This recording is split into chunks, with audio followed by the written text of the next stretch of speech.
Hey, Lurking, how you doing? Thank you, thank you. Hey, Shkirk. Yoop. Yoop, yoop. Yoop, yoop, yoop.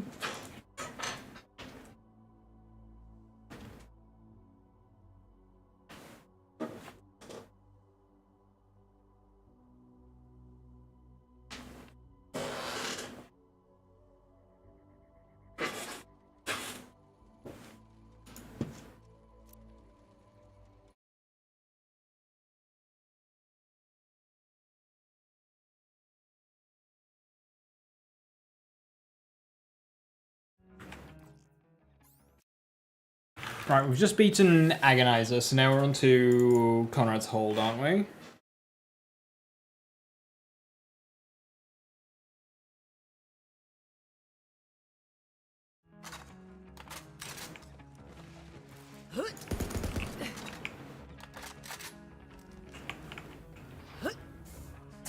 Glad you're here. Always safer with the bartender nearby.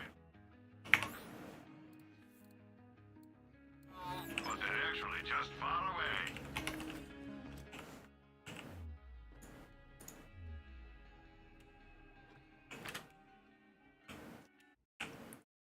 We're on the blood path now. Hey, Scorch.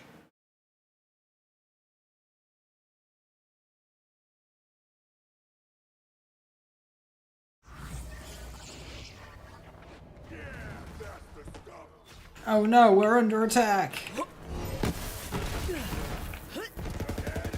Ready to unleash this power.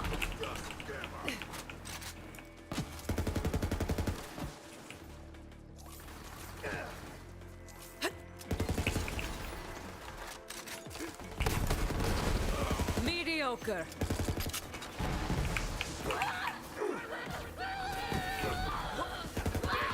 I demand a sky! Make me into a stew!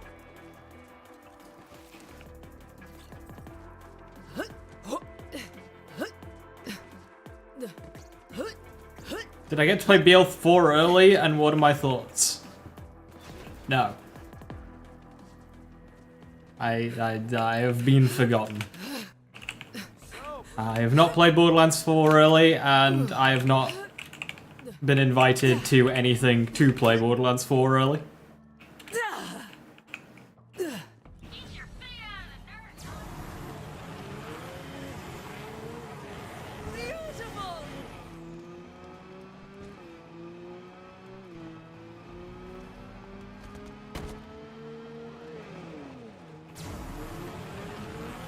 Probably took that one a bit risky.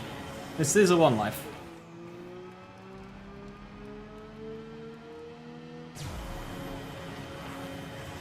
Stayed up a bit late while actually watching a bunch of BL4 videos. The hype is real then.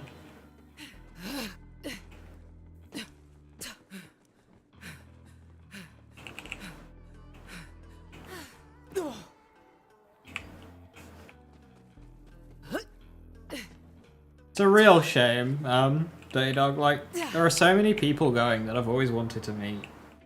Both creator, dev-wise, talent-wise. Like, there's voice actors and stuff going.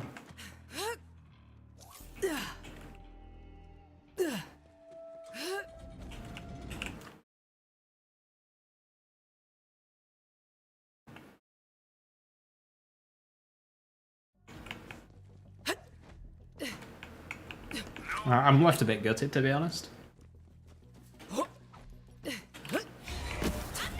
I am brimming. Posting up!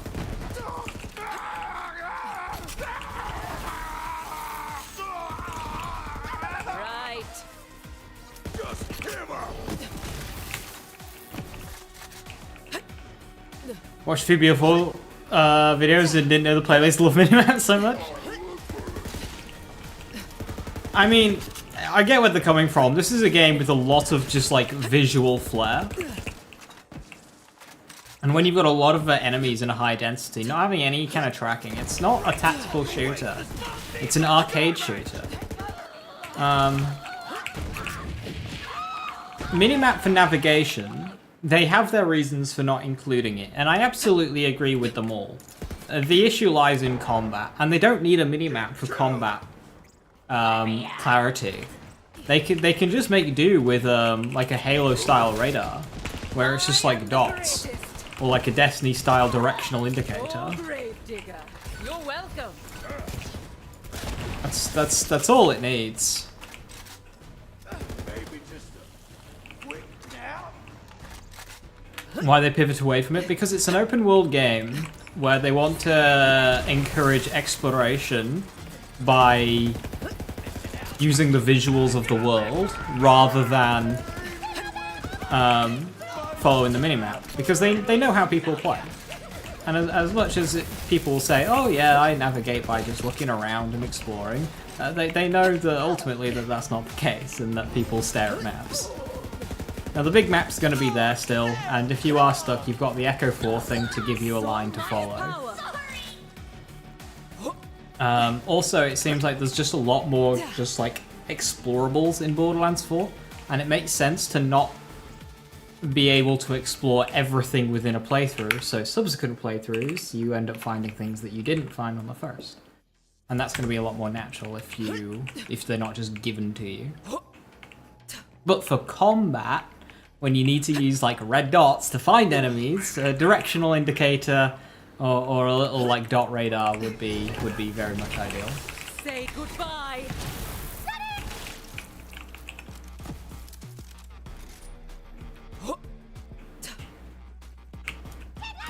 Feeling good. All together, family! Move it! This party is such sweet. I live for this! You enjoying the show? Barely worth the sweat. At least I got young and beautiful. It's on her bed. Easy to see. Well, for a lot of gameplay, yeah, that's true. But this game does have a lot of gameplay where that's just impractical. Like, there's just so much going on screen, especially when the builds start getting maxed out, that you just flat out cannot see. And this goes for all the games. Melee Brick, Gunzer, King Salvador, the existence of Zane.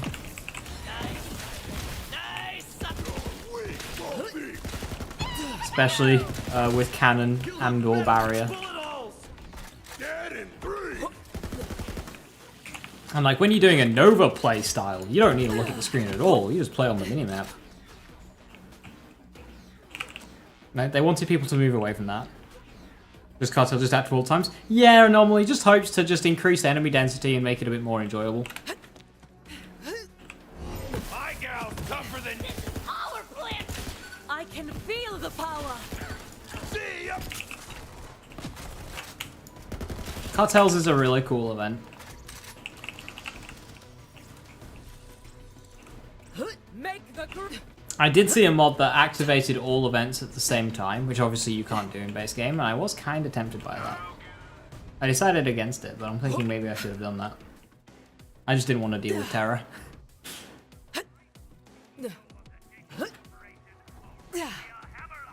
I'd rather listen to an all-rack metal band than those propaganda pushers. Thanks for giving us a moment's reprieve, sugar. Clip through walls or move through areas the player couldn't access? Oh, really? Yeah, that would need work.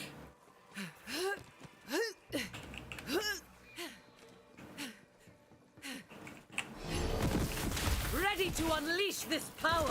Beware the man rock. Additionally, kill the man rock. This is so goddamn sublime. Is that the best you've got?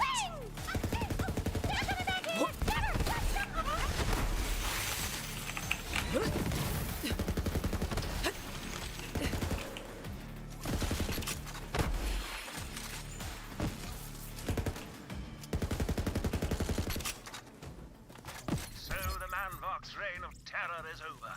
For now. A flacker. I'm unstoppable.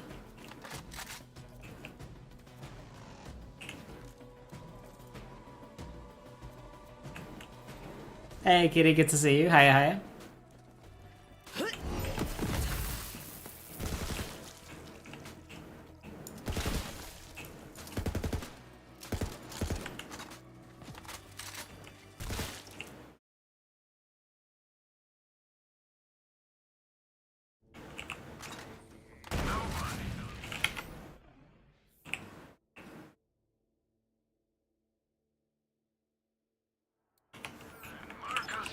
Hey, Bizarre, how you doing? Hello, hello.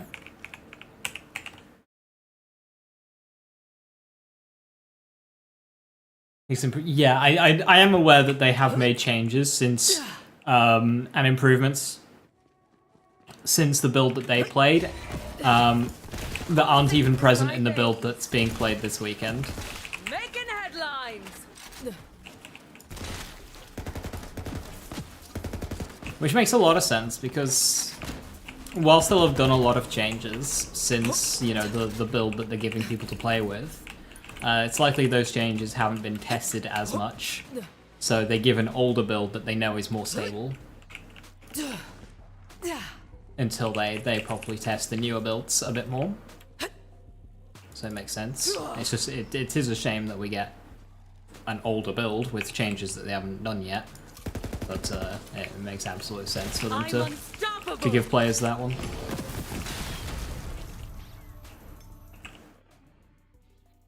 I don't need blue tree anymore. I'll go back into red at this point. Probably for the best.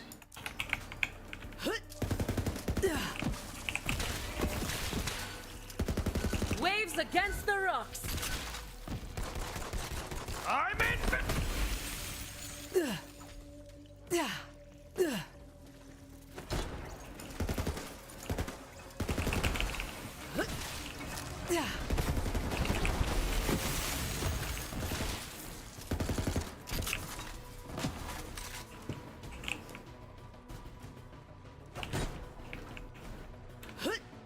I've not seen any gameplay, but I imagine time to kill will be slower.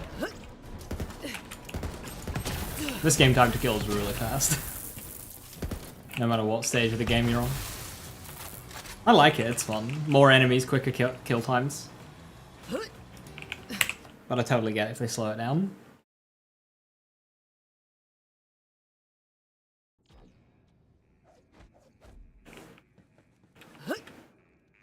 Yeah, that seems strange, Scorch, since that's a design choice they very actively moved away from. You like the fast time to kill? Yeah, so do I.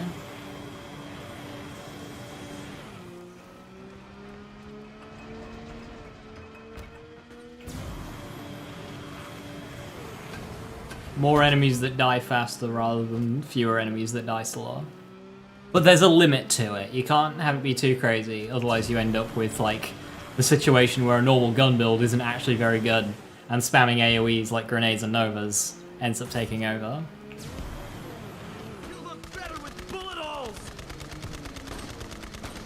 A game with fewer enemies that are tankier tends to lend itself to, like, gameplay a bit more. So it makes sense if that's the direction that they go. Nice, Siren. Move it and lose it. I was meant to fly.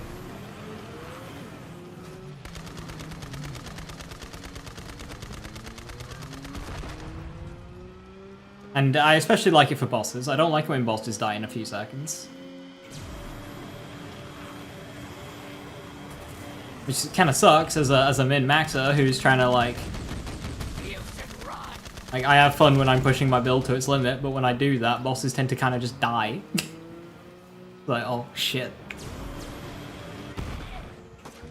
Kareem's gonna drink soup out of your skull.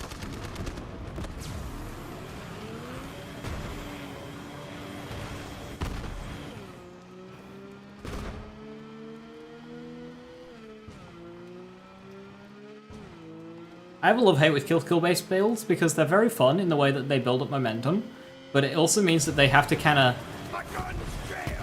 throw trash at you during boss fights just so your build works. And I don't like this because I don't like it when boss fights throw trash at you because it's annoying. I just want to have a mono v mono versus the boss.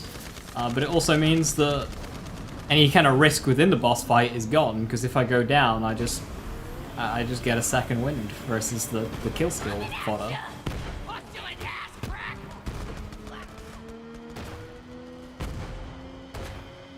I prefer boss fights when it's just me and the boss, and if I go down, then, well, I've lost.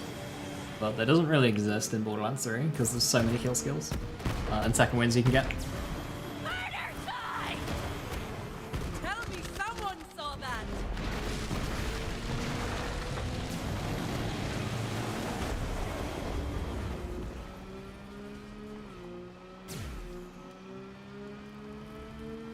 Hey Ryan, how you doing? Hello, hello.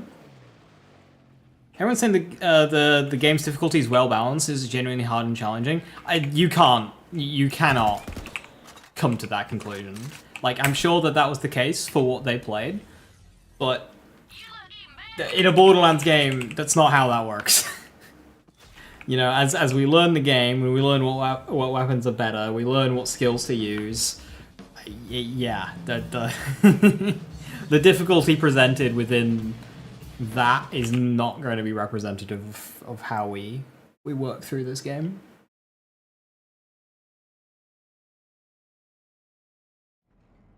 You know, getting stuck on the badasses with modifiers versus no, just can't. You're not going to judge the difficulty of Borderlands on a few hour play session of just one playthrough, are you? You just can't do that. I think it does, but like in a good way, you know? You might get lucky and have it be representative, or you might not. Every playthrough of Borderlands is a different difficulty.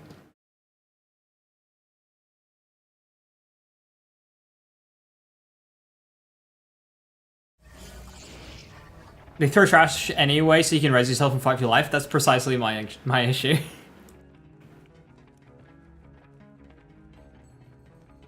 I do not feel punished for dying in any way. Like, I died, I fucked up, but you didn't really, because you just get yourself up by shooting the thing with 2 hit points.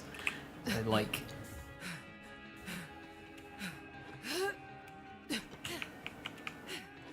So, take Borderlands 2 Saturn, for example.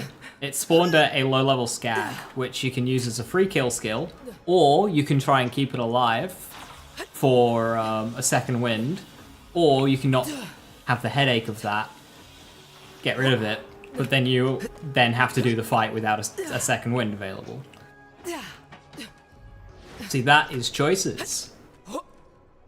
With, you know, follow-up consequences. That is good. Shit's going down, but Baylex is on it. Everyone all Then right? played with a level 5 character? Yeah, I mean, like, it's level 5. What's going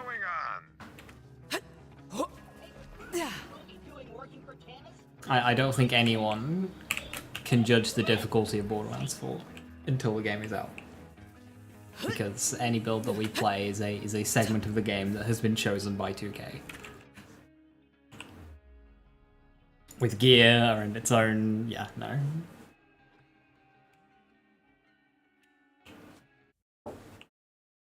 And remember that our first playthroughs will also always just be our most difficult, because we don't know what's going on. We don't know what enemies do, we don't know what skills do, we don't know what guns do.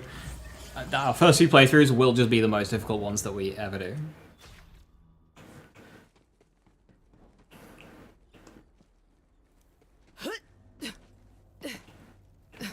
I think the skag was just there for the BL1 reference. Not an intentional design choice, it was an intentional design choice. Example, that skag is not there in Borderlands 1. Mind if I practice my small talk? Give developers more credit.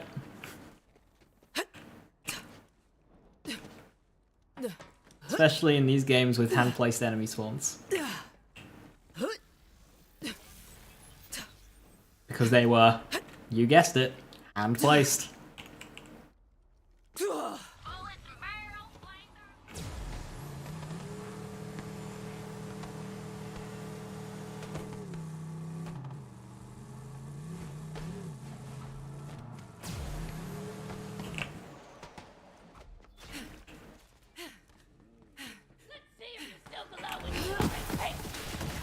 I am the greatest. Absolute massacre. Bull!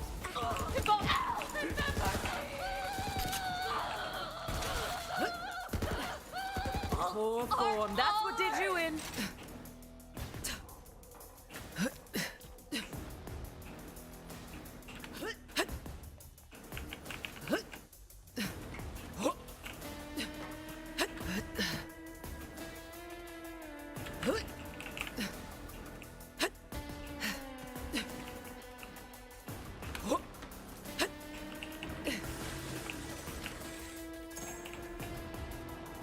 What drop? I'd prefer a spark plug, but I'll take a hard drop.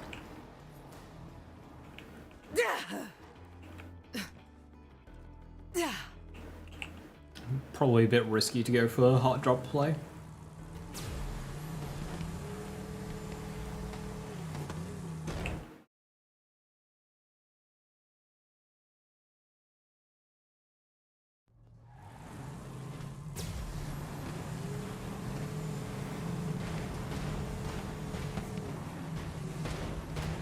You guys crashing into each other. Bro, now you're crashing into me. We have a tricycle. We need the right way.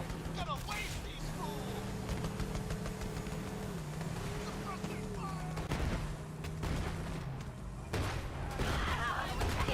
Tell my kids, I wish they were born!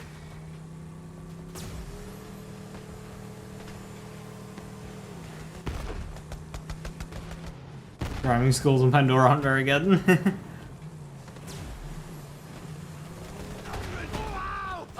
These are trained Atlas troops. They should know how to drive.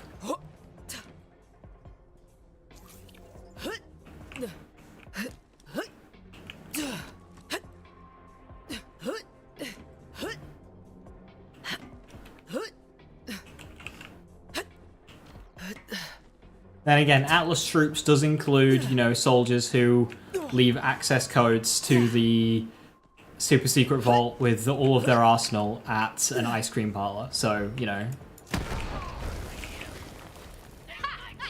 You know, maybe Atlas soldiers aren't very well trained, okay? Are we through here?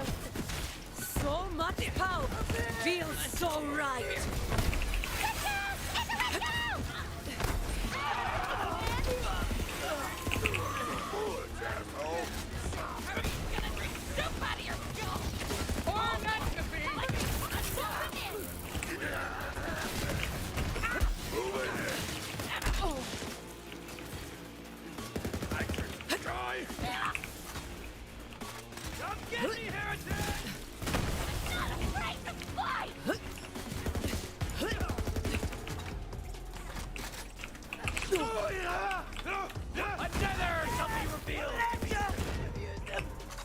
I'll never live down the ice cream day incident.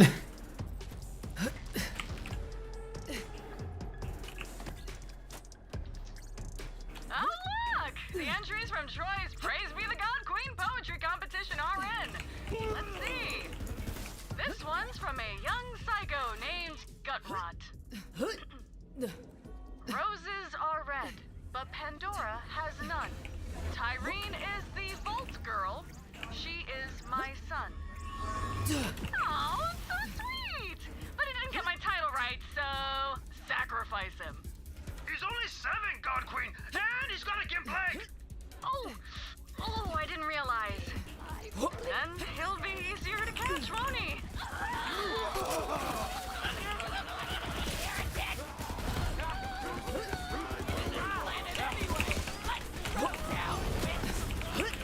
Better move.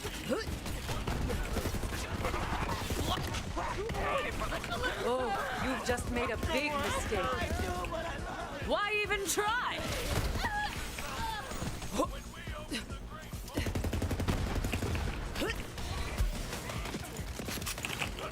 Recycle me. Be together again. Oh, grave digger. You're welcome.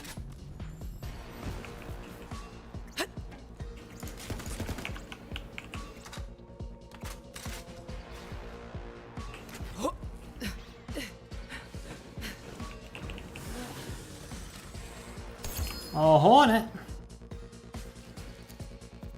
Take your Hornet.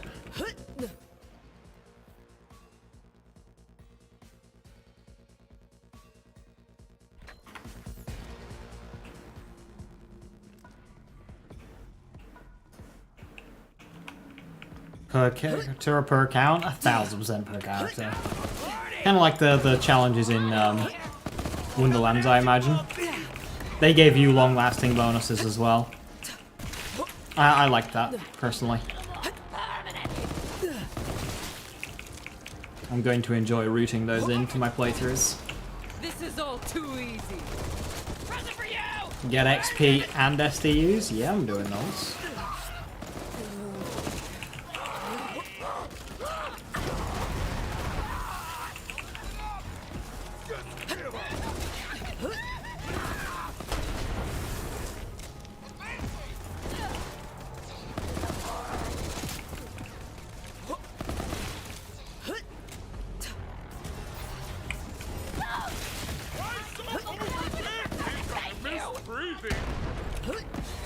I'm projecting.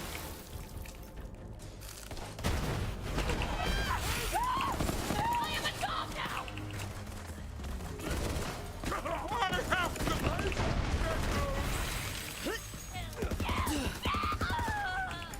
Right.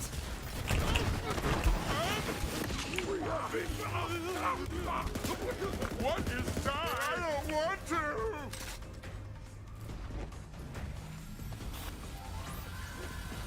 It's like your birthday and Christmas at the same time.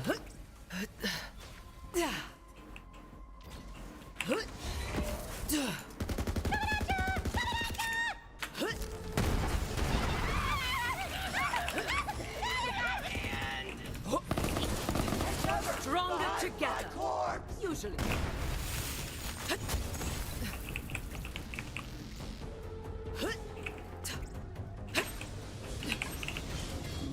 Scared yet?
As the saying goes, sometimes you crush the jaw, and sometimes you get crushed. Leave on the gimmicks, I understand, really, but 3 skulls is too much. Okay. What is wrong with this game? Why have I never gotten a Bone Shredder on playthrough? Does this guy not drop Bone Shredder on playthrough? Loot Lemon says he does. But I've never gotten Bone Shredder on playthrough.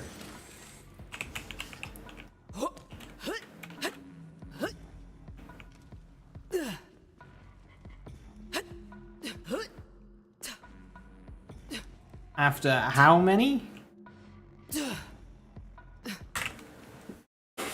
How many times have I run through there and killed him?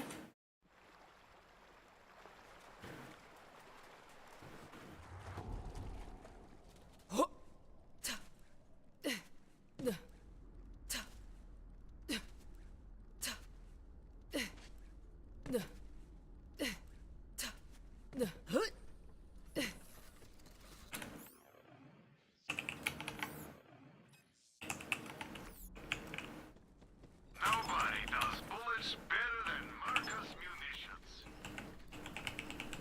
Leaving already?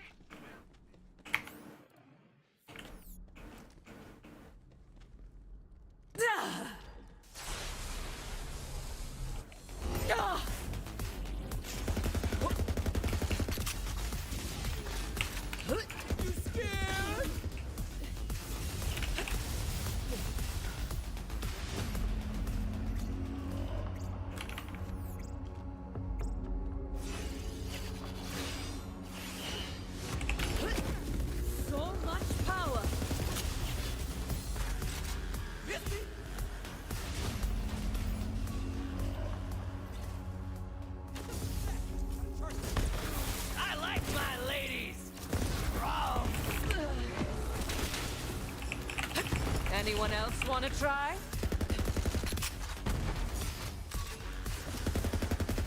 Elvin, his turn! You lost.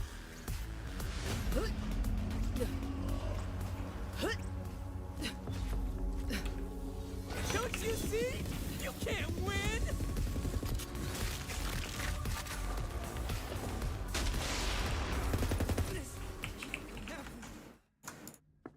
Sigh.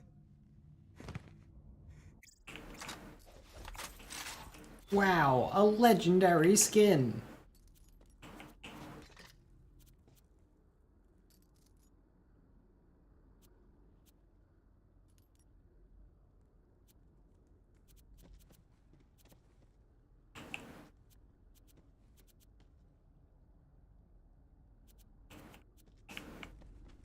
Very excited relic. We're having some fun out there. You acquired my If I could influence the two bonus unknown at this time Vault Hunter's designs mechanics, what do I most want to see?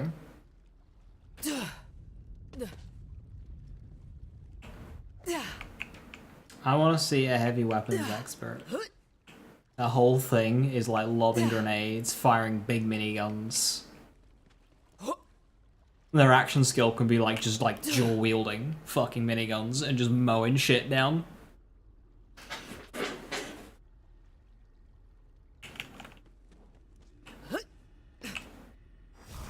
Like ordnance on steroids. And they have a tree dedicated to just like buffing ordnance and whatnot.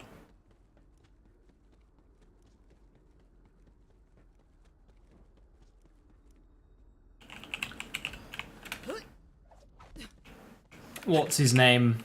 Ironhide from Transformers. But basically just like that. Fuck it, just make it him. Just make it a Transformer. There you go.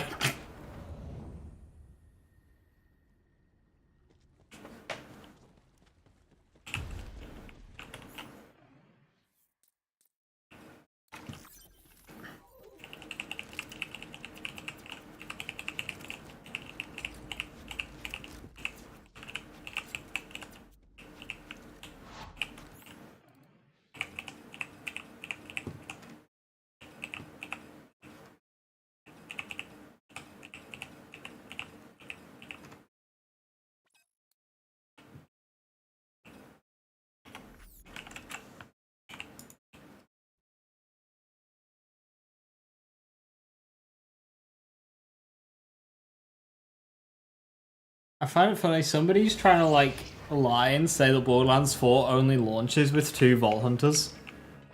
And that you have to pay extra for the other 2. Test. Like, Hey, Vault buddy, Hunter, have we got buddy. an opportunity for you. You don't want to miss it. Like, you can't be this stupid.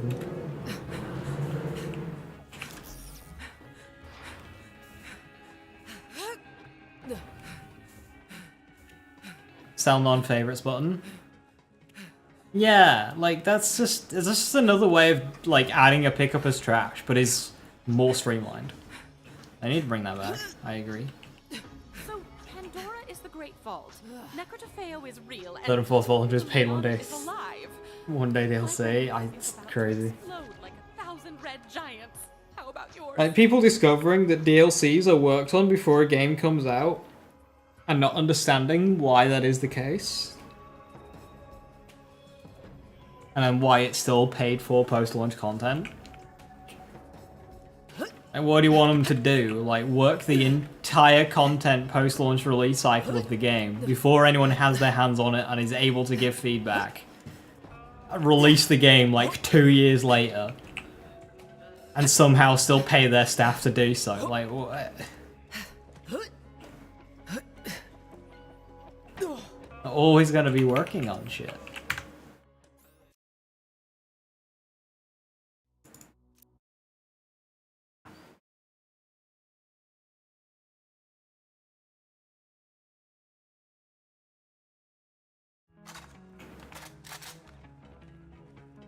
Is this thing on? Test. Hey, Vault Hunter, have we got an opportunity for you? You don't want to miss it.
I can feel the power.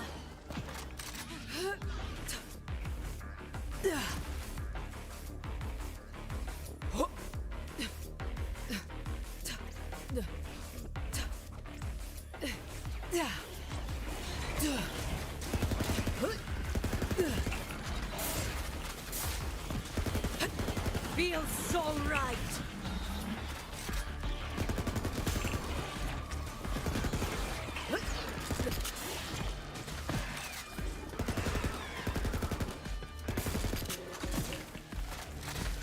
Is that the best you've got?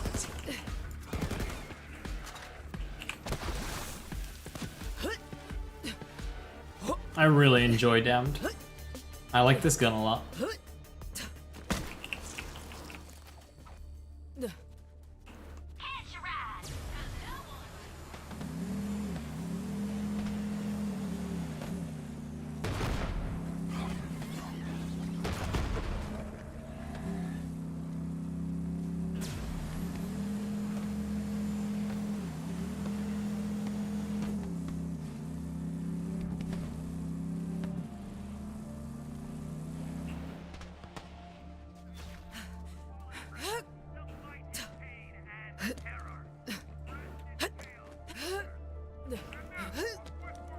I'd rather listen to an all-rack metal band than those propaganda pushers. Thanks for giving us a moment's reprieve, sugar.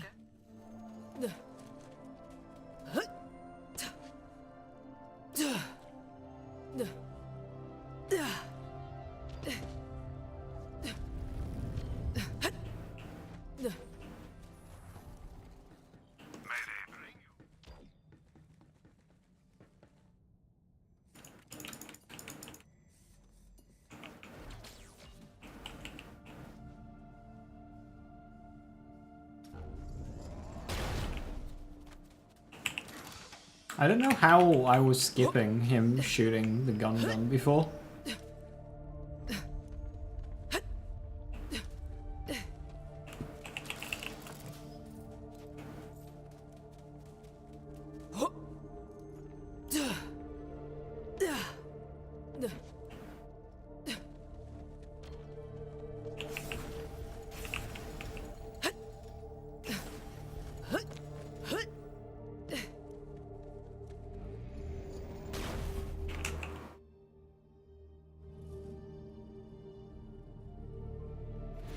There's the payoff.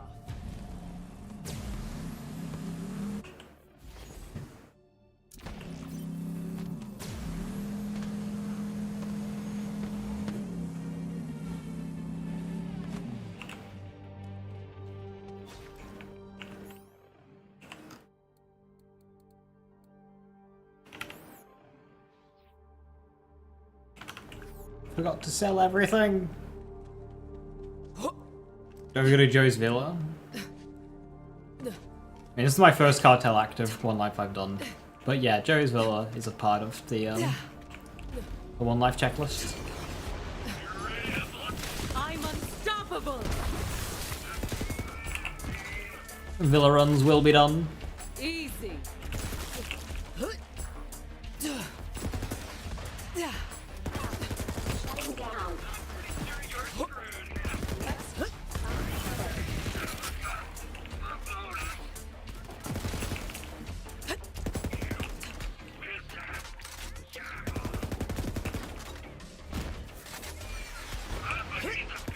You enjoying the show?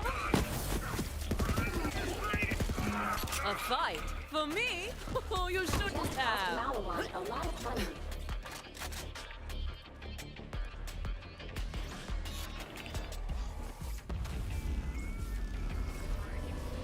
My understanding is that the four, Eamon, Harlow, Rafa, and Vex, the two baseline with 2 additional field as of yet, Vault Hunters at launch. If you buy, is this wrong? No, that's correct. So the 4 that you mentioned are the 4 main characters of the game that will come with the game when you buy the game.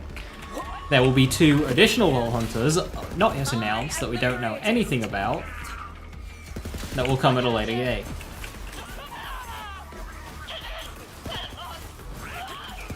Totaling 6 Vault Hunters.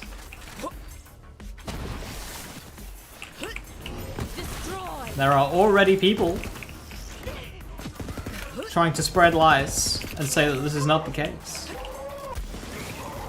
A Borderlands game launching with only 2 Vault Hunters would be a bit wild.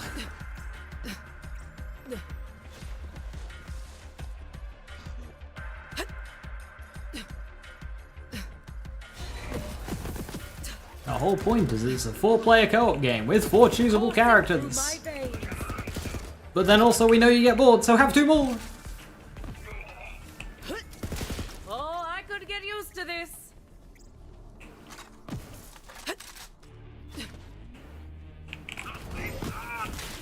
Ava's a paid DLC Vault Hunter, you're sending Randy to God. I welcome an Ava Vault Hunter.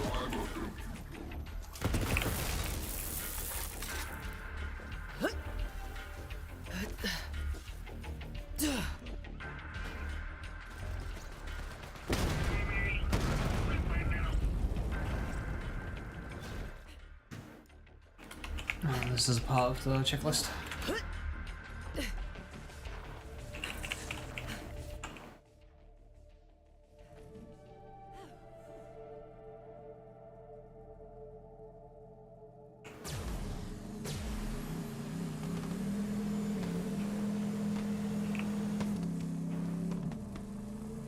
I'm becoming an Ava main.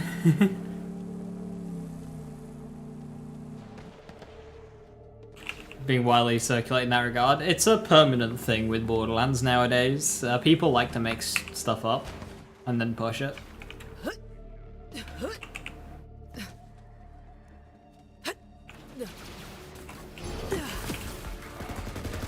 It's been happening for a while. Stuff that's just straight up untrue. I'm a freaking legend. It's really weird. I do not understand how people have the time to do it. Or the energy. Obviously, I guess it pays.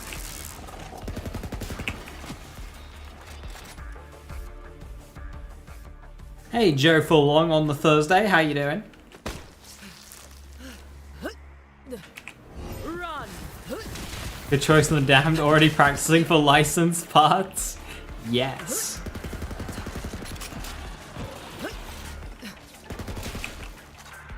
Not just because this dropped and I like the gun and it's good. I am brimming. Boom.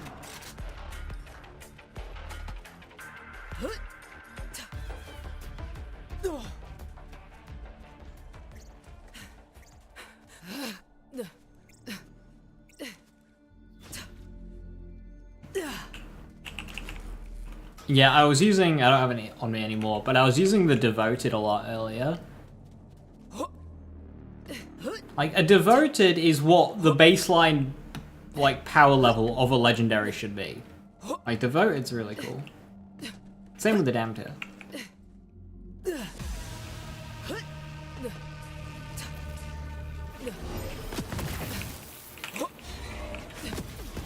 Feeling good.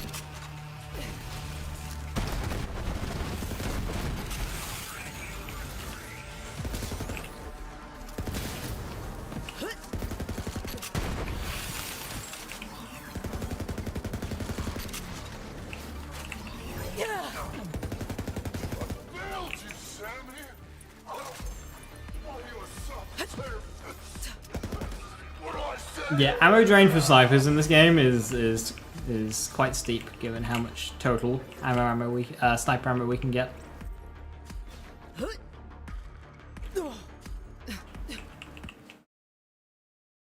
That's why arms race is so enjoyable as well, because you get these guns in arms race and it's just like, ooh. No refunds.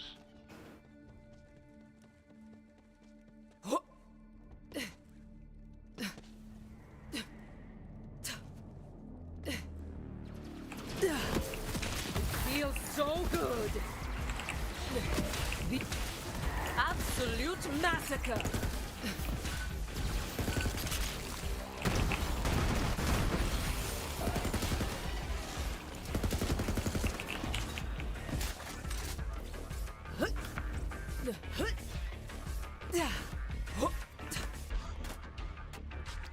This is General Daniel Trant. If you're hearing this, some feckless SOB killed me. But joke's on them. My middle name is Vengeance. I got a whole family of ruthless bastards ready to avenge my death. So, you track down my siblings. Becca, Randall, Dante, Michael, Eric, April, Connor, and the rest. And you tell them to go get off their asses and find my killer. And if any of them say they won't, you tell them that General Daniel Trump will be in hell waiting for them. In hell.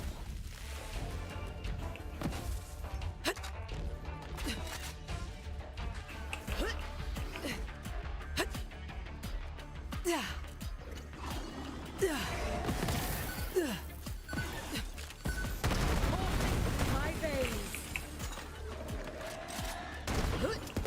Making headlines.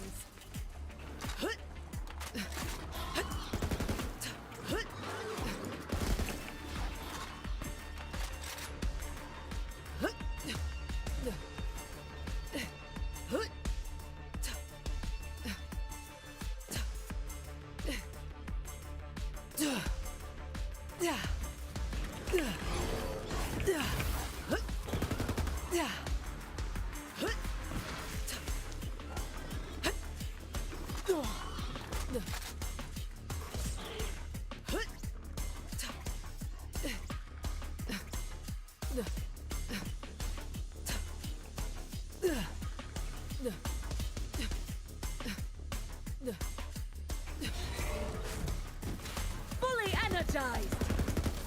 This is so goddamn sublime.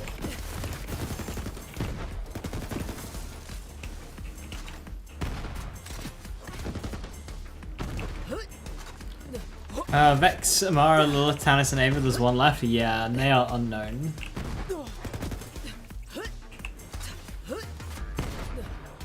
Do we have an official name on what Vex's action skill is called yet?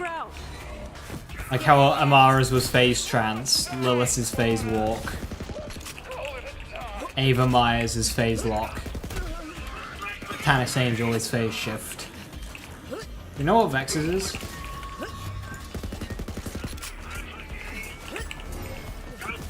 I can feel the power. Well, from the sounds of it, it's Tyrene and Troy's skill. So it makes me think Phase Leech, but I'm just wondering if they've officially called it that yet.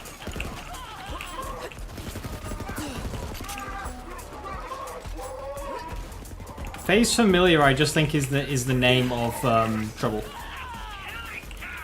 Like Phase Cast as a part of Phase Trance. You're dealing with a siren.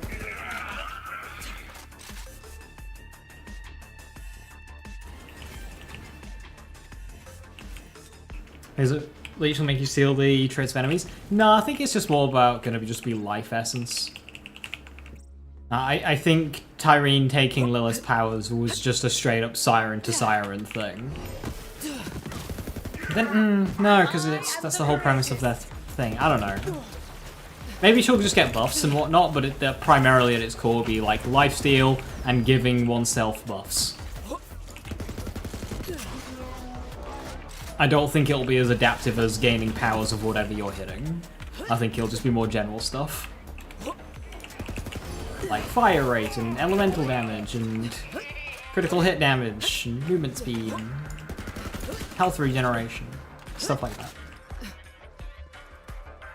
Boom's alive.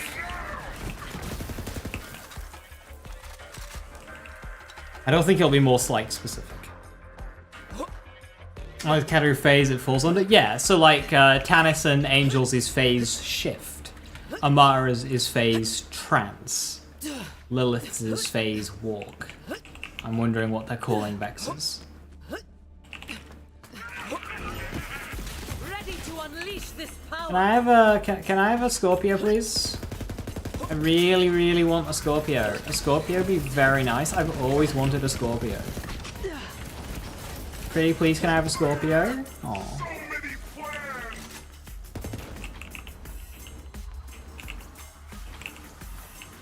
No Scorpio.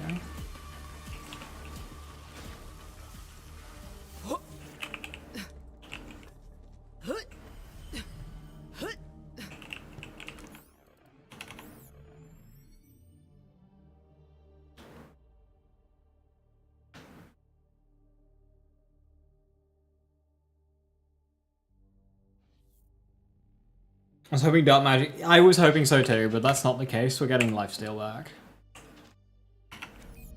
Crash? No, it does that early on.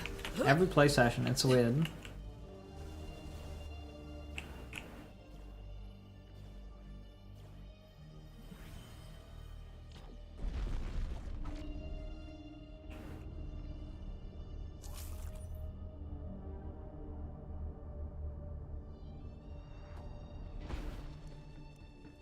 That's a great good in Borderlands 2. I was gonna say, it really wasn't.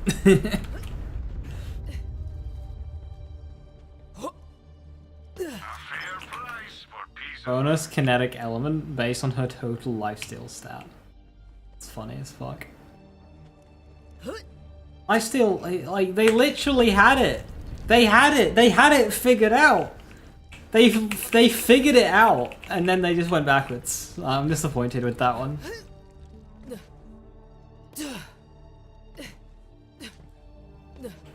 Shade.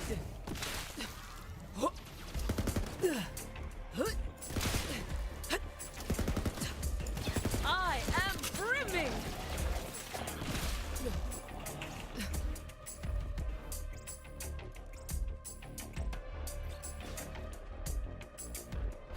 Hands up.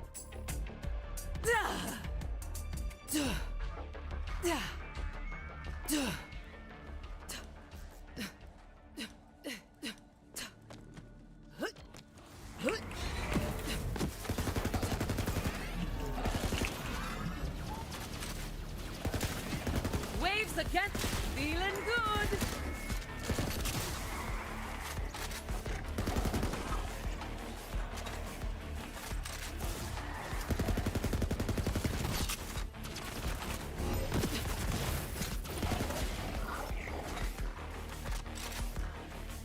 And reverse in the future? Like, yeah, why are we getting rid of this? This is brilliant. You did it good. I know people didn't like Wonderlands, but like, this is a good bit. This is a good thing that you guys did.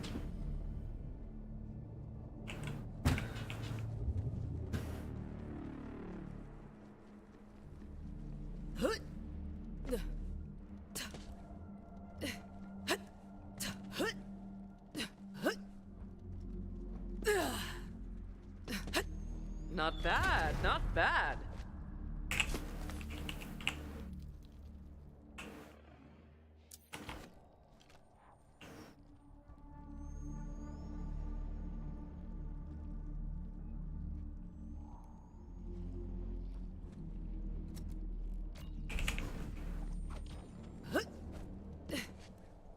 I'm not fast enough, no.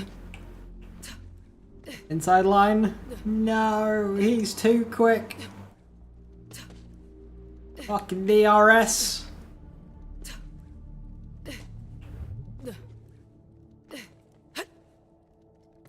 Changed flavor so it's like Nanobots was thinking we were so close. They don't even have to do that anomaly mode. They literally added it into Borderlands lore. With the crystal in New Tales. They could have just used that. It's like, hey, this crystal was harnessed by the corporations to add in as a weapons element. Boom, dark magic in Borderlands. Only it's green now. Fucking done.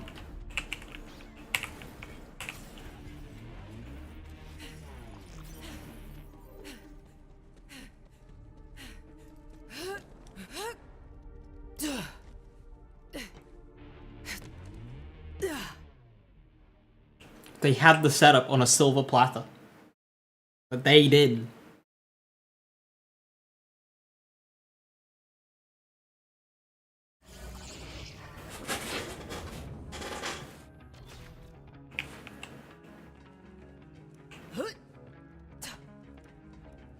But you know what? Maybe they didn't want to make New Tales canon. Because by making New Tales canon, that would mean that in the Borderlands universe, Stapleface is dead. And they wanted to bring Stapleface back. Thus, they cannot make... they cannot make New Tales canon.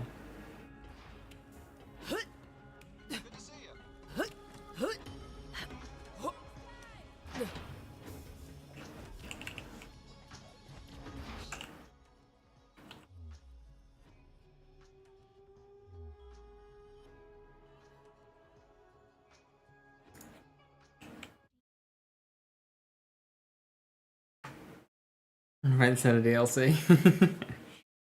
Like, you're creating a plot device like that is like a major thing, but I think like the corporation's getting a hold of it, pulling as much power out of it as they could, so it lost its reviving capability, but it could still heal the user in when, you know, placed in a weapon. Like that's the perfect use case for it.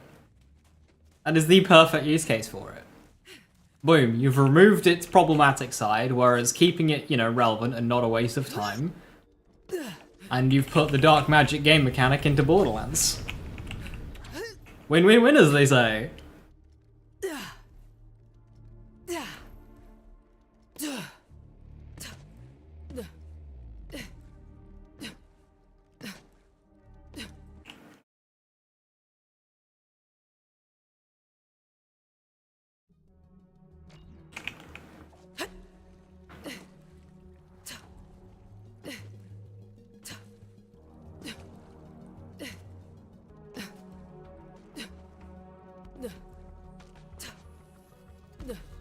Probably wanted to push non-elemental Siren a lot more than they want to bring back that magic back. I mean, it doesn't even have to be a part of Siren powers.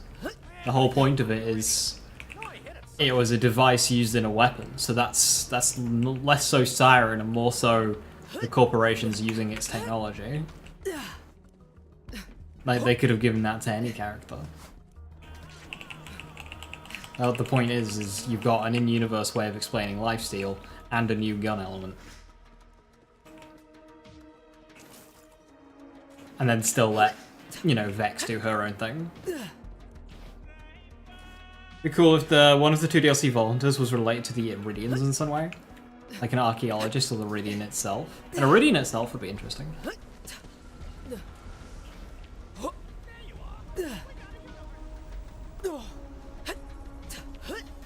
I'm usually not a fan of making like playable characters too arbitrary and different to the main core, but I think at this point now, a playable Iridian would be...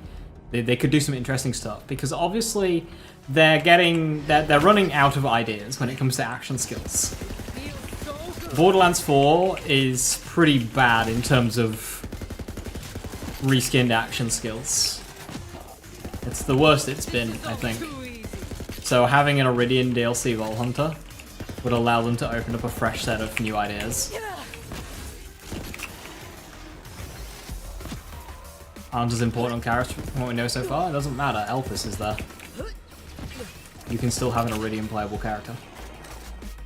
Elpis is literally right there.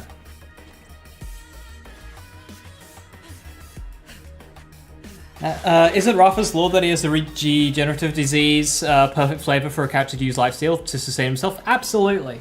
See, they have it. They have it on a silver platter, and they chose not to use it. It's all there. It's all lined up as if that's what they intended to do.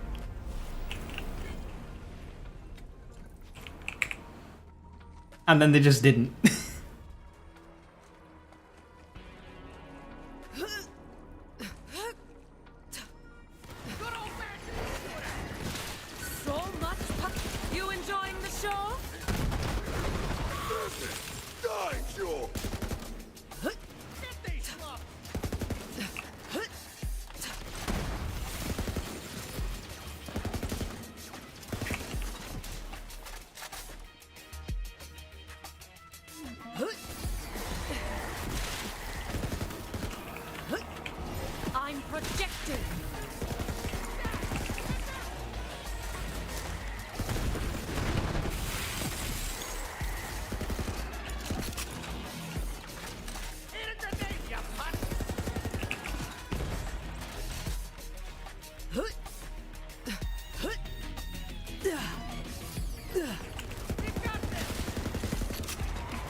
I'm a freaking legend.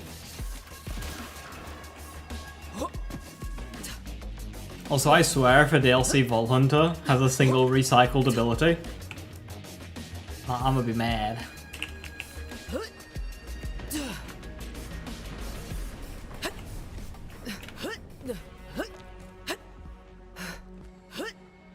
But it almost seems likely at this point.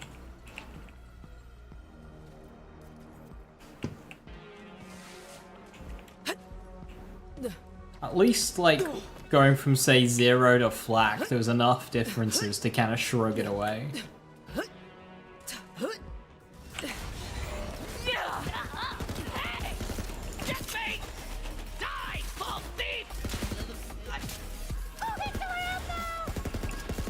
Come on, more! Fight for the Calypso! No, unfortunately, Big Buster Brand. That stuff is yet to be determined. It is still very early days. I'll get you. Gage was like a month after launch, and then Krieg was like, hang on, 6 months after launch? 5 months after launch? That kind of window. Badass. I might actually break a sweat. I'm not sure about Timothy and Aurelia, but I think it was similar. Like, Timothy was much sooner, and then Aurelia was a little bit later.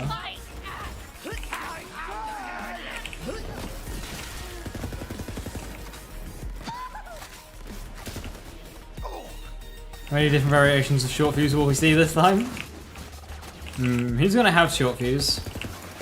Probably Rafa, right? He does the kabooms.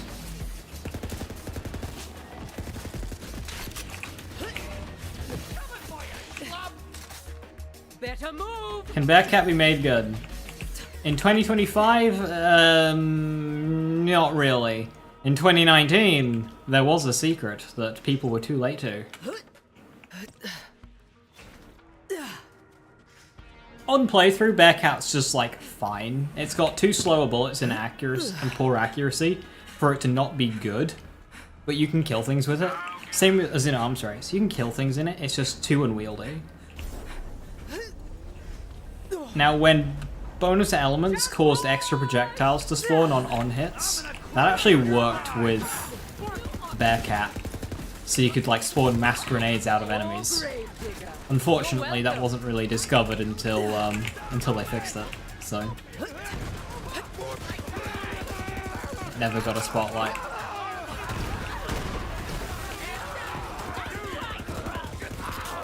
My fists are ready. This is our planet! I'm doing what I love.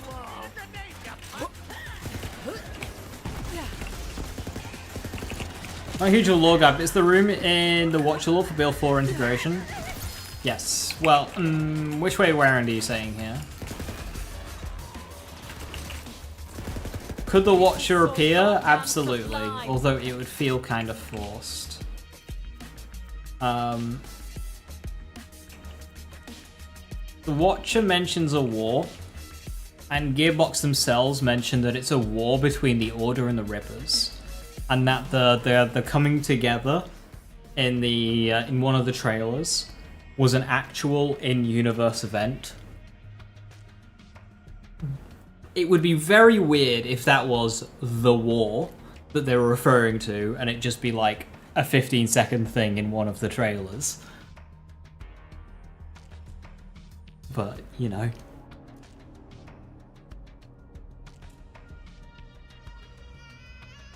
My thing is Borderlands 4 seems very much of a side adventure. How it ties in with the Watcher, with, you know, the origin of the Sirens, with the Guardians and the Iridians and what they're about, it doesn't seem like it's going to be answering any of those questions. And that it's just going to be its own thing. It's very weird.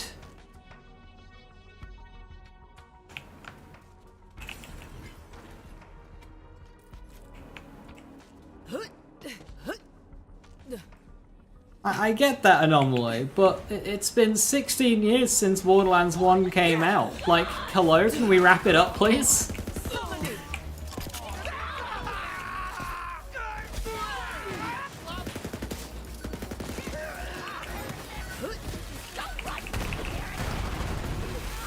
Feels so right.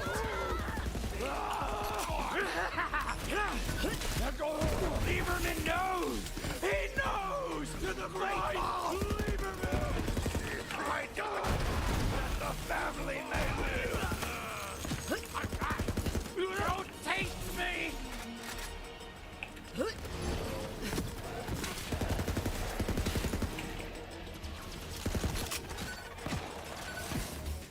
Death to heretics!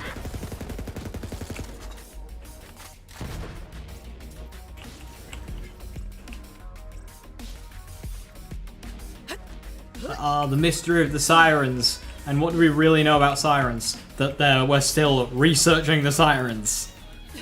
That there's like 6 of them, and they were used to, you know, lock the Destroyer away. That's all we got. And that they taste like olives. That's all we got. Hell yeah.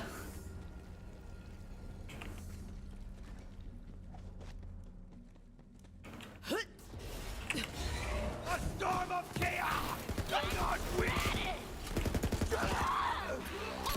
Oh, I could get used to this. Stay back if you know what's good for you.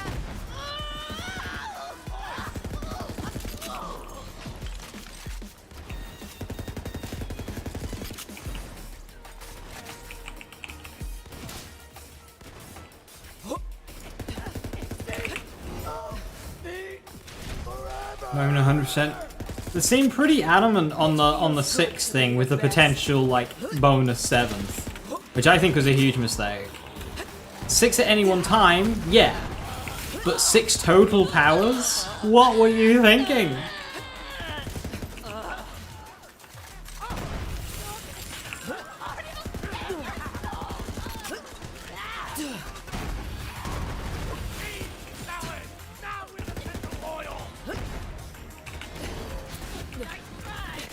Yeah, I could use making headlines.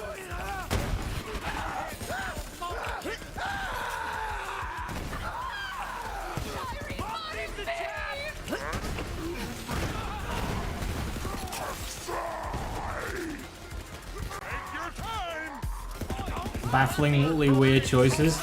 They literally, all what they wanted to do was have Maya pass her powers to Ava. That's like, it's like the writer watched Star Wars and was like, yes. Ava's midichlorian count is too high. We need a way to make her be a siren before being a siren.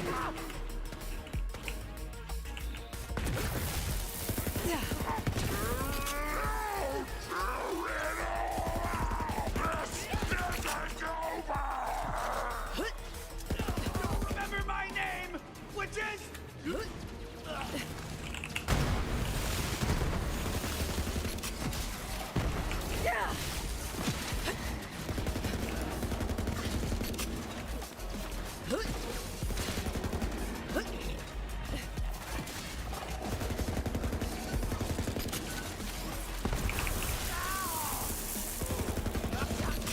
Wasn't there more of you a second ago?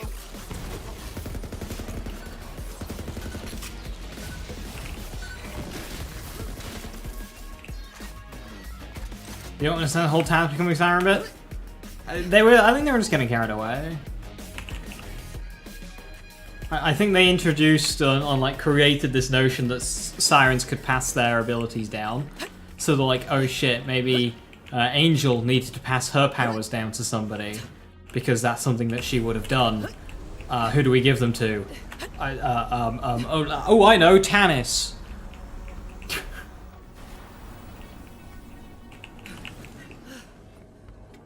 Don't think Maya chose Ava. Maya 100% chose Ava. It was something that she didn't have fully figured out, but I think it's something that she did figure out by the time she died. Because she was still, like, researching it. Because Maya's whole arc in Borderlands 3, if you can call it that, is setting up Ava to be a Siren. She 100% knew that Ava was going to get her powers. But, you know, she was still figuring it out. I guess there's only one Tannis. Yeah, basically. And I think it would have been much better for the character if the Siren-obsessed scientist, who isn't a Siren, was just never a Siren. Because her life's work is to research Sirens, so that's... yeah.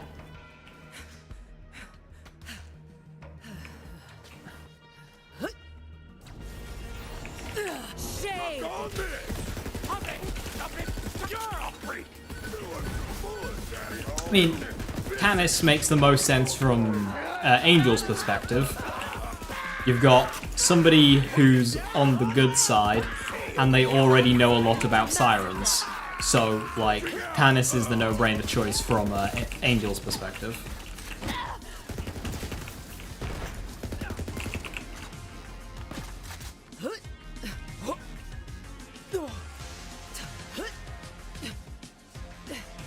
Ellie's phase shift would be dope thematically. She just becomes like the ultimate vehicle expert.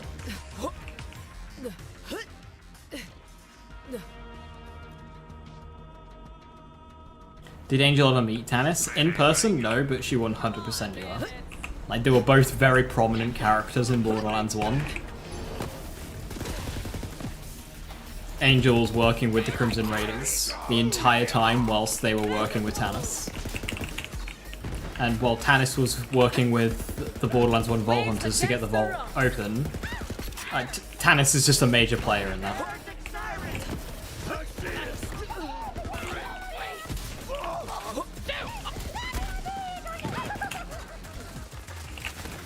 I wouldn't have even put it past Angel to have been in Tannis's head at various points. We know that she did that to Scooter. So, like, she probably did it to Tannis at some point as well. Given how involved Tannis was, and how Siren-obsessed Tannis was.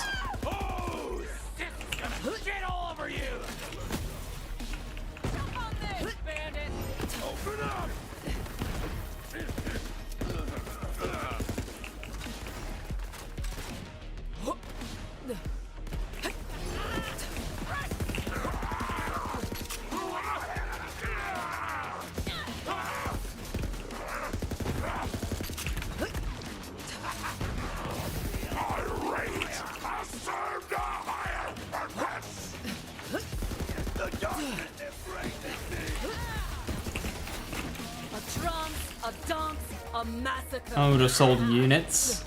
Just imagine the breakdown cover you could get if Ellie was the phase shift Siren. Oh, Ellie, my car's broken down. Hell, let me fix that. She just phase shifts into the car and just fixes it remotely. It's like, there you go. Your car's fixed. The breakdown cover would be insane.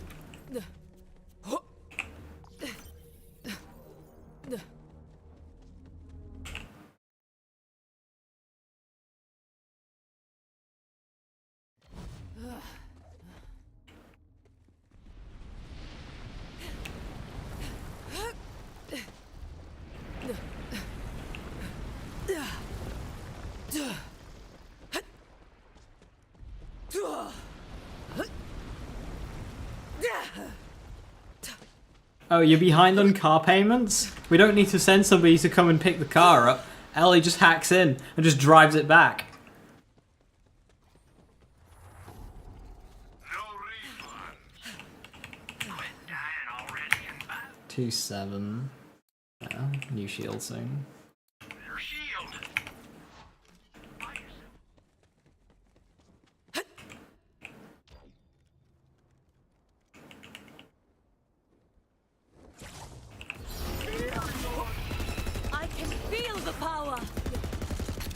I'm projecting.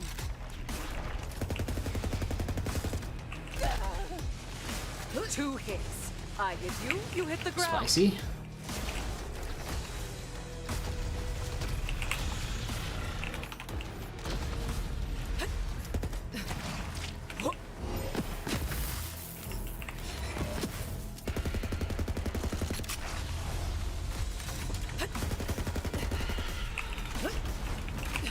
Didn't get to skip a phase there.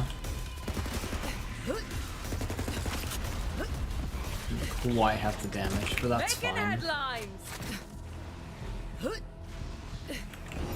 Casting.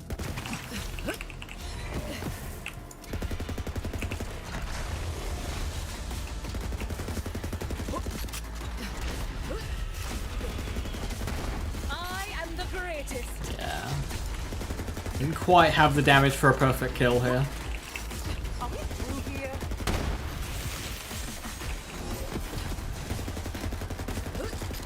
I do need to speed this up a bit. Okay, good.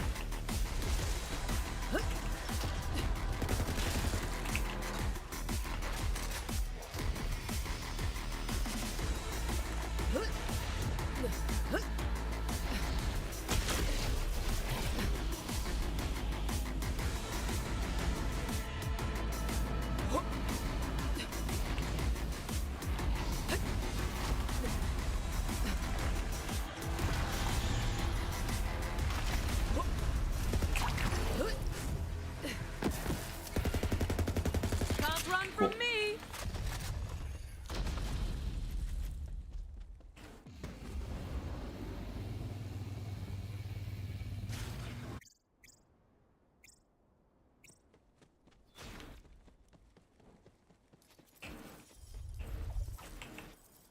Beach.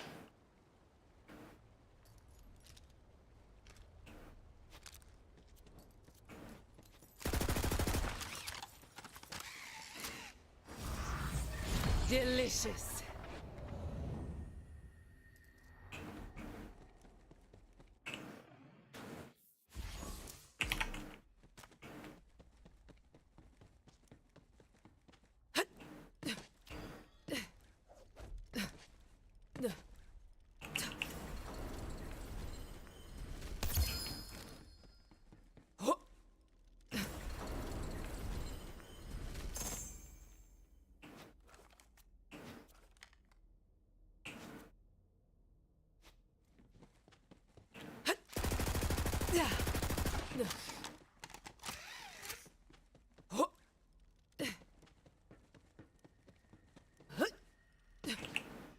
I would have thought the Destroyer's Vault to be a bit more grandiose. Vaults in general in this game were a huge disappointment.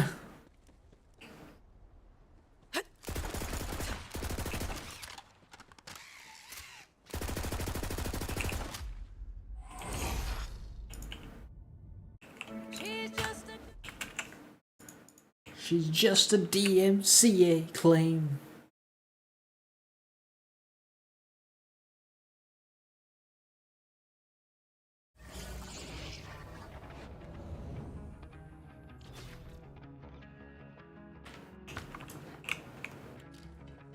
Valhalla's cool. Valhalla's not a vault. Testing on?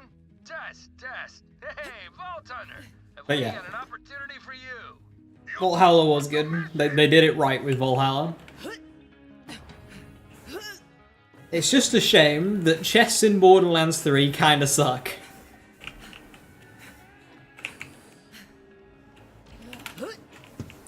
Like, Valhalla's chest room was exactly what it needed to be to follow on, like, from something, say, the Scarlet Treasure Room.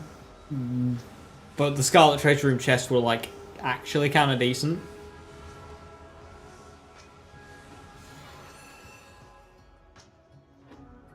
Kinda thought being a Vault Hunter would involve a lot more doing stuff, but this is cool too, I guess. Am I waiting for Borderlands 3's legendary approach being more brute force doesn't help it either.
I've had loot explosion pain tolerance 4 times now.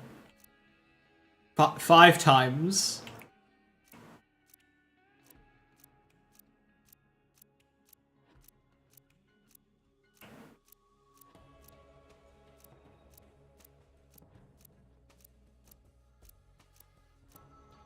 Six times. There we go.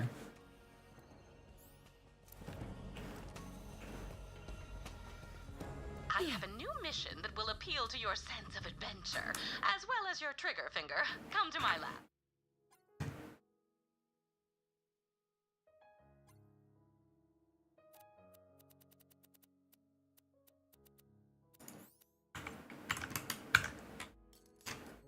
Now that's what I like to see.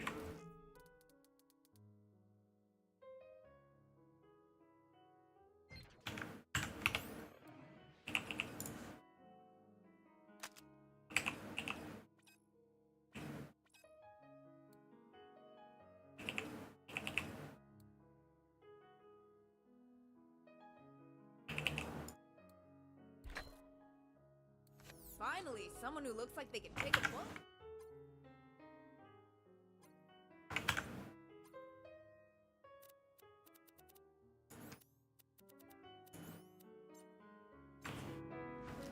One life is playing a dangerous game. As long as you have backup weapons, it's not too bad. A fair price for peace of mind. Done with that? Hey Irish, how you doing? Hello, hello.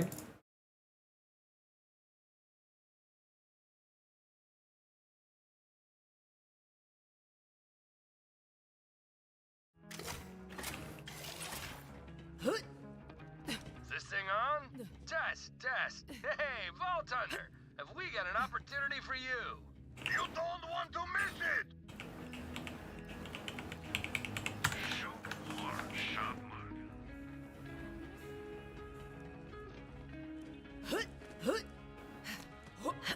Hey there! Have a look at that crystal, will you?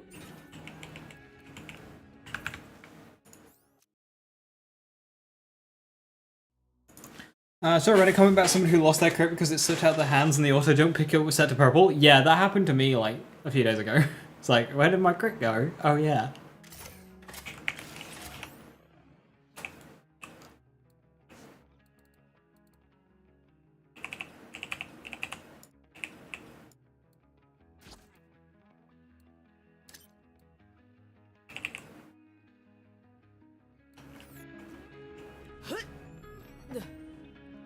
The best one, Jerry, is because sometimes this game, it'll reload your weapon when you spawn in. If you spawn in Valhalla, in the chest room specifically, it yeets it off the cliff because you spawn in close enough to the cliff. I have needs. Please have a look at that crystal, will you? I beg of you, set it to blue.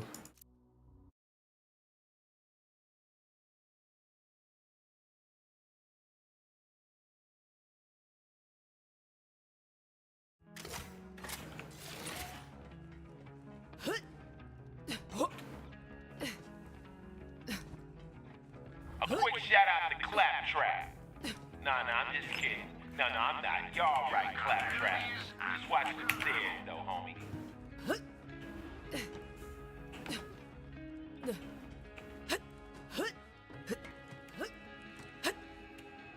Yeah, I'm not sure about that one, Joe. It was a weird one.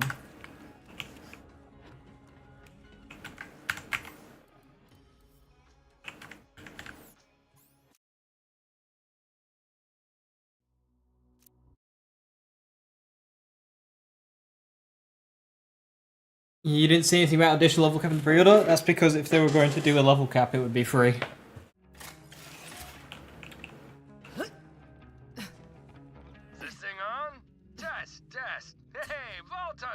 Have we got an opportunity for you? You don't want to miss it! Peace out. You know where to find me. Another beautiful day in the military-industrial complex. Tell your friends. Hey Swordsmith, how you doing?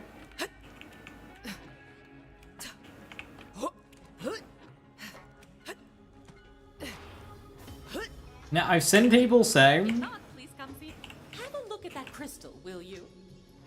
That'll make you feel right as rain, whatever that is. And talk about, oh, the level cap's level 50, but there's so many more skills and bigger skill trees. Don't we need more skill points?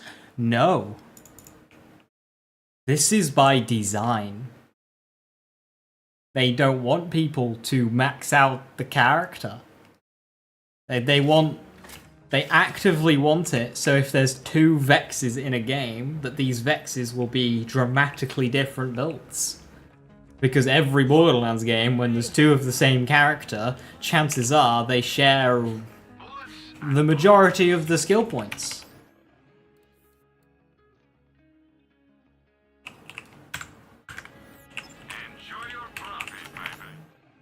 They don't want that. They want, if there's 4 Vexes in the game, they want each of those Vexes to have a different build.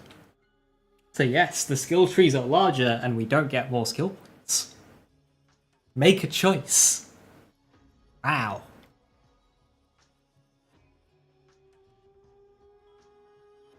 Use the same 5-10 foundation skills. Well, the thing is, how it actually ends up playing out, we'll have to see, because it could still very be the case. It could still very much be the case that we just go for the foundation skills that are just so powerful. Now, I do not think that launch Borderlands 4 will be difficult enough to make it so you have to go for those foundation skills. But if they do increase the difficulty, then it'll push people into them, which will then lower variety.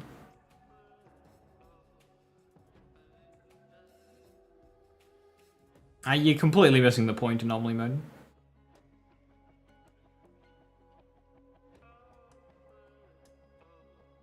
I go to play BL4 in 2 days with everyone else. No, I have booked tickets to a cinema to watch 28 Years Later instead.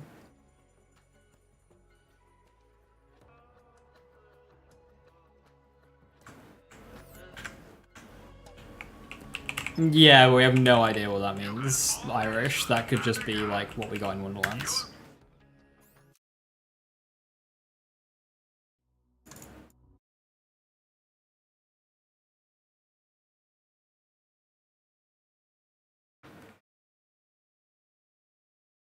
True fans at FanFest. I'm not a true fan. Feels bad in them.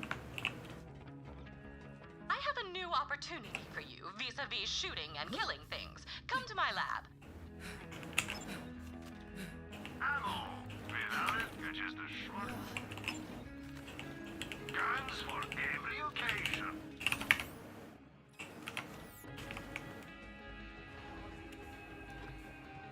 Hey there. I go to play Borderlands 4 and go to see the movie? Not if I don't have an invite.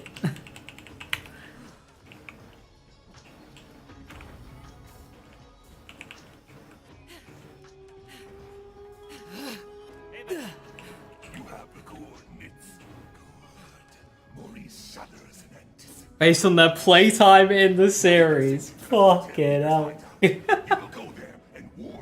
Mad. Hold on guys, about to leave Borderlands 4 running overnight, so I get Borderlands 5 for free. Maurice smells the fierce sweat of their leader. He is near. Find him and mash him until he is no more. 12,000 hours in franchise? Fucking line me up, Gearbox. You will release it by obliterating the cartel's lackeys. Quite hilariously, I haven't spent a penny on Borderlands 3. Feeling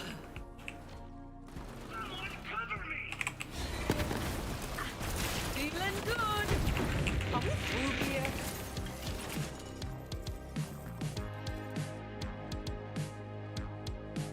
That's infinite value. Thank you, 2K. I'll get you.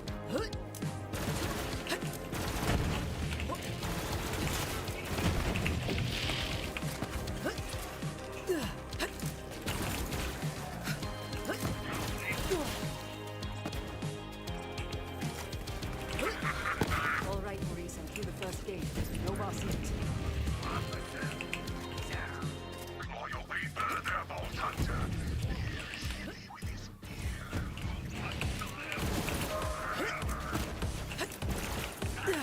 Oh, you've just made a big mistake.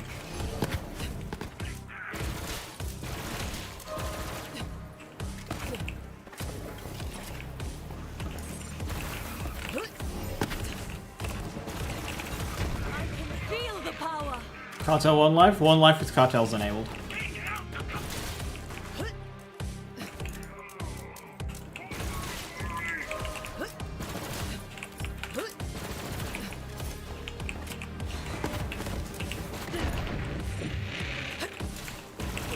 This is not, like, I'm not treating this as like a super difficult run or anything. Weren't there more of you a second ago? 0, Joe. Through the second gate and there's no one left to push. I'm waiting until we get a proper interactive Maduhiki that I can interact with, so I can look through the skills at my own order, at my own pace, and not through somebody's video. Ruin them. I want to click through.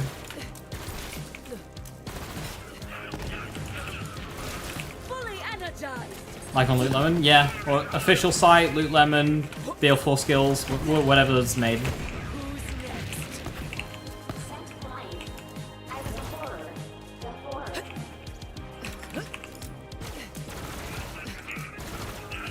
Because when you, especially when you try and do it through a YouTube video, it's like, if you want to go back and look at a certain other skill, like, yeah, no, good luck. Waves against the rocks. That don't work.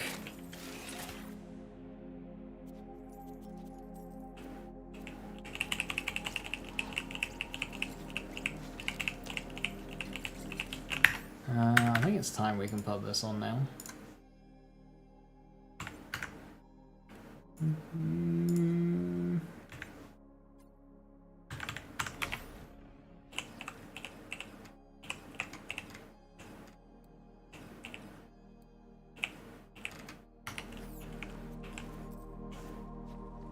All right, Maurice, I'm inside. Nothing here but bad decor and a weird fountain.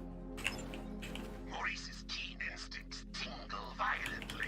There is something missing from that strange fountain. Complete. Yeah, it was BL3skills.com, Joe. There was also the official builder. The problem with the official builder, though, it was only one screen at a time. Or like one tree at a time. Whereas BL3 skills and Loot Lemon was all together. Cannot be far. Snip it out quickly.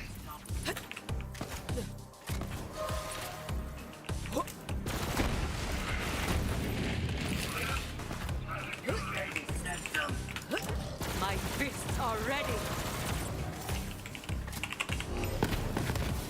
This is your last.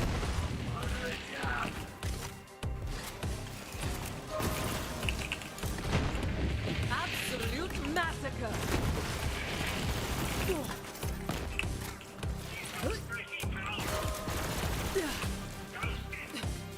Child's play.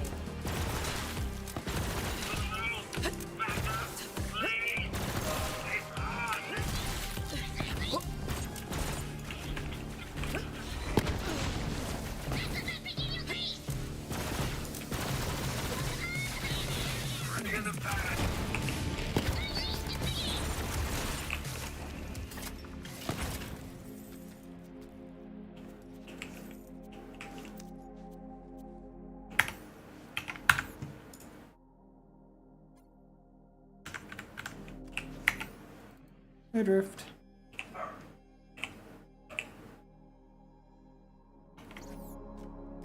The only launch anecdotal misinformation? Oh, it's gonna be out in droves. Oh, a puzzle. Cute. Good most supple success. Return to the fountain with the fragment.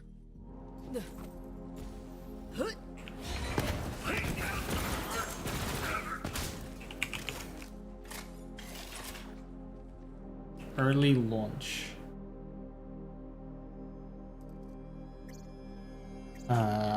It just means like. I still see people say CMT comes from Atlas headquarters.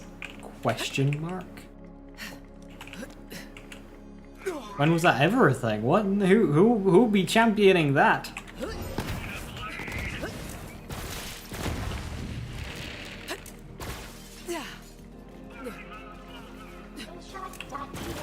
Yeah, they know what you mean, Joe. They're just saying that it'll just keep going forever. I mean, remember, people believe that Mose was made like nerfed and unplayable on launch.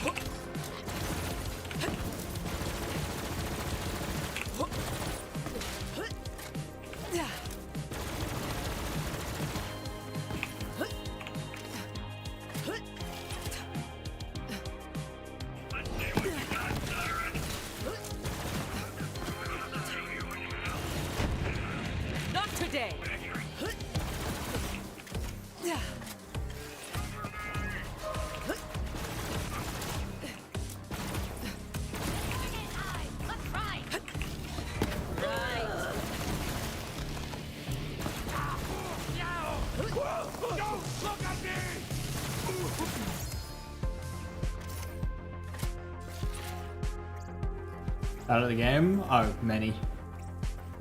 Many.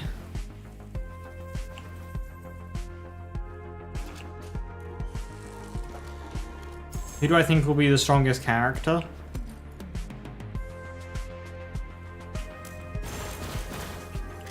So, bear in mind, I have not seen a single skill tree. By pure character design alone, I'm leaning Rafa.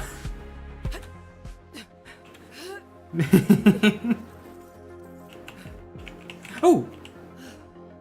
Hey.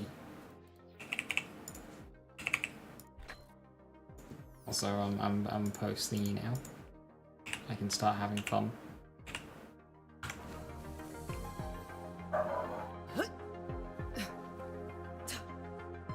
I think Harlow will be very easy to play and very good for mobbing.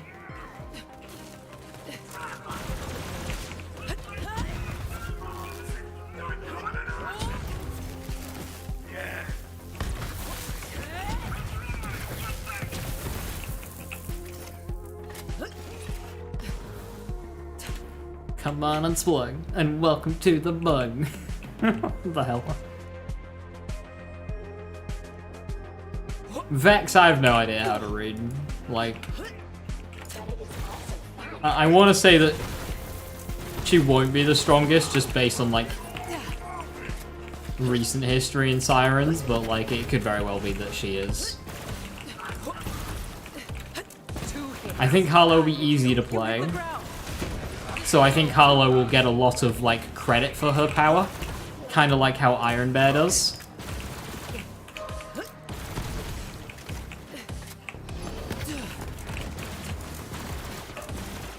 So I think a lot of people will be saying Harlow is the best. Eamon, I just don't have a fucking clue. Because Eamon, it seems to be entirely on how well they balance action skills with Eamon.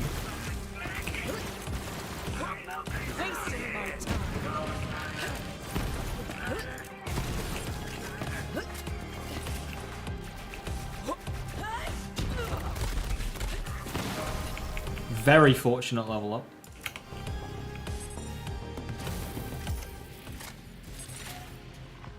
That's kind of what I'm hedging on, Joe. Stronger together. Usually. Table just open.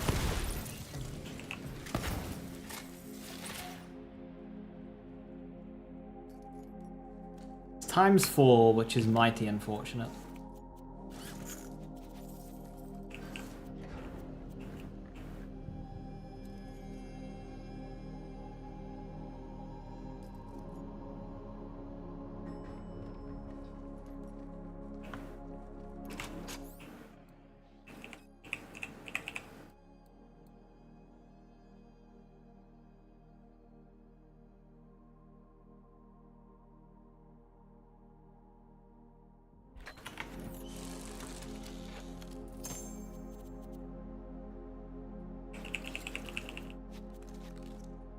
Hi, Baraju. Barry, no, I'm not.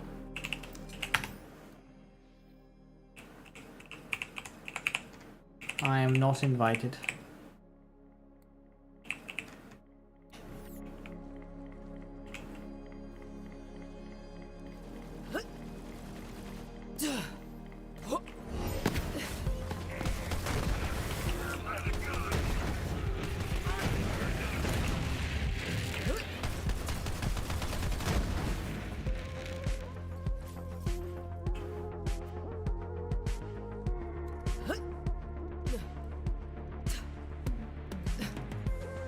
Or I've seen his full picture yet. Yeah, I don't expect Rafa's melee stuff to be the strongest.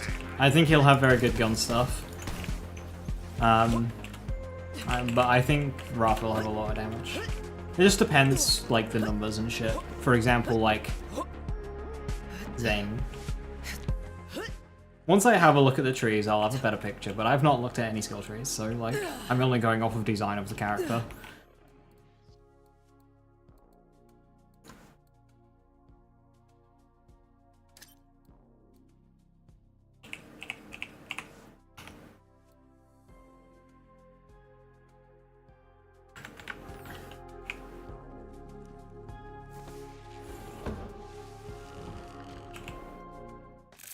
Edgy Siren's not your style.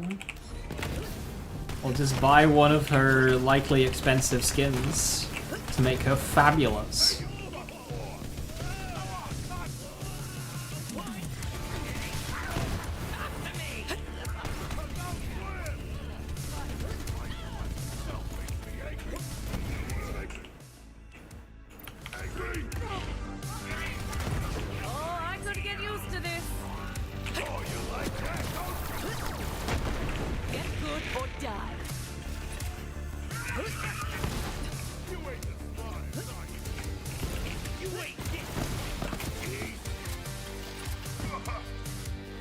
Joey?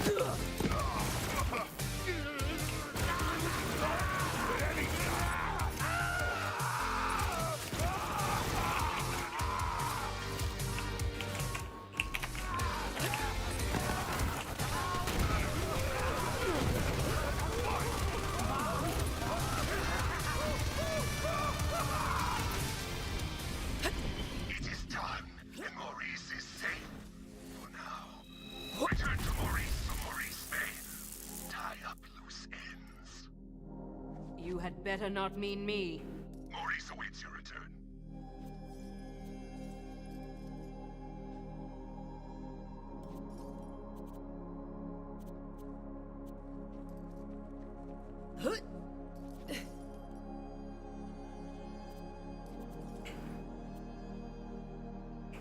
Aria, it's not even an OPQ.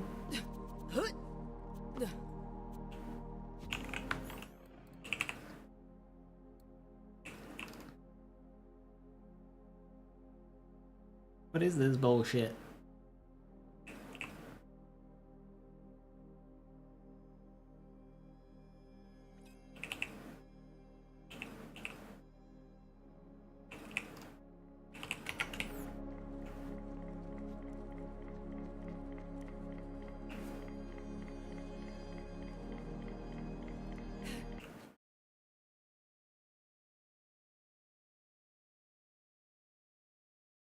Frozen heart swap. See, you could do that, or you could just use a frozen heart. Now you will accept Maurice. Killing the enemy in the process. Thanks, Maurice. You're alright. Even if you always sound hungry. We all cool. Maurice has much currency, devouring many wealthy bows and poker. Maurice may need your services again soon. Return to Maurice if you hunger for work. In every Vault Hunter, one life in Borderlands 3, what's my favorite? Wow. Oh, Flak. Is not yet safe from the Iridium Cartel. Since your assault, their leader has secured the hideout against further attack. The entrance requires a code. You will retrieve decoder rings from the cartel's informants around the galaxy. You're on your first Flak right now? Nice.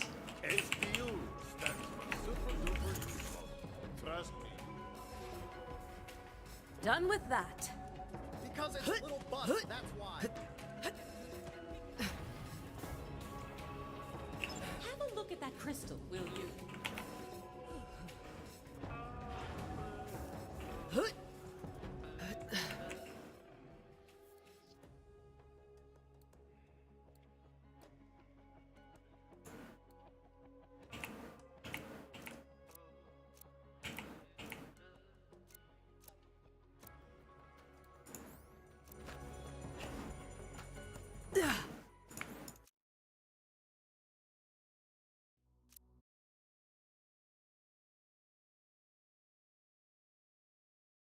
Hey, Winter 10, you've been using Banjo Bear and Grenade Flak with Vindicated Garskull, and oh my god. Have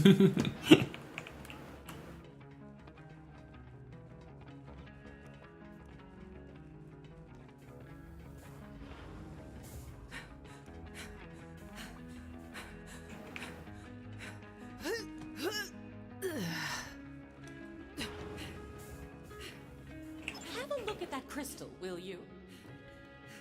Stay alive with this one item, Doctor. A very good shield.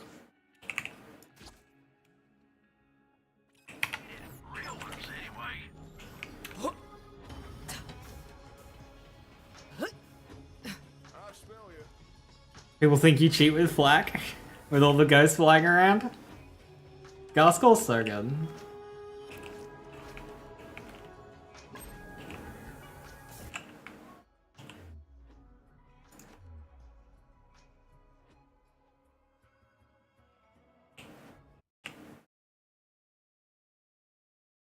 I always wanted to be able to implement Terror onto that build, but you just can't, like, do it cleanly. It's really annoying. The best way you can is get a Face Puncher with melee attacks have a chance to stack Terror, and then just do some swapping. Because if you have Terror, you get more skulls. The pet's a bit cheaty for one life? Yeah. Like, if you do ruleless, like, gloves off Borderlands 3 one life, it can be very chill. So, like, the most fun runs that I've done are ones where I've added in extra limitations. So for Moe's, I had to do 100% of the game, all content, and I didn't use Iron Bear. For Flak, I didn't shoot my gun, so I did pure abilities. For Amara, I've done no fight for your life.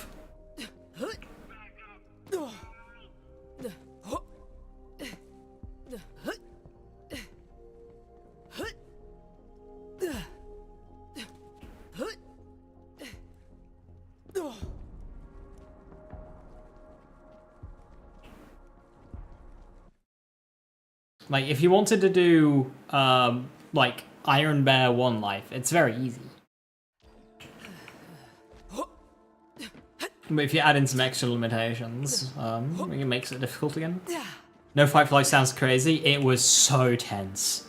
Like, I was shaking during the final few bits. Like, when I was going, Maliwan takedown bridge, I took a few years off my life.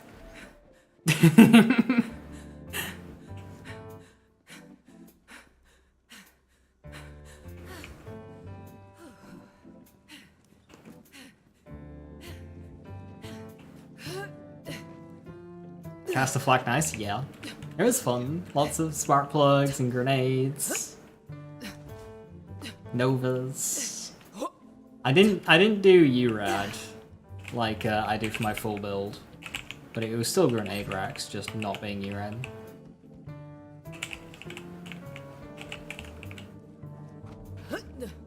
I wear a diaper for bridge? No.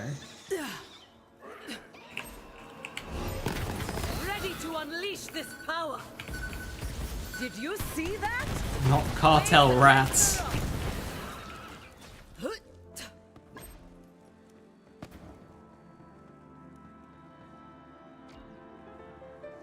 They're doing a community poll to name the gun Shooty McShootface. Fuck it, Link. Provide Link, Joe.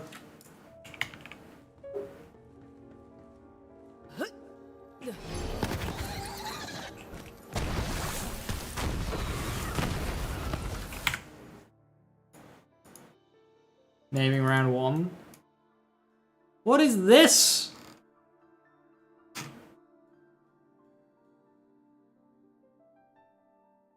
This isn't Shooty McShootface.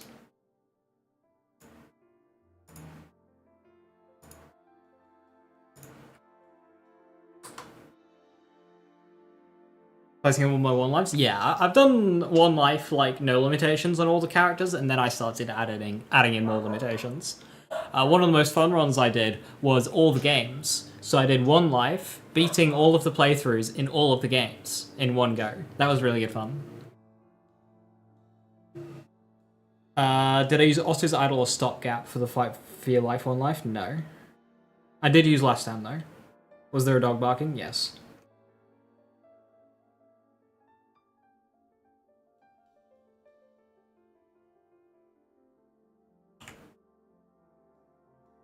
Pick your favorite of the words below. Bullet, Oppressor, Fang, and Fallen. Oppressor. Pick your favorite of the below words. Chaos. I was gonna go Brutal, but I do like Descent. But I don't feel like Descent will actually, like, get many votes, so I'm gonna go with Brutal.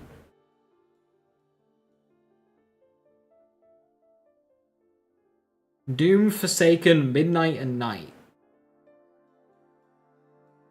Forsaken. Blitz, Mutiny, Fire, and End. Blitz. Disorder, Havoc, Maker, or Bane.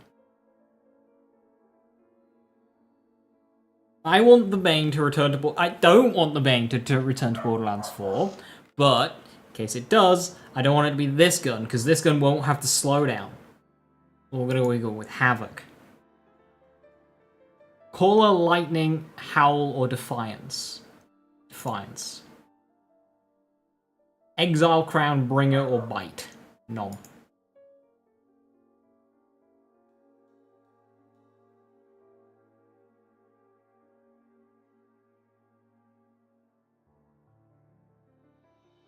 Tedial Ordnance? That might just be like a thing.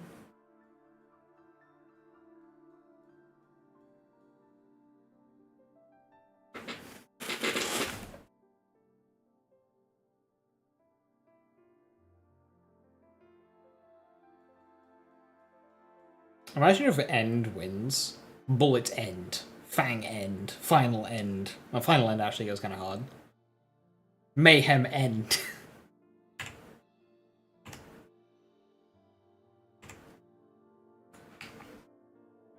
And my dogs again? No, they're not my dogs. They were outside.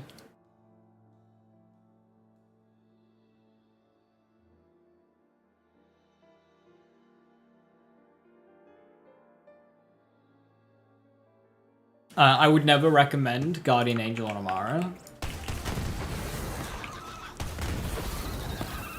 Unless you don't have your full skill tree and you're level 72, and then you can force it without losing as much.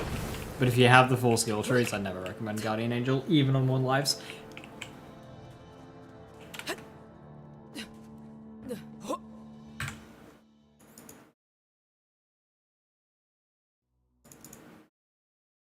Fang Bite. Like, okay, I get what they're going for here.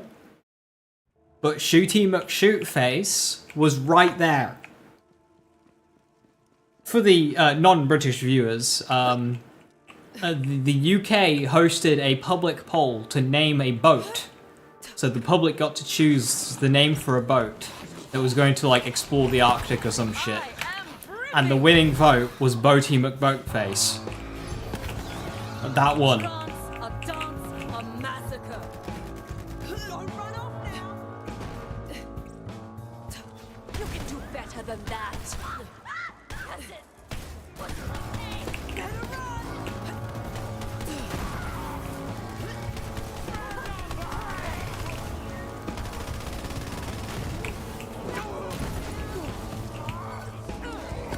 Trainee McTrainface.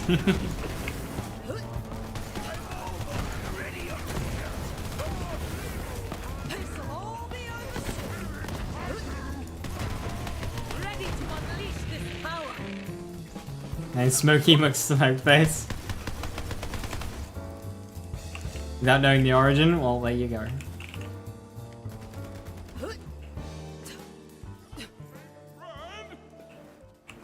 I'll get you. Juicy McJuiceface, amazing.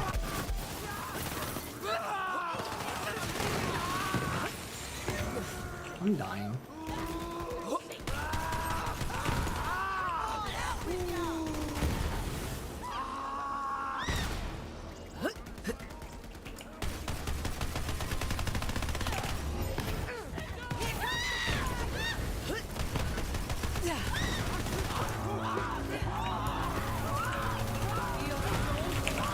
So goddamn sublime.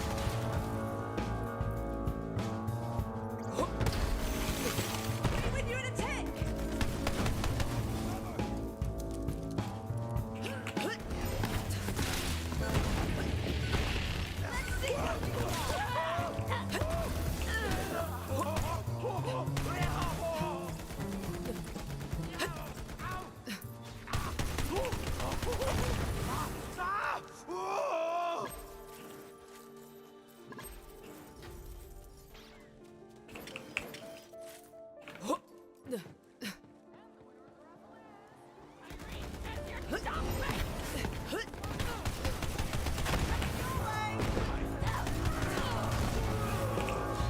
I'm protected. All in for me.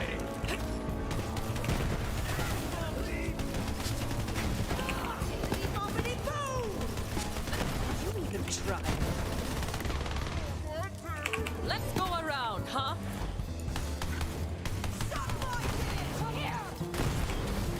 Better. Making headlines.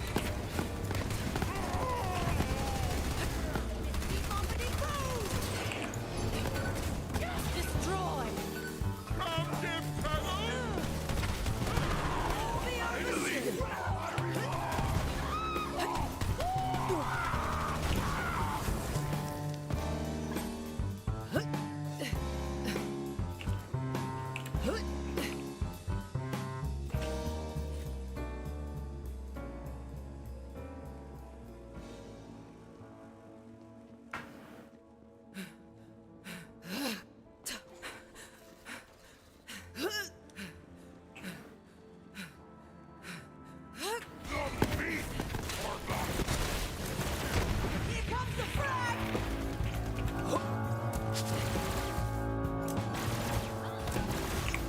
You enjoying the show?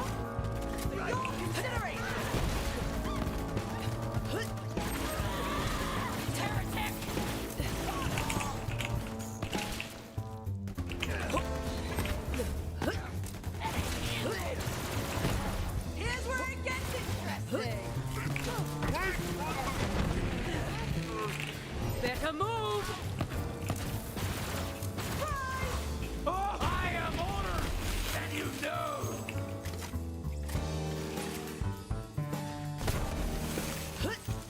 The combat music's so nice once it gets going, but that also spamming of the keys whenever it starts is awful.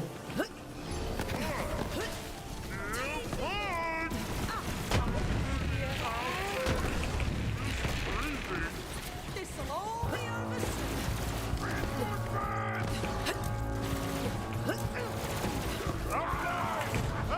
This is not too loud.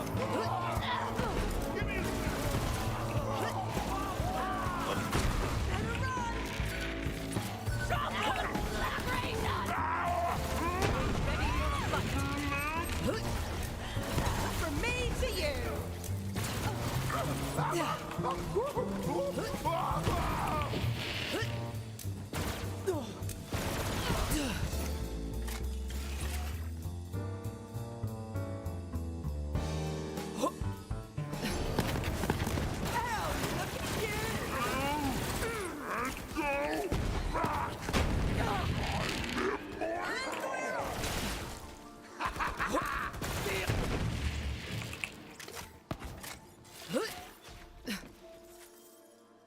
First try!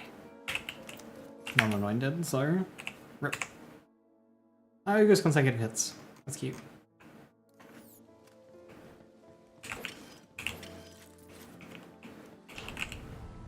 Hey, Viper, thank you so much for the tier 2. Insane. Thank you very, very much. I'm once again not here long due to mobile data. You're almost done in America and will return to the UK soon.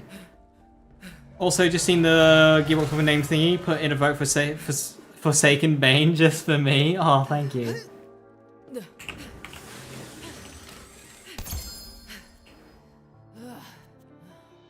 Ooh, Mantis. Only one in Transcend though, that's a shame.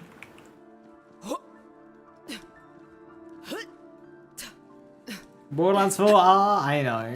3 months, 3 months. That's all we get to play.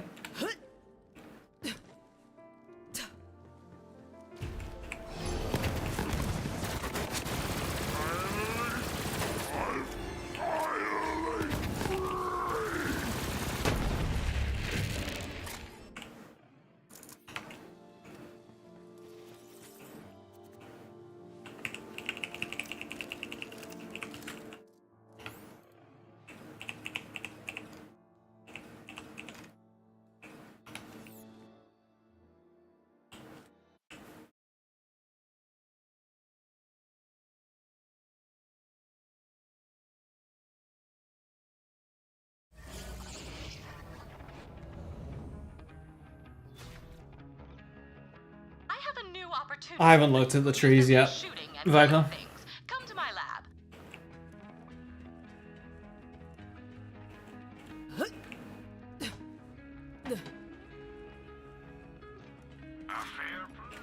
I'm waiting for them to be on like some kind of tree builder so I can look through them. A fine start, but will it be enough? Probably not. Malawan, bandits, whatever. I'm ready for it.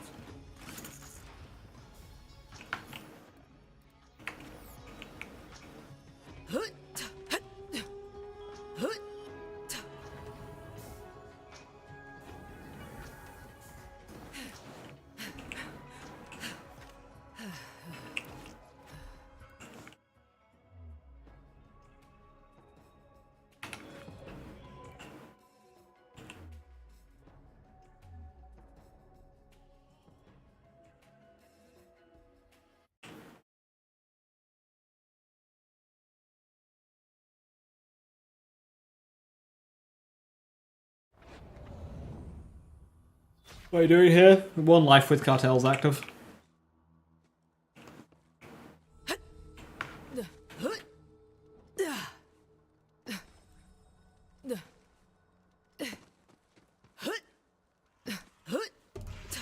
It's not some crazy one life where I need to like seek therapy for. It's just a one life run with Cartels active.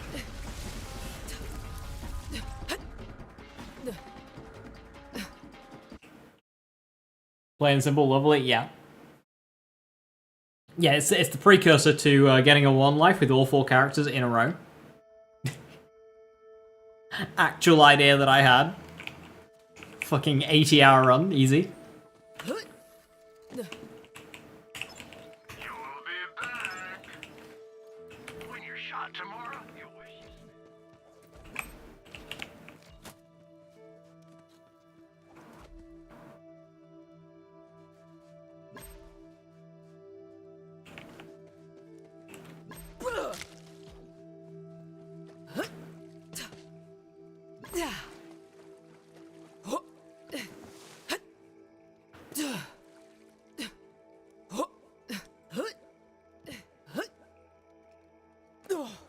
I feel like I've done 4 one lives in a row. I died a couple times on the 100% one life.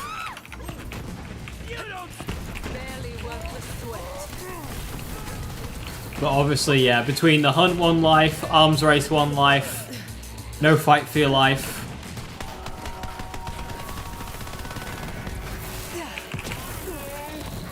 I did die a few times on that 100% one. This one's on me. Can this one not count for the first? I mean, yeah, it could. If I do decide to do that, I'll just start like as a Maradon. Technically, Mose has been done too. Feels so good.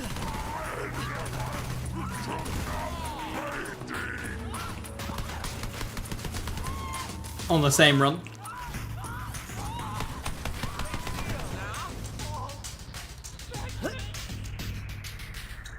Work out the first few levels. You see, you could like kind of extend that with the level 1 gear run that I did.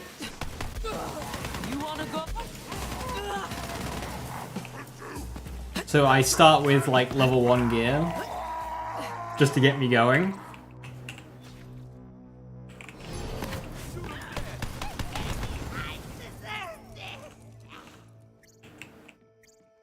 The problem is I couldn't get cartel enemies to spawn until like after I met Maurice, so...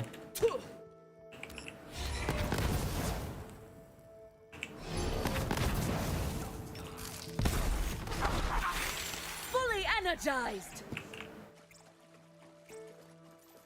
That made that a bit tricky. And like in playthrough, cartels is still quite rare. Time to prove my worth.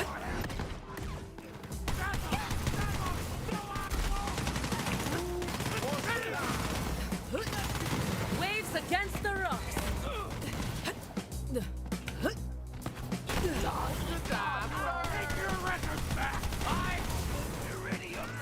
The main issue would be like gearing up for hemo with that. It would be very difficult. Is that the best you've got?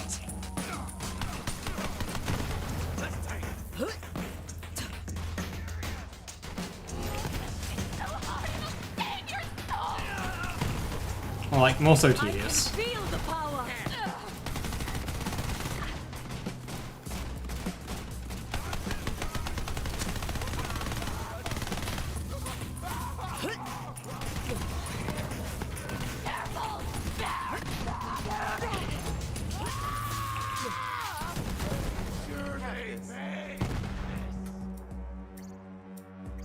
Cartel Wonderlands? Just more cartels. Every Vault Hunter in the Borderlands franchise game won life back to back when?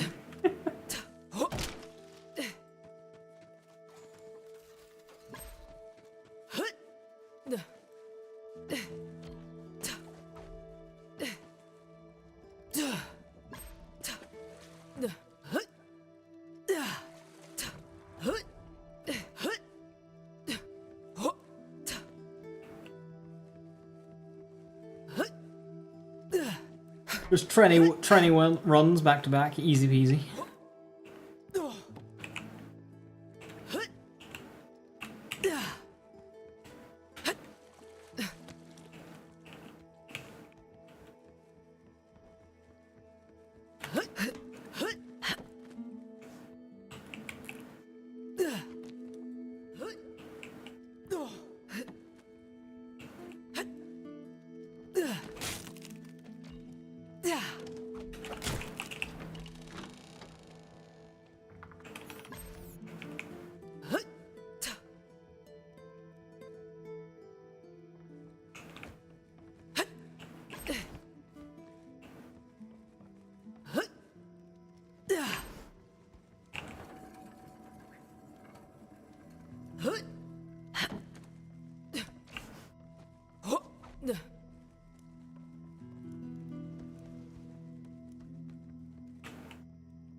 I forgot the echo.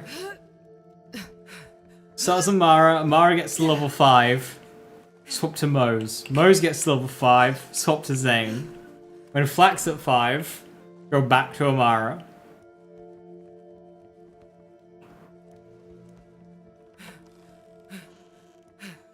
That is pain.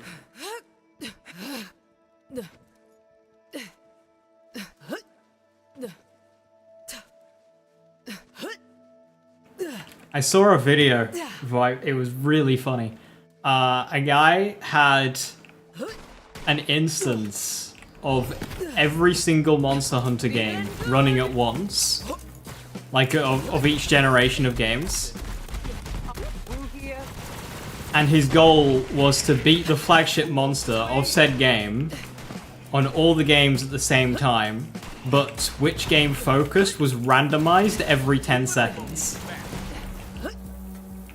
So they would all be on pause apart from the one he'd be playing, then 10 seconds later it would just instantly put up a different game, then 10 seconds later it would instantly put up a different game. So it'd be in the middle of like dodging an attack, and then suddenly, different game.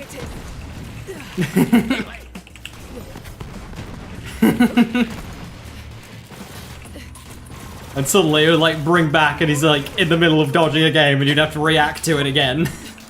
Dodging an attack, like...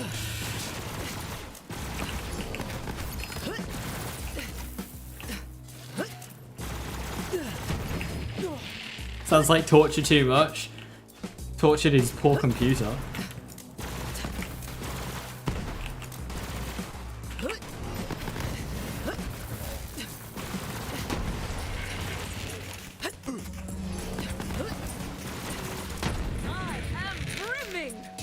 You can offset arc belt, then a different boss comes up, and then 1 minute later you've forgotten all about the offset attack.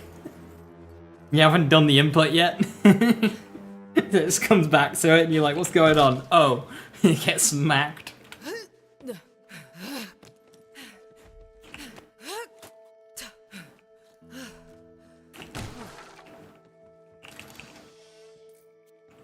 And of course the games are all like completely different as well, with like different controls and very different gameplay across 20 years of Monster Hunter games. So you go from playing like Monster Hunter Wilds to Monster Hunter 1.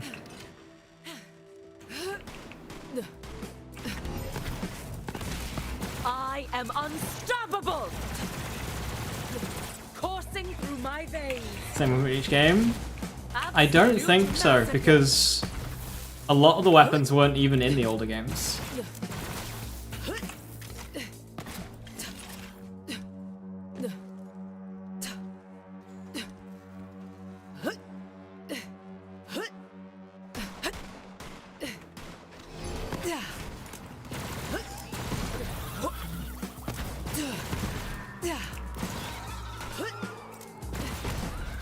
He was on like the hardest difficulty as well. He was like doing G rank monsters.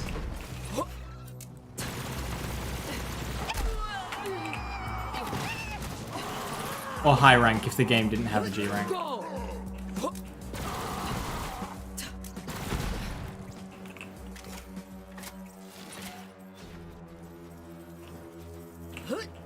Oh, Mesmer. A Mesmer would be really nice, but I might not bother.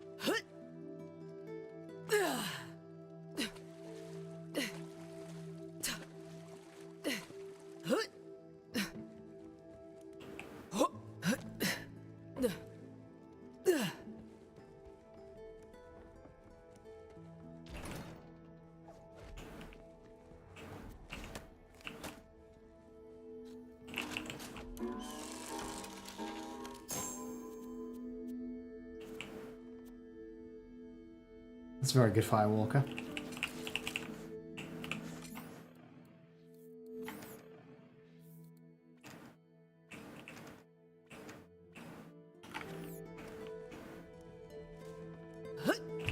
What you doing today, Vault Hunter?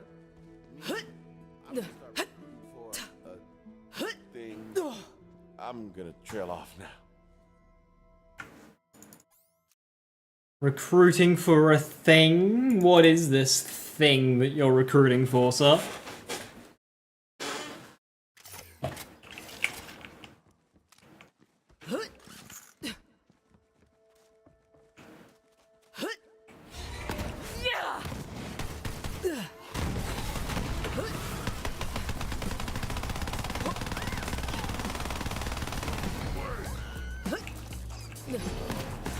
I can feel the power. Is that the best you... Stronger together. Fusion.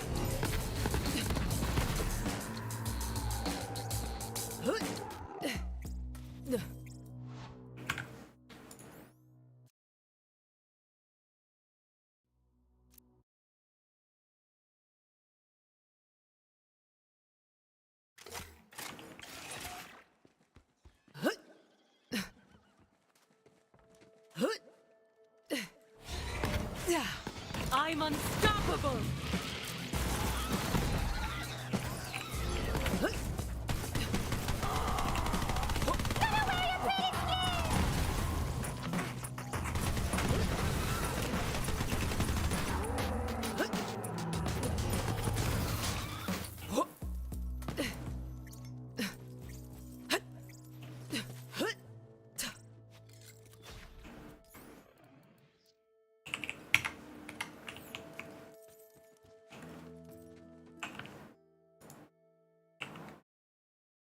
Alright, Viper, have a good one. Thanks for stopping by. Thank you very much for the sub.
A rare antlered spider ant! I must have it on my credenza. Kill it!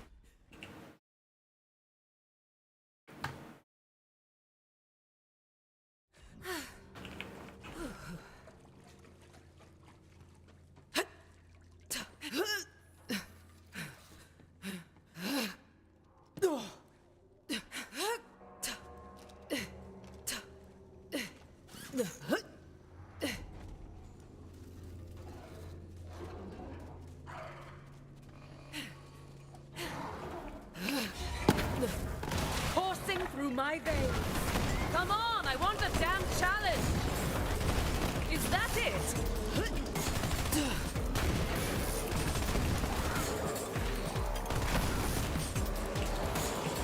Destroy.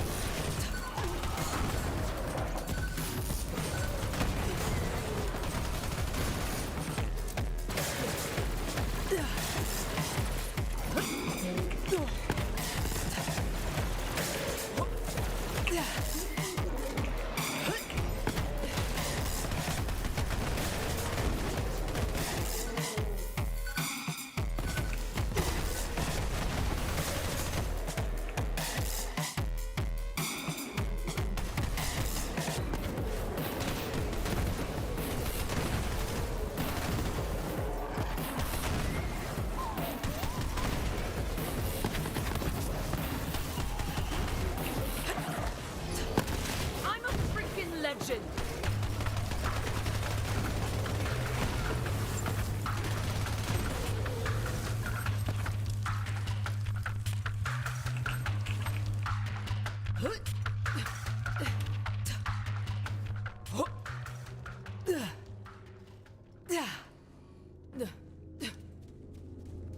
Hope you stay scouted.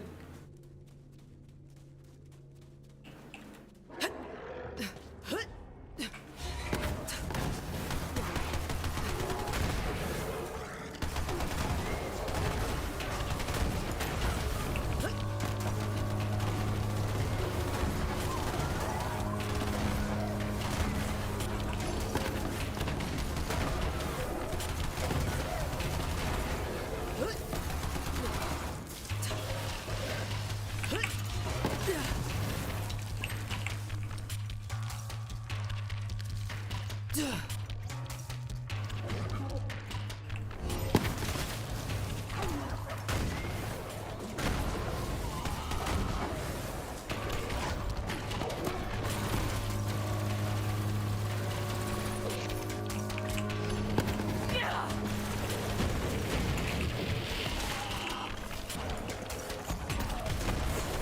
I could use the practice.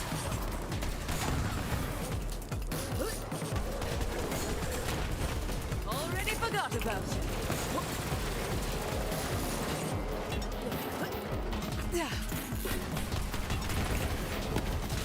This is all too easy.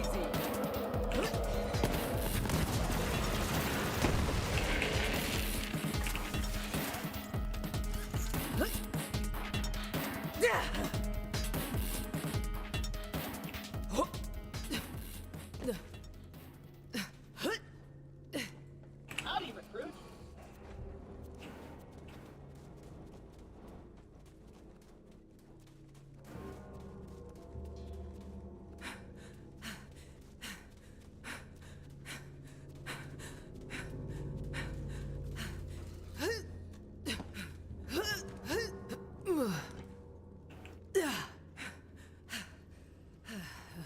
Meow.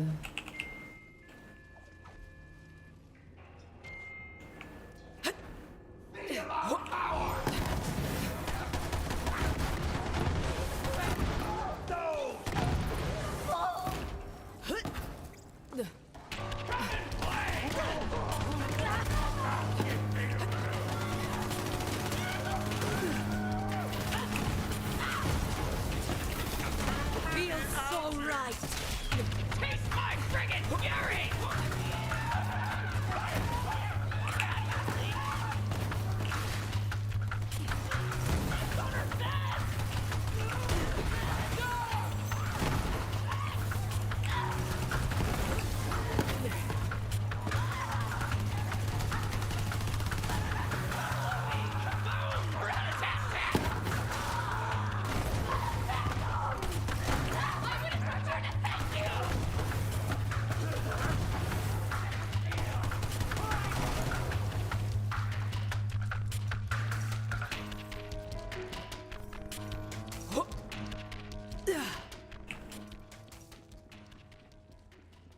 Make her!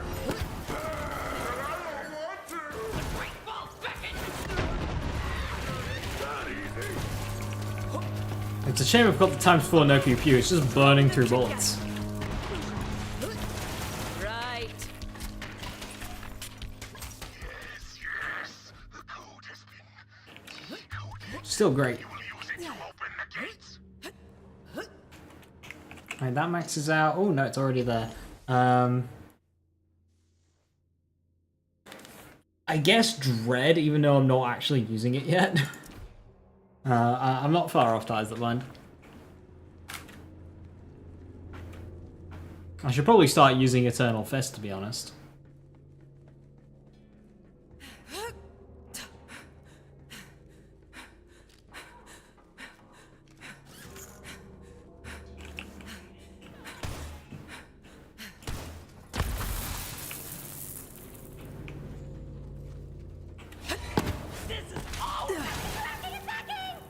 Why so over-prepared? Trance, a dance, a massacre. Oh, you've just made a big mistake. Don't make me run! Make me dead!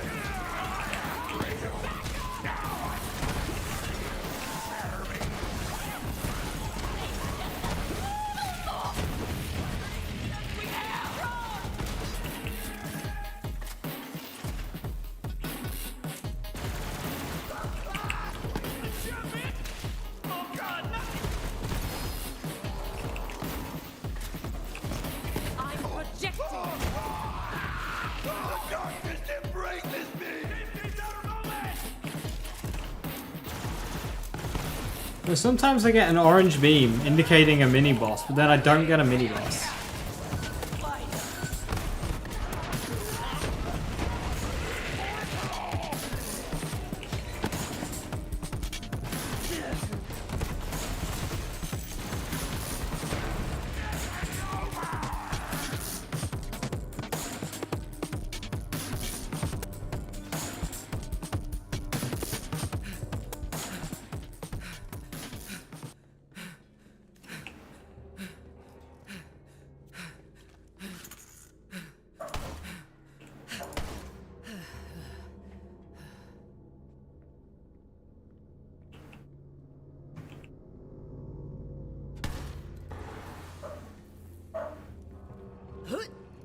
Say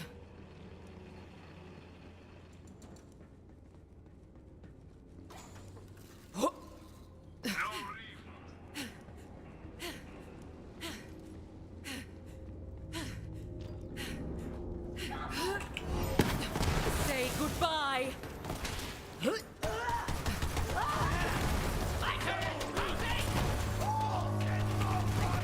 Oh, I could get used to this. Who's next? Oh, damn it!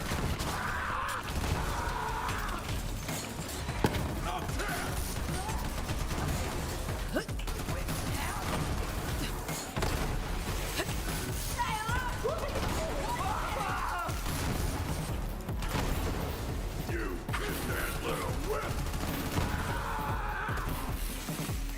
Hey, Blisket on the scene!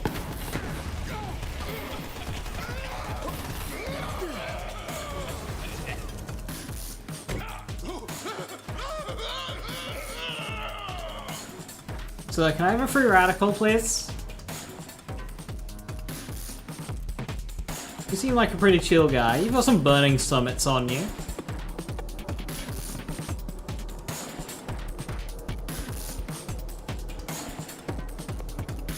Hi.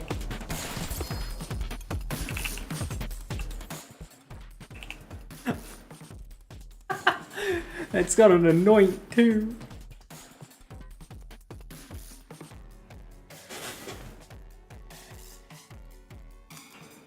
Some might say that's pretty apt.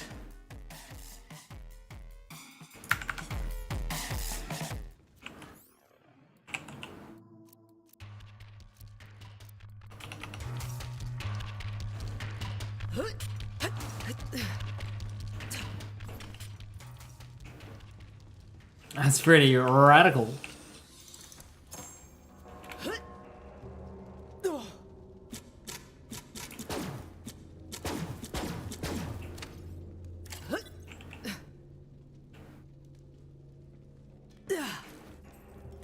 Howdy, recruit.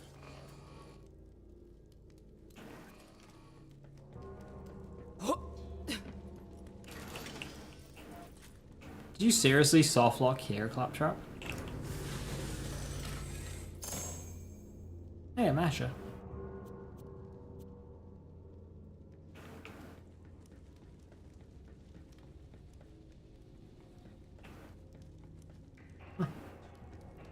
Don't think I've seen Claptrap softlock there.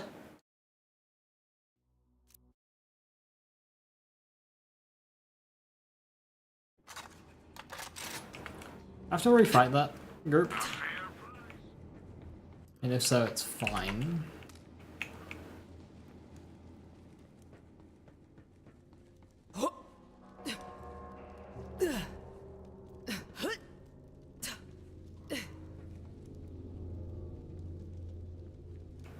Hello, traveler.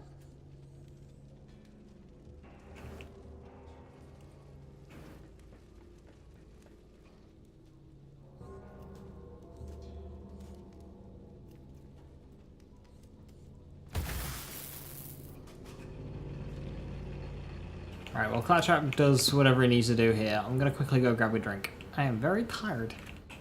Hey, Lana, how you doing? Hiya, hiya. Alright, back in a second.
I'm back.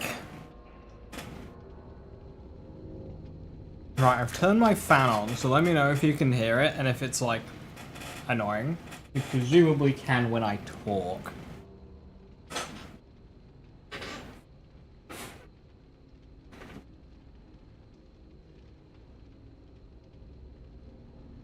But it is uncomfortably warm now.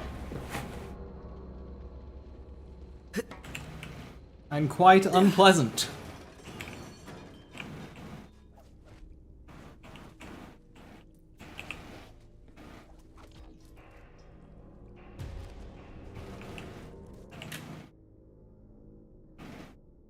Am I British? What gave that one away?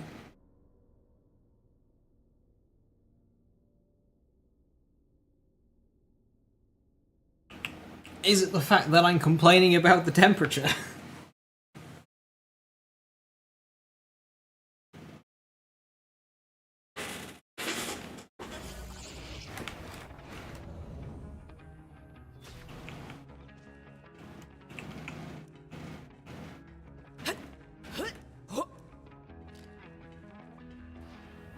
Today was seemingly warmer in London than in Sao Paulo or Istanbul. Well, I'm nowhere near London.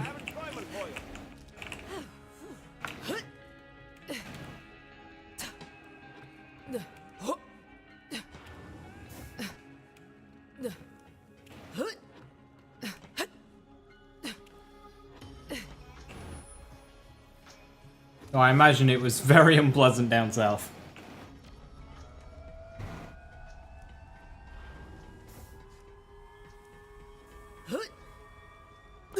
Hey, Vault Hunter.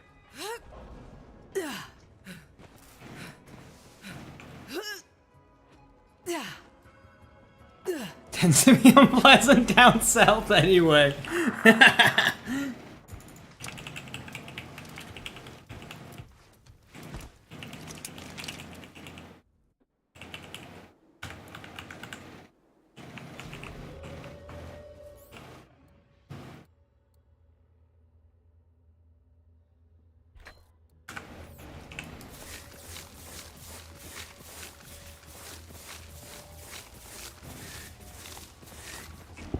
Just be.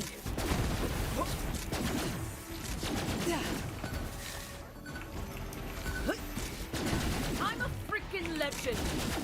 Is that the best you've got? I have humidity and bugs down south? No thanks. Oh, we have the humidity up here as well.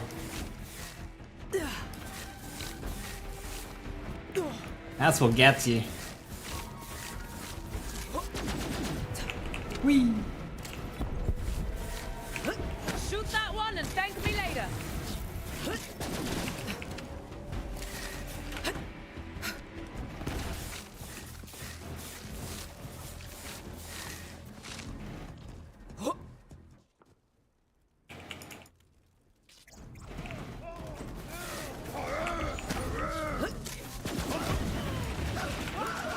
You wanna go?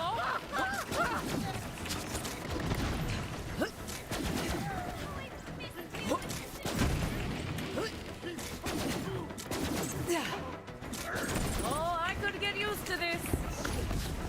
Stay.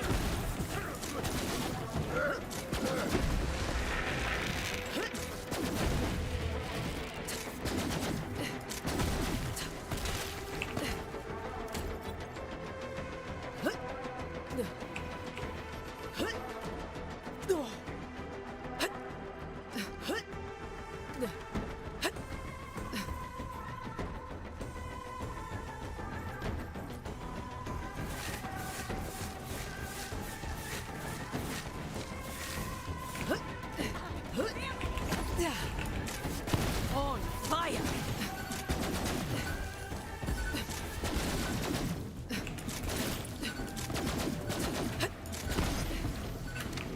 Feels so right.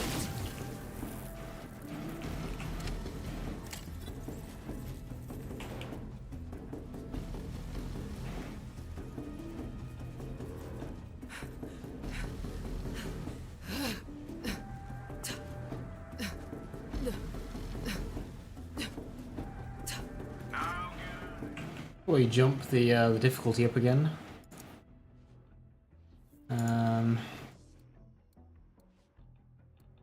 6 goes from 800 to 3000. Jesus.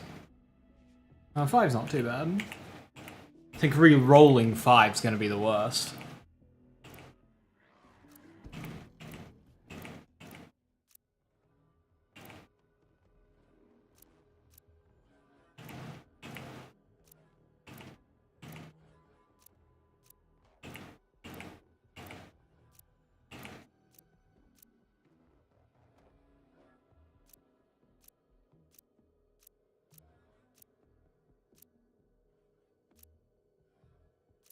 Oh, that... Should have maybe gone with that one.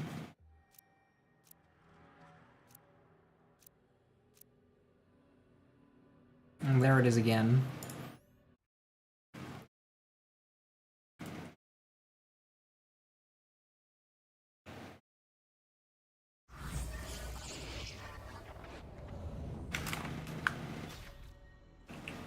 Oh, all the way back here. I thought I hit the respawn station. Oh no!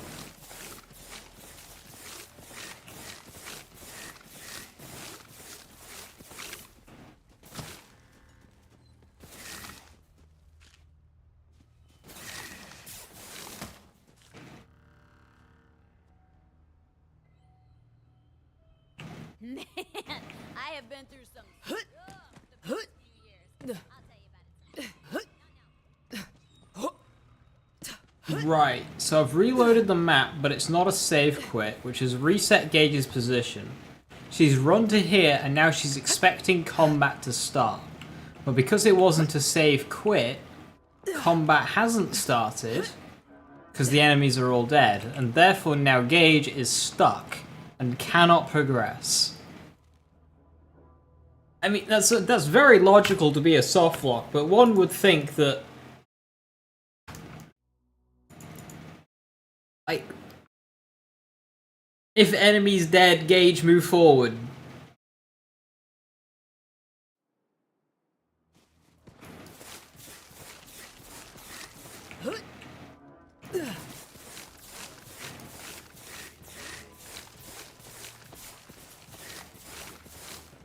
I don't think that should be a soft lock. I see why it is, but...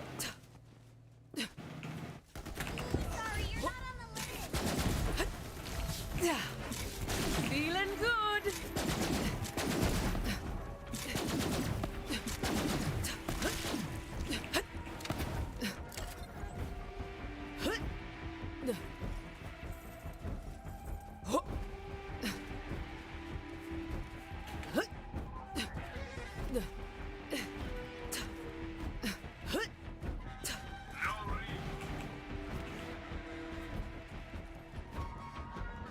The respawn station's up here.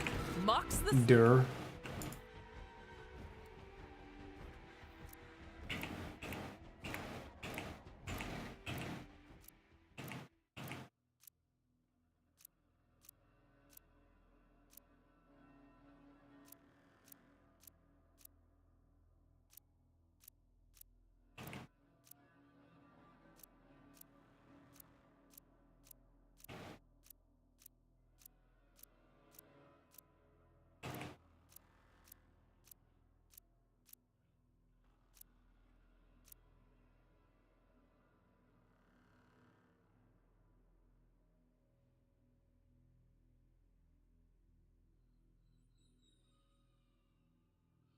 That's Trey's chain gang out for ticked off.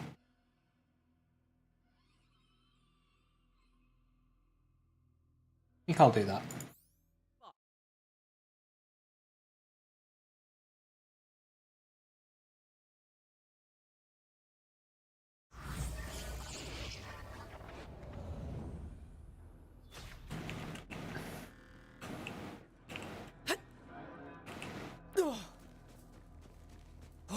Oh, don't tell me.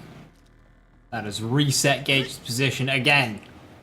Why? We had made it. Fuck's sake. I asked for it. Was Cartels one life? It's one life with Cartels enabled.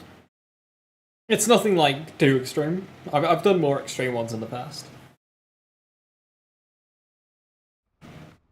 I just wanted like higher enemy density.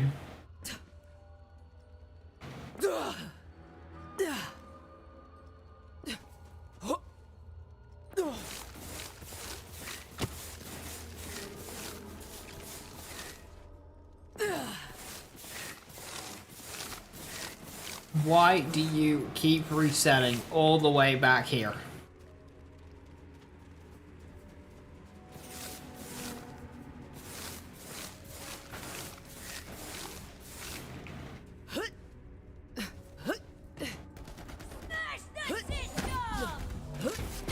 Enjoy.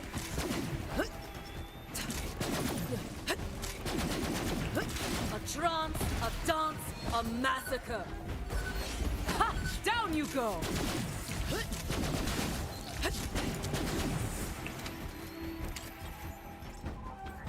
Digital Death Trap's AI.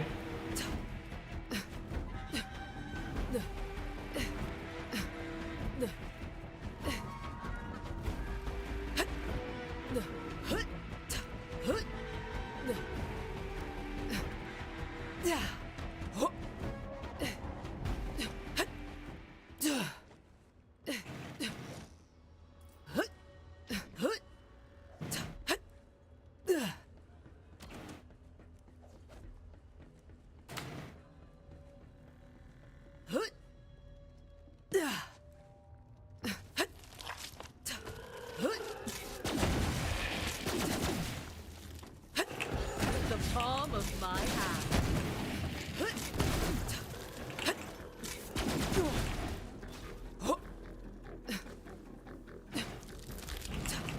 Who wants a free kill?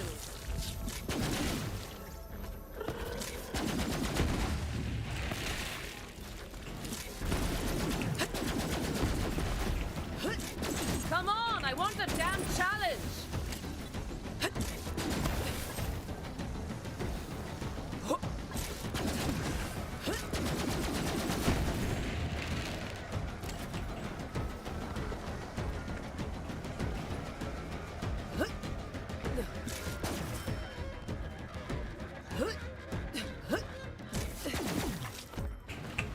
Stop.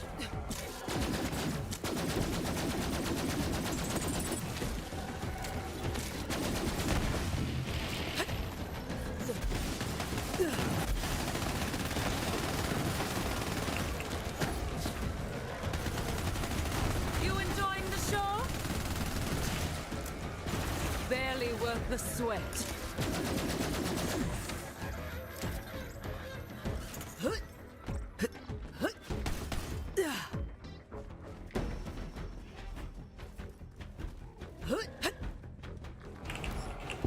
Stop struggling.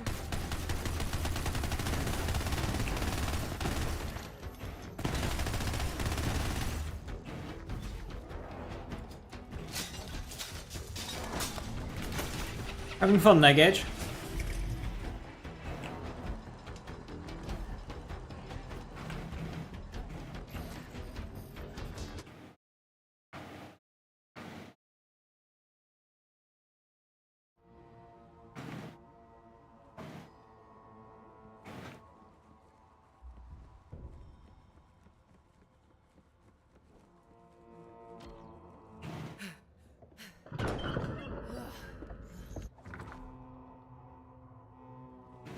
Not to rub it in, but I didn't get invited to the preview. No.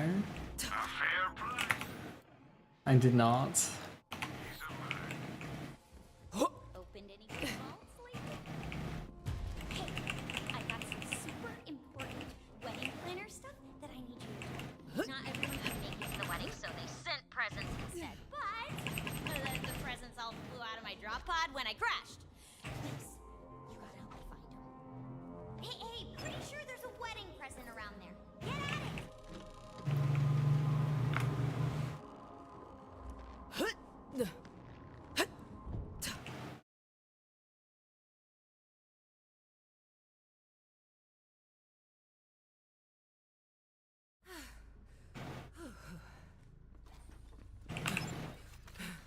Thanks for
Welcome back, Joe. I didn't buy any of your consoles because one of them was full of small little bugs. Still made enough money to buy 3 full super deluxe editions of Borderlands 4.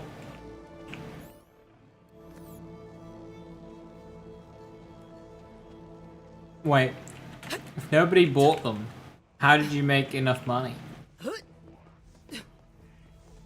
And why was one of your consoles full of bugs? I have questions.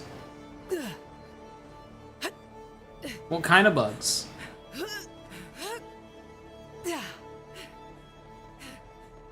I sold a bunch of old games controllers as well. Ah. Well, congratulations on making enough money to buy 3 games. We're burning daylight.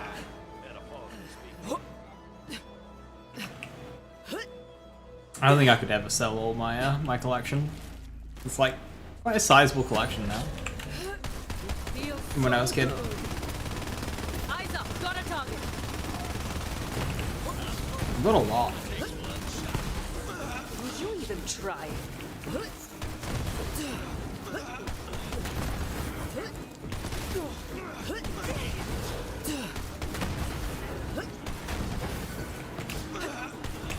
Almost done.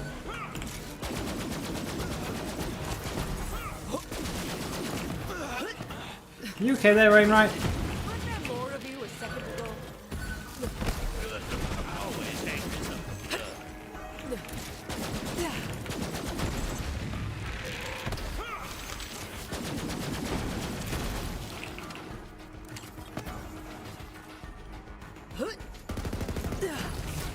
Enjoy.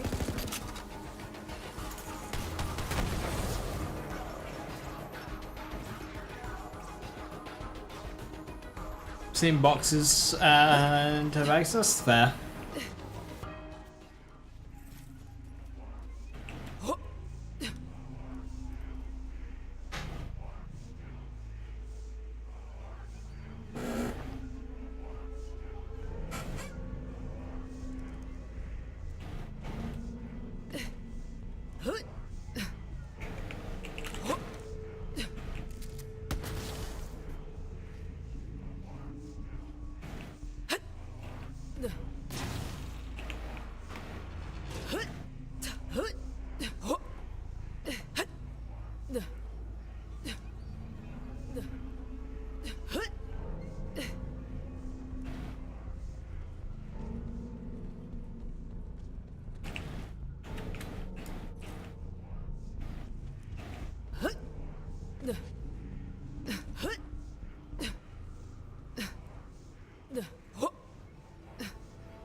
Those crystals resonate with me.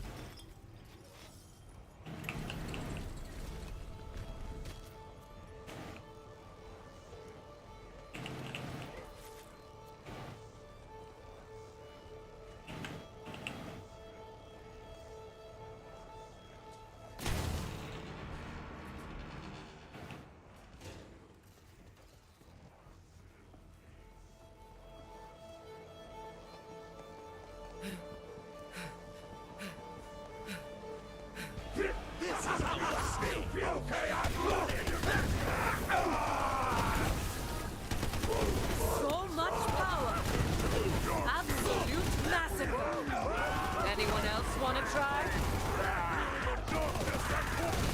I'm gonna hunt the shit out of you! What's that? Would not die again! Can't wait to pull this through! Treachery of the thing! Nothing's in my blood! It's been so long! We have some fun around here! I hope you're warmed up. Complete devastation! Because Gregory not to touch my secret cover! Secret cover!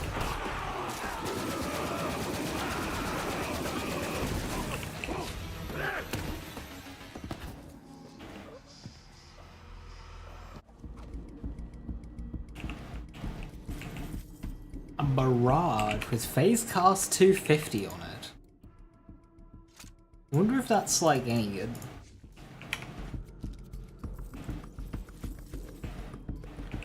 My action skill broke, hooray. I'm just gonna quickly turn my fan off since it's cooled down a bit in here now since turning it on.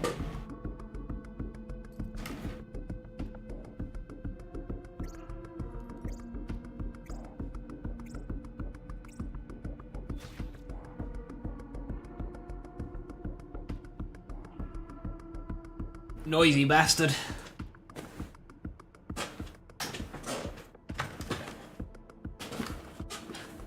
You know, I'll probably end up turning it on again in 20 minutes.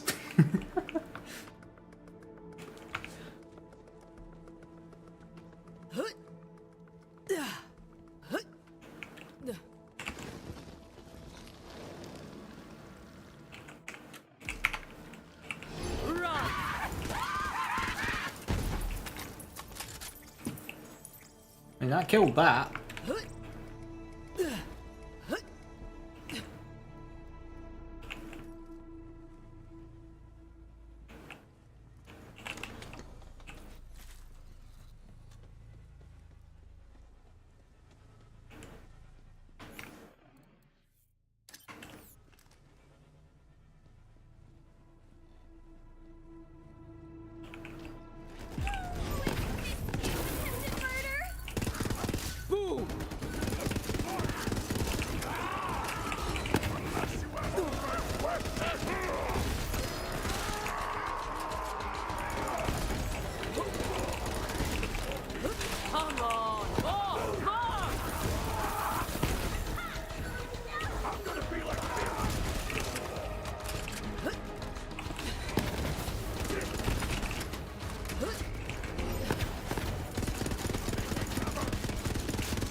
Never be a hoarder, somebody will have to get rid of your stuff, all your stuff eventually. Not if you just keep passing it down. On to the next, into the next, into the next, into the next, into the next, into the next.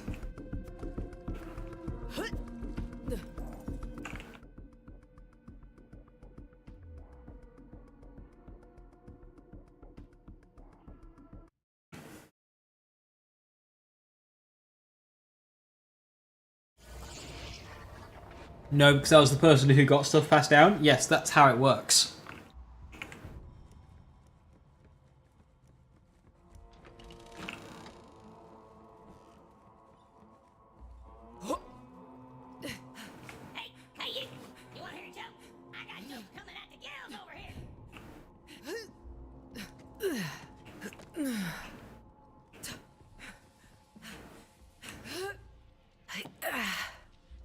Generational bits and shits.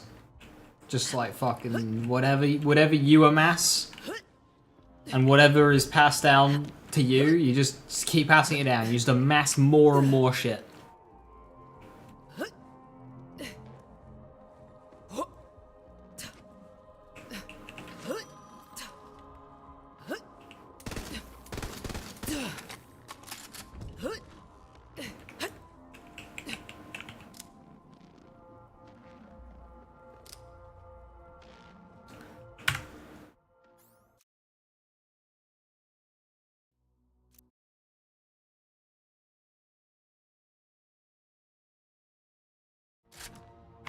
The Lodge.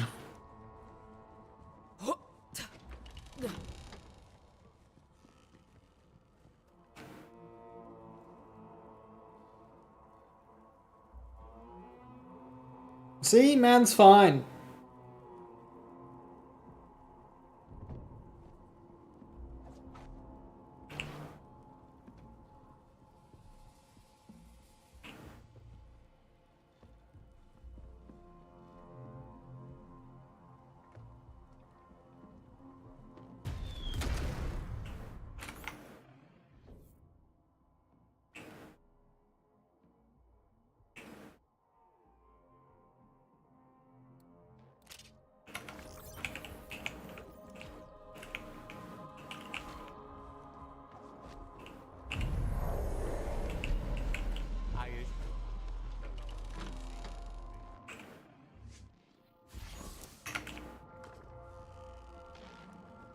Closing in on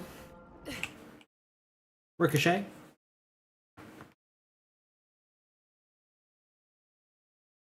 Should probably start thinking about respecing to sustainment, but like, nah, it's fine. We don't need to do that. Respecking overrated.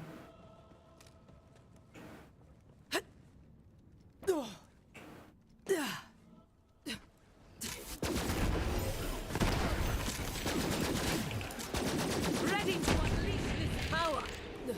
You cannot hit what you cannot see. Poor form. That's what did you in.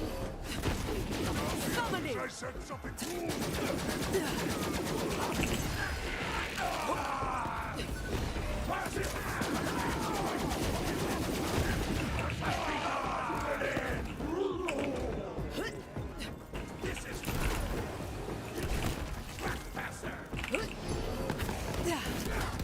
Feels so right.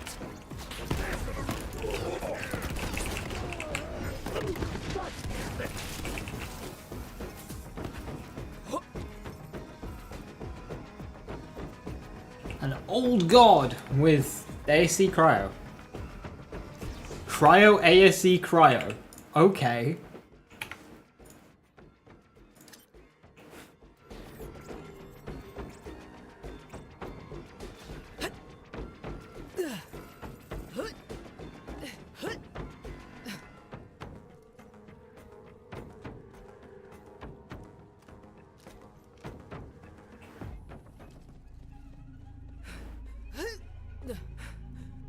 The Eyewitness.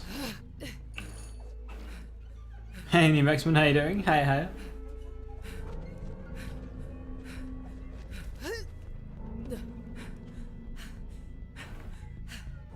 Oh, it's the Periwinkle guy. Knock again, and you'll be cursed. I won't tell you how it will happen, or when, or by whom. But know this, the curse will pursue you into the depths of hell and back again, slowly infecting your friends and family and future loved ones. So go ahead, knock again. I don't have any future loved ones, so like, punk.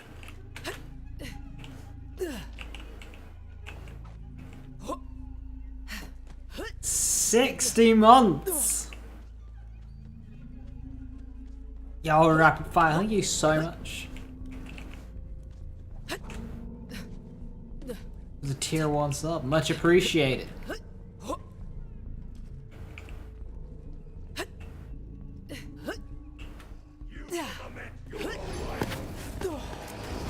Say goodbye.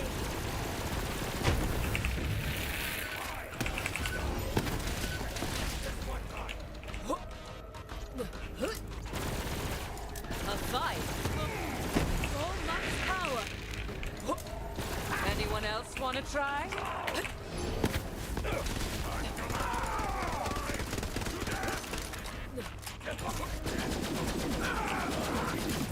The difference between Radical and Barrage is really funny.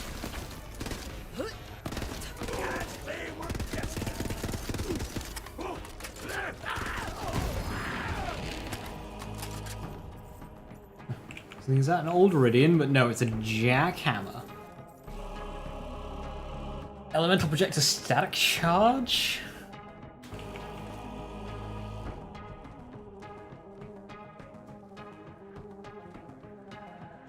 Prepare yourself. This how it Through my veins. Help.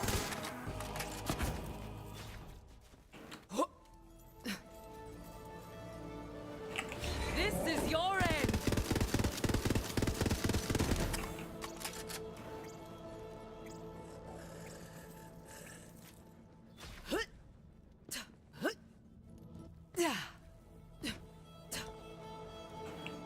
Ho, Vault Hunter!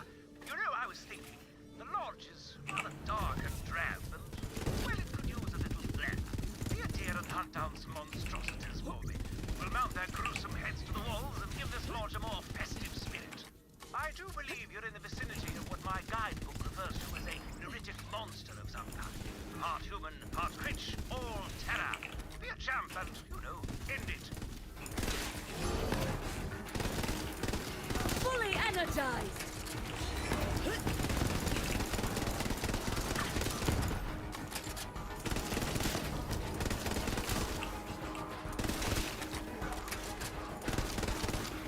Ruin them.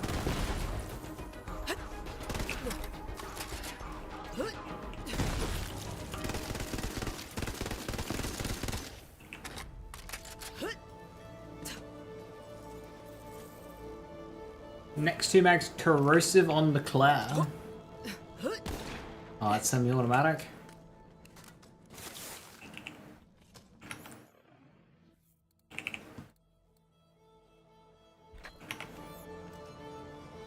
This is your favorite DLC in Borderlands 3? Yeah, same. It's just very good.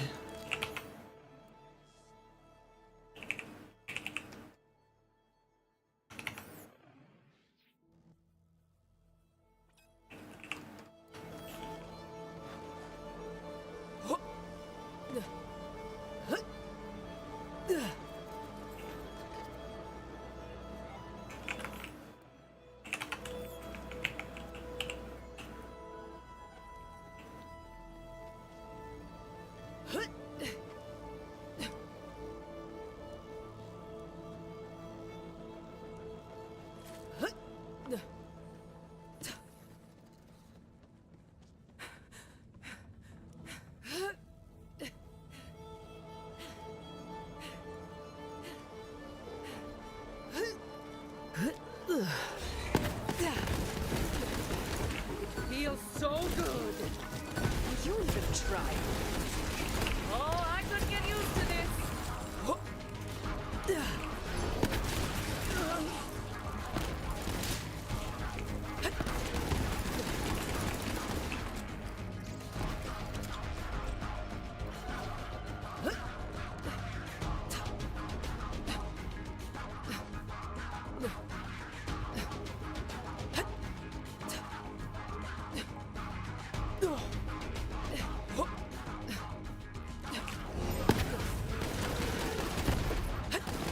I can feel the power.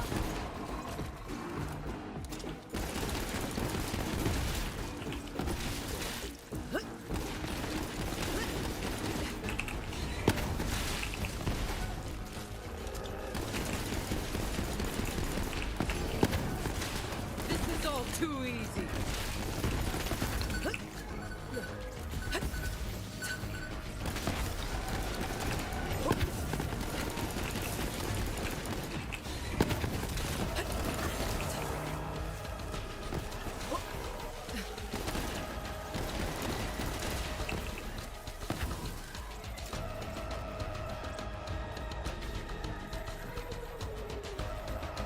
Focus. Fuck your company. Oh no, what happened, Rabbit? I've been shot worse by better enemies. This is the beginning of a beautiful friendship.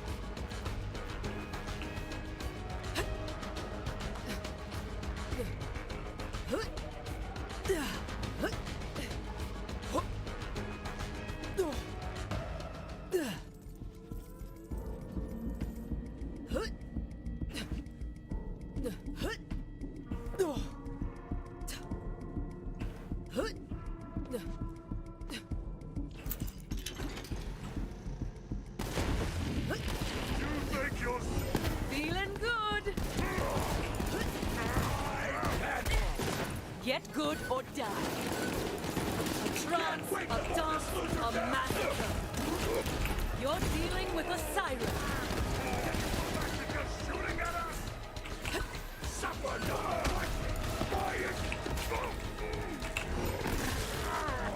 A new personal best.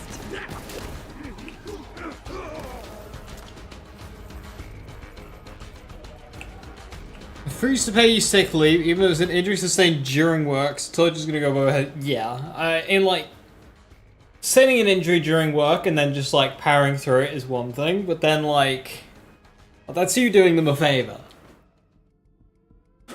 So for them to then deny you sick leave, that's like, all right, I did you a favor. You're taking money away from me, so like, fuck you, fuck them up.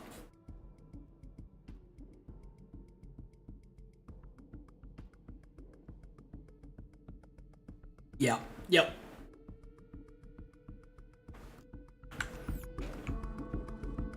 Fuck them up.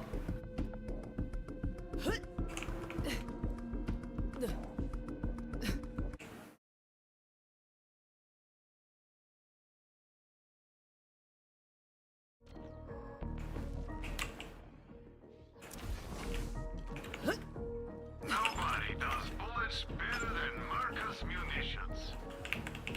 Only he got a pulse and a break. Excited for Borderlands 4. Anything that looked bad to me so far? So unfortunately my concerns with the game can't be answered with pre-release snippets. So like all the pre-release stuff that I've seen so far all looks really cool. I am excited for the game. It seems that they've actually added some actual endgame coherence in how like there's different events in the world and they all tie in together, and how it isn't just a big gargle of whatever idea they come up with. My main complaint is how much padding there is during the game as a result of open world. Open world games that used to be more linear and on rails, or have smaller, more focused zones, typically never goes well. And the zones created between the zones, essentially, in the transition to open world, always just ends up being nothing. Just nothing content and filler.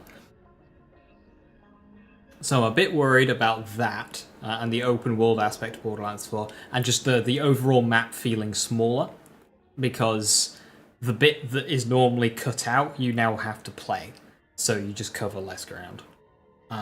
The other one is endgame build variety. I want to feel rewarded for putting time into optimizing and min-maxing my build. But if the game is too easy, and to the point where it doesn't feel like I need to optimize and min-max my build, and it doesn't feel like I'm getting rewarded for doing so, then my drive to actually play the game just screeches to a halt.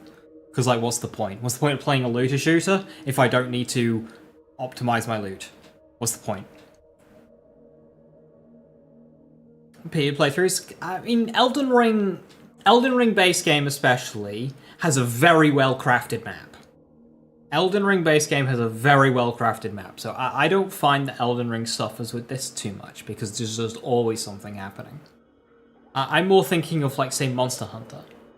Monster Hunter World has corridors between each of the zones. There's nothing in these corridors, nothing happens in them, it's literally just to get from A to B, and it takes longer to run down these corridors than a load zone did in the older games. Gears of War. Gears of War 5 came out, oh, it's all open worldy. There was nothing in it.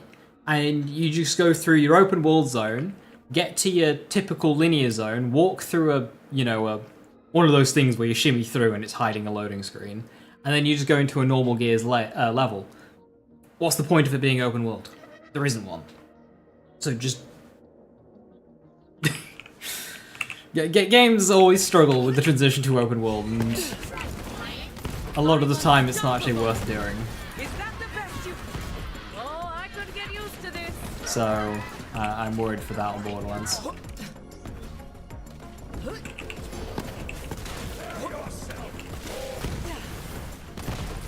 We'll need to get a few playthroughs in to see if it was a good or bad decision.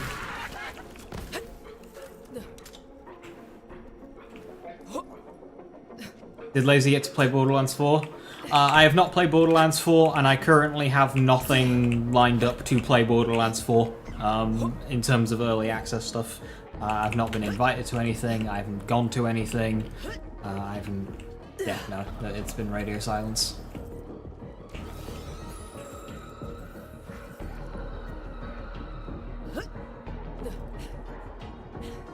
Yeah, kind of what Rabbit said. I haven't looked at skill trees yet until I get a proper skill tree builder. I don't want to look through skill trees through somebody else's, you know, controls. Like on a video. That's just really jank. I want to be able to go through them in my own order, so that way it's easy to go back to other skills and stuff and properly piece stuff together. So I haven't wasted my time looking yet until I can look myself.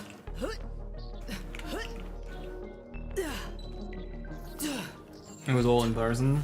I mean, people get flown out from all sorts of places to go to these things.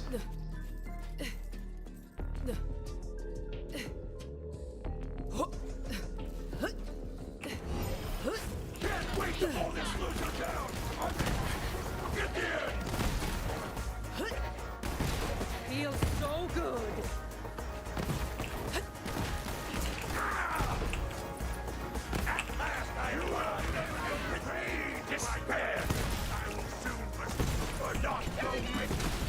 Absolute massacre.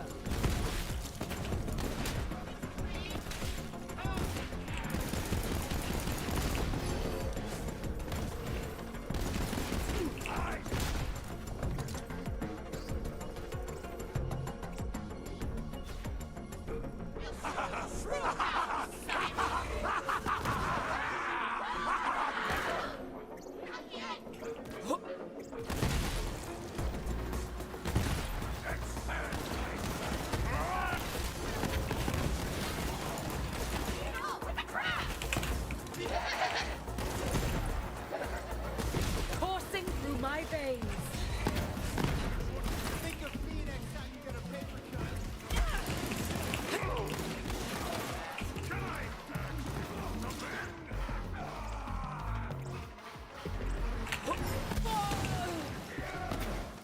Bloody hell. Spooky. Hey, these guys, they're like, what? Why? Go away! Leave me alone!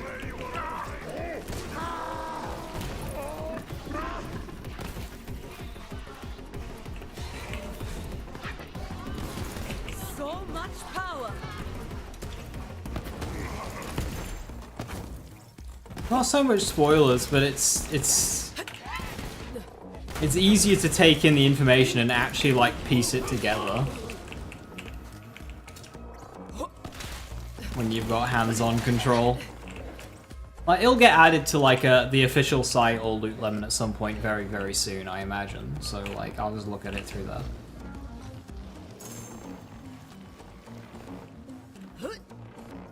There's no rush. The game won't come out any sooner.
destruction.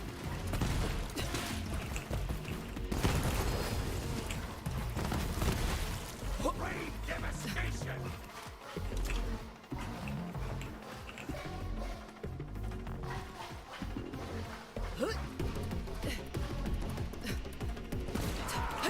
Can't run from me.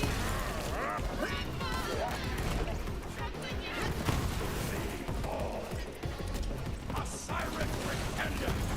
Be here to get you!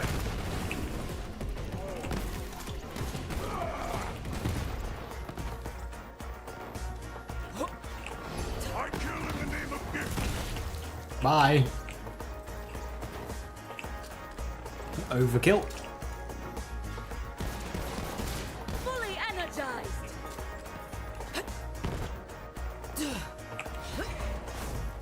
Faster!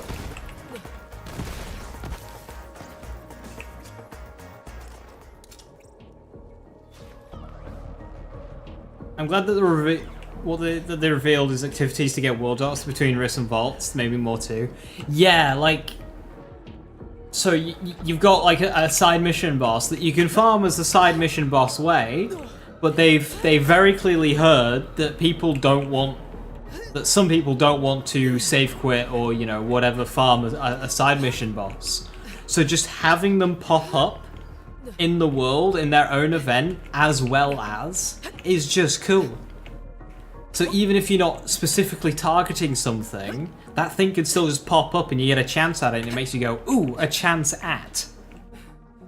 Instead of every single enemy having a decent chance at loot like it is in Borderlands 3, instead you get the occasional increased chance at a thing.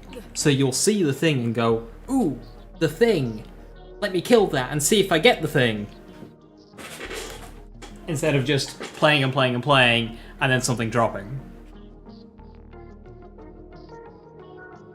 So instead of killing, you know, 20 bandits, getting a world drop hell shock, I kill 10 bandits. So, ooh, Vermilingua's over there.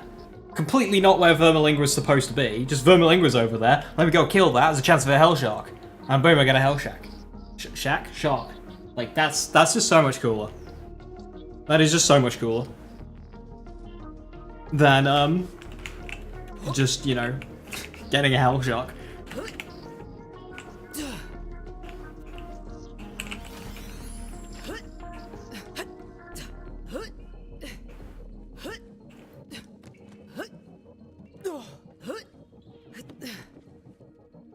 And then, of course, you can still farm the Vermilingua boss itself from the mission, just over and over if you want to target it. It's a really good system. It's on paper, it looks like they've managed to grab what people liked about Borderlands 2, as well as improving what people liked about Borderlands 3. They haven't just done high drop rates, but also you can deady farm. They've actually improved it.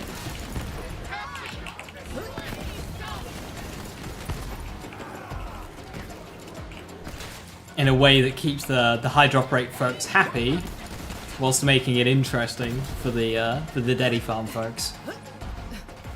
I think they've struck a wonderful. It's not even really a middle ground because there's no compromise really. Just depends what the drop rates are.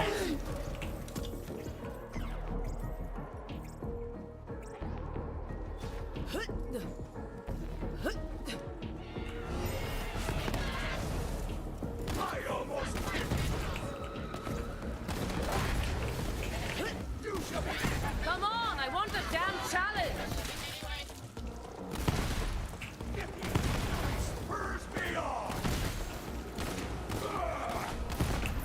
Overkill feels like cheating sometimes.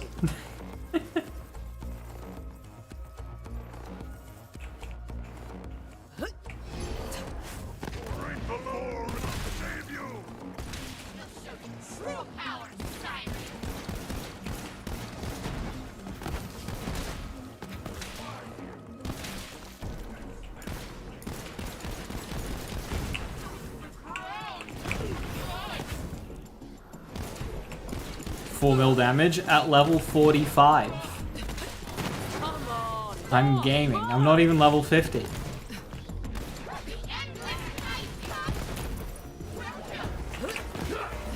well, Mayhem 5 stuff, so.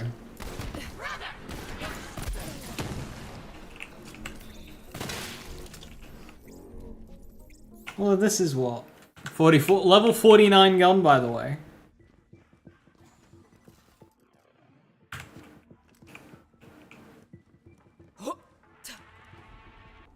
Better move!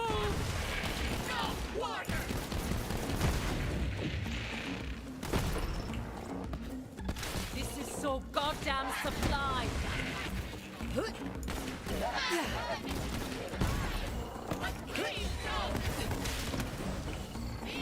The Jacobs, it only needs one shot.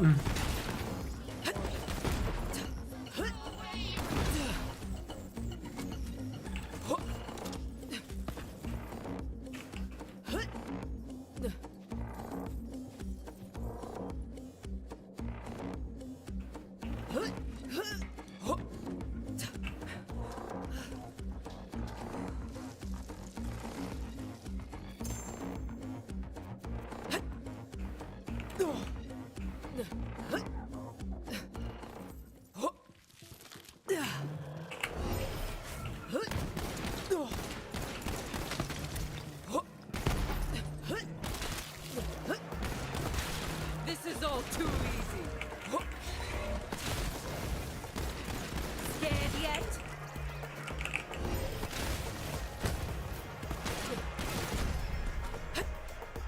On fire!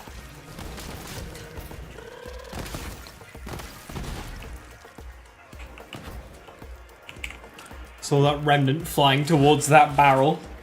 It's like, oh no. Oh no, no, no, no, no, no.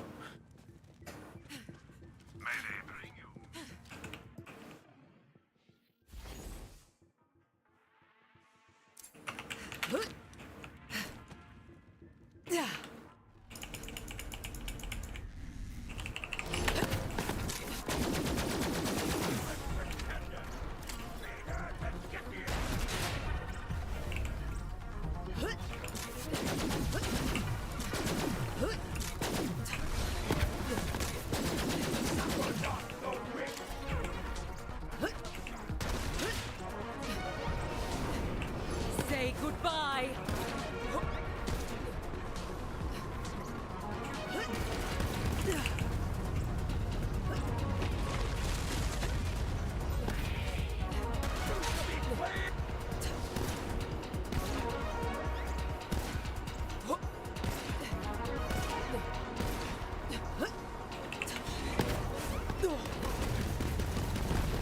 Smoothest empowered scholar kill.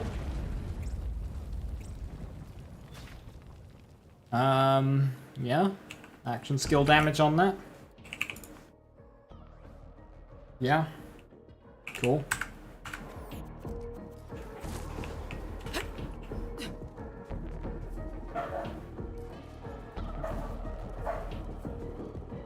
Minor phase lurker upgrading.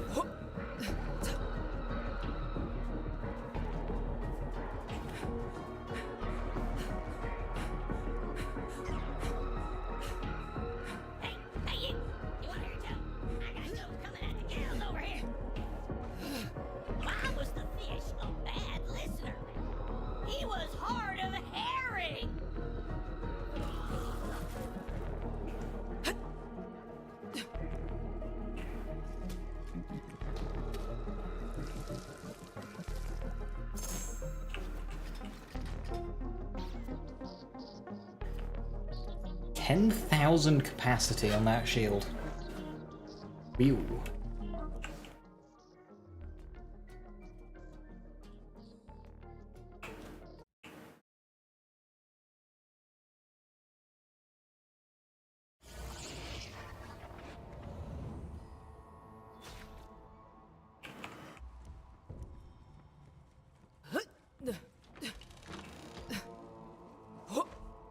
I've been expecting.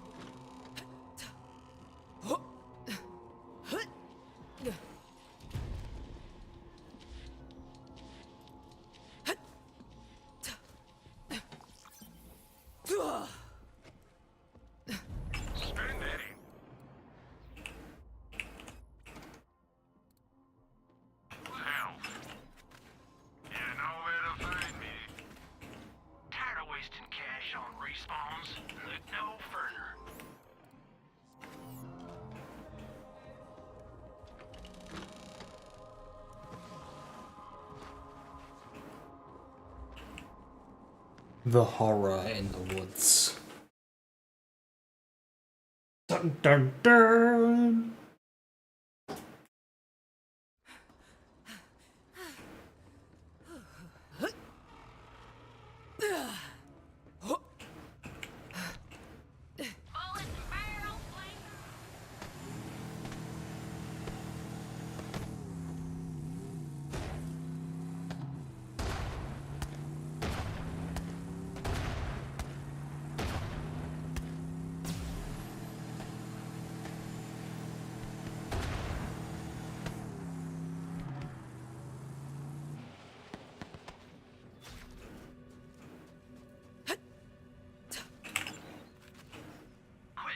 +3 personal space. It's dangerous to go alone.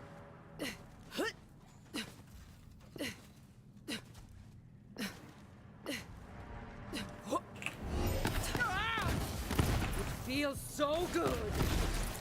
Ha! Down you go.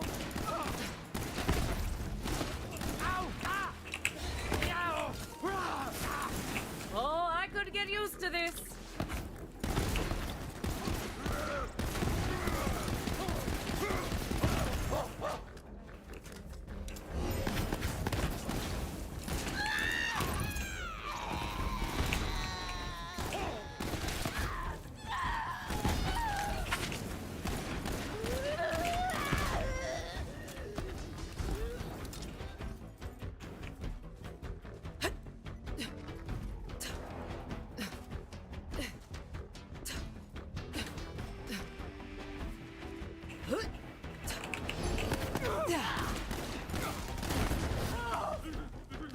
Ready to unleash this power. Waves against the rocks.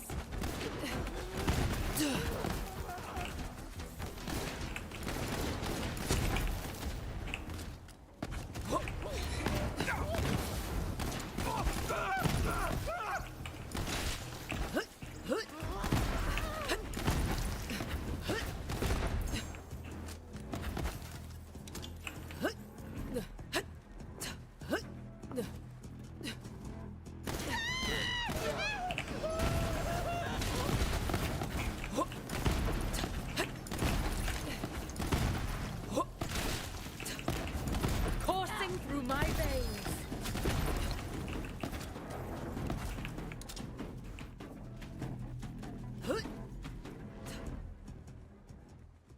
Heinous power. I'd love to get a serial killer. It never seems to wall drop though. Is it Wendigo only? Serial killer's a cool gun. It's a shame bonus elements don't count for it. You can do better than that. If it just triggered on any kill, like kill stack, it'd be a really nice weapon.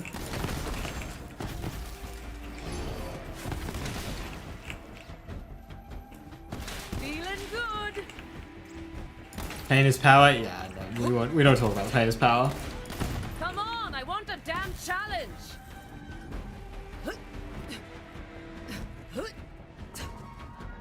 Ah, with Digiclone I could get it. Yeah. Did they let me play it early? Unfortunately not. They're scared of me.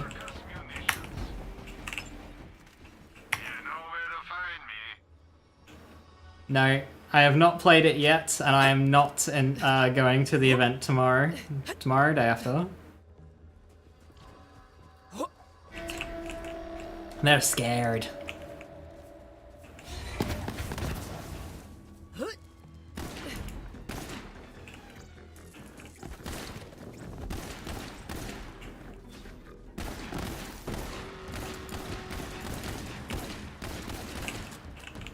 I mean, last time they let me play the game early, I was speedrunning, and I did discover the whole leave no trace torg sticky to insta-kill a boss.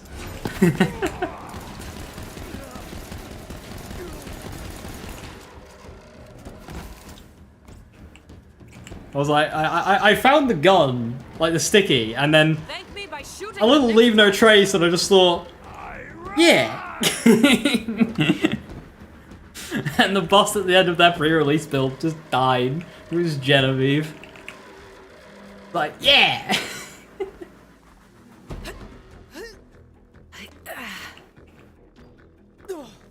you think that's the true reason they just don't want me to hit 1,000,000 damage at level 7?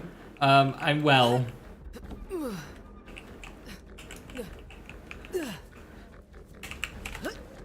I don't believe that is the case, because there are plenty of other very, very talented Borderlands players who are capable of doing the same.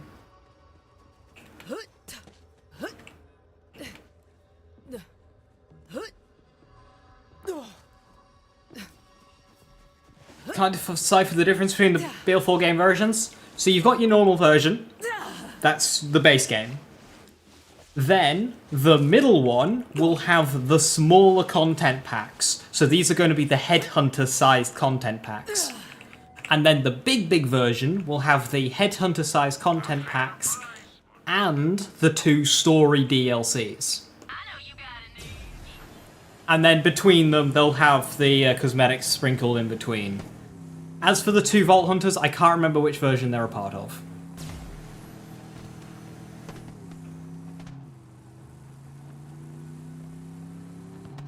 Oh yeah, the prices are expensive, especially in non-America. American prices are kind of so-so, but like in the UK, it's $160 for the big one. $80 for base game. It's rough. It's so rough.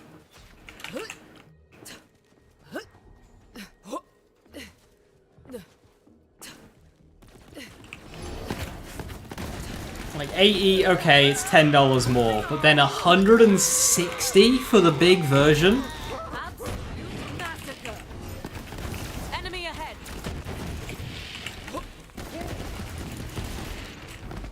It's 25% more. It's so expensive. Run. True fan. Price doesn't matter.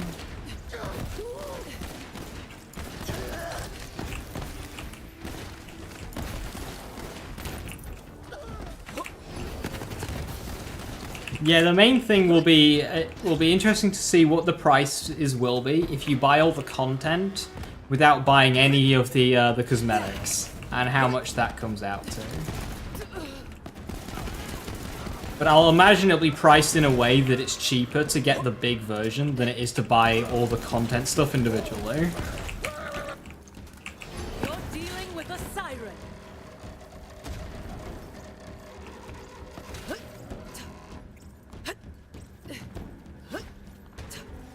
GTA 6 costing 100 open the floodgates, they weren't joking. At least it's not $80 base, because then, like, UK would be fucking... ugh. I'm gonna start pushing $200 for the big version.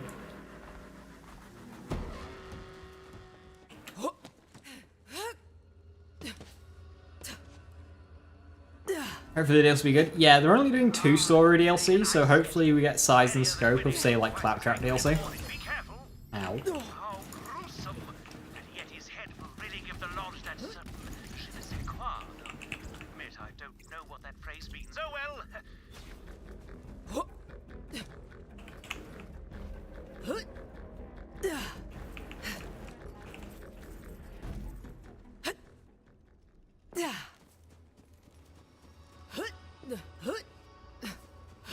Yeah, the fact that they've called it Headhunter size worries me, because Headhunters are truly tiny pieces of content.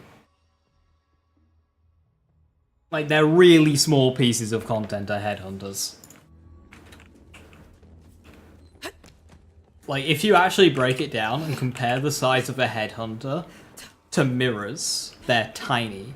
Like, Headhunters are smaller than the free events we got in Borderlands 3. They were about a 20-30 minute quest Frost. They technically had a side mission, but none of the side missions were they were all just fetch quests, apart from like the very last one, which had like a whole mini boss thing. And it was kind of funny.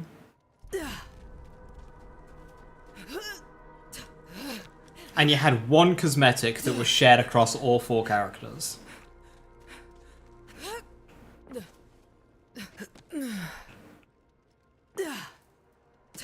Whereas, like, say, with mirrors, we actually get, like, legendary items and a horde of cosmetics. Headhunters didn't even have legendary items. They didn't have new loot. Whereas like Haunt Event or Cartels does. But they don't want to call mirrors because of backlash. Yeah, that's probably it. They're probably just calling them headhunters because people will be more receptive to that. Unless they actually are headhunter size, then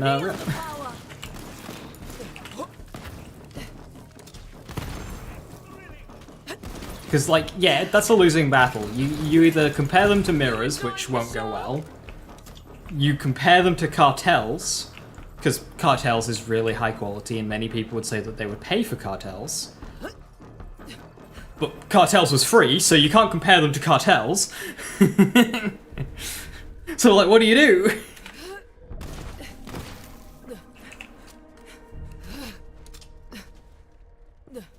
DLC quality is inconsistent? Yes. Hopefully that's good. Marks? Yeah, like, Sermon DLC gets bigged up a lot, but only because of it had a big box in it. That was the only good thing to come out of that DLC. It had a big box at the end of it. You opened it and there was a bunch of loot beams.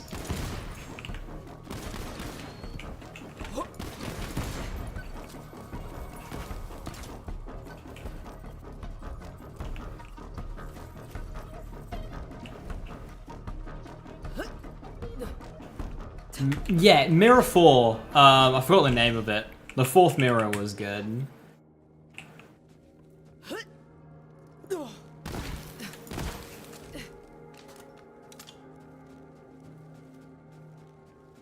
Standardized lengths are opposites because they just do different things. I mean, and that's fine, that's fine. They've got two different types of DLC coming with Borderlands 4. They have the smaller version, the smaller ones, and then they have the bigger ones. So much power.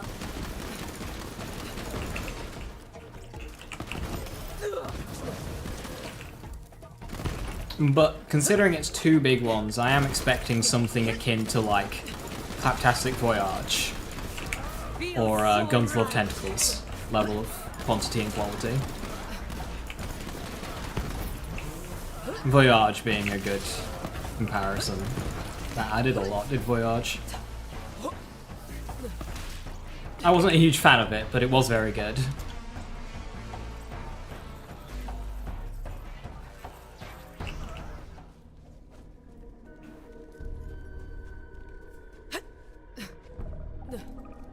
Free post-launch updates. If the post-launch updates match the quality of what Borderlands 3 got, which was a very high bar, then we're laughing. Because what Borderlands 3 got post-launch for free was a very high quality. Cartels, Maliwan Takedown, Guardian Takedown for the more mechanical, the players that enjoy mechanical stuff more, like, very good stuff.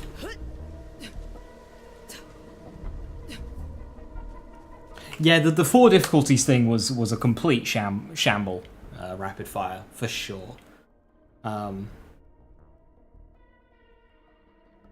Yeah, so that's one thing that Voyage added, like a new kind of type of weapon with the glitch guns. And that just adds to the scale of that expansion.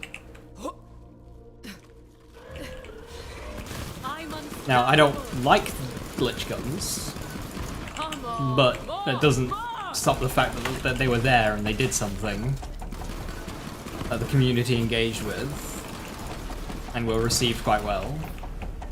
Now, I don't think RNG power and reload is a good design, but it doesn't matter.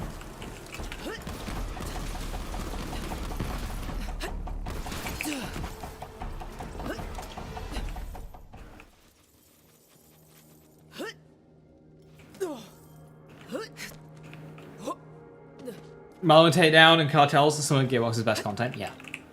Yeah, if these smaller packs that they compare to Headhunters are basically just like Cartels, then we're laughing.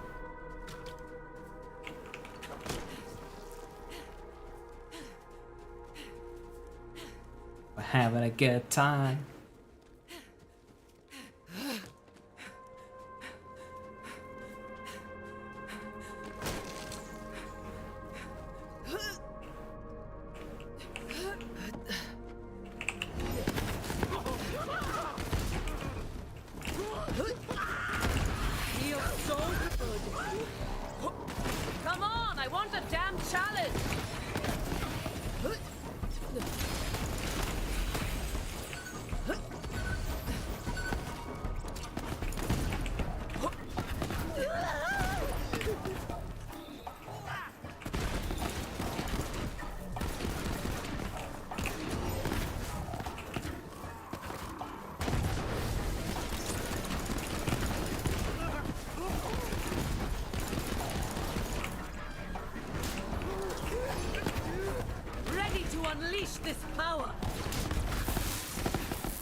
Accept the first one with an open mind. Yeah.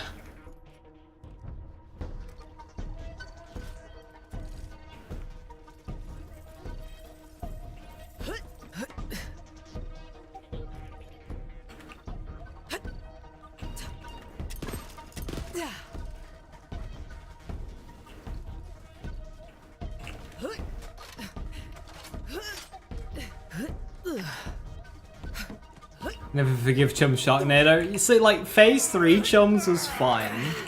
And they went and ruined it with 4. Coursing through my veins.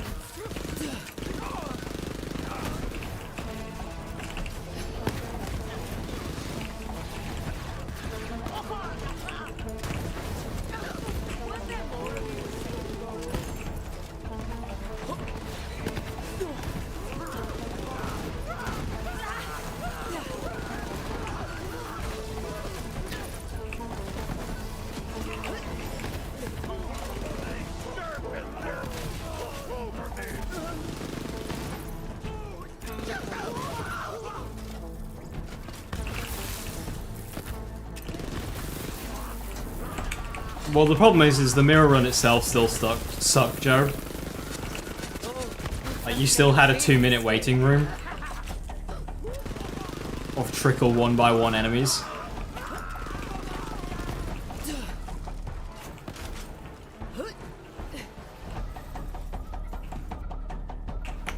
Use Snowdrift.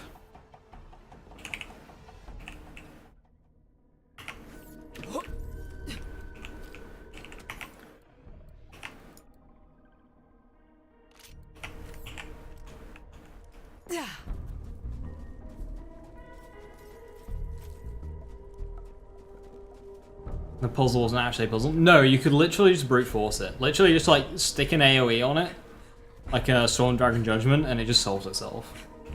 You didn't actually need to pay attention to it. You just plug shots into it until it worked.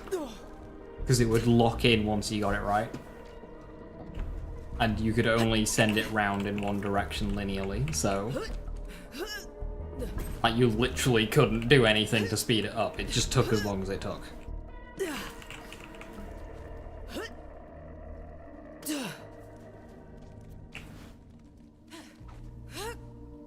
You couldn't, like, send it the other way to be quicker or anything, no.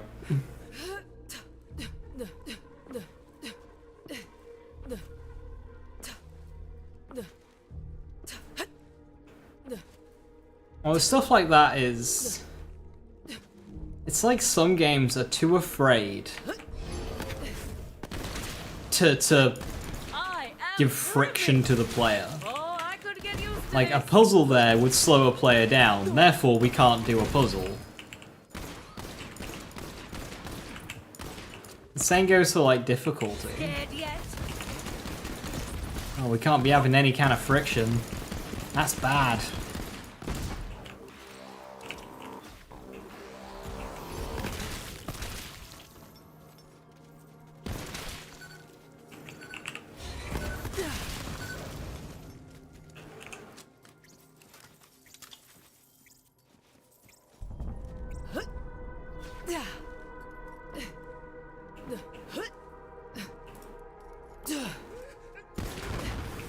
Like, the whole badasses having modifiers in Borderlands 4. I saw a dev comment on this. Because obviously, modifier bad, please delete before launch.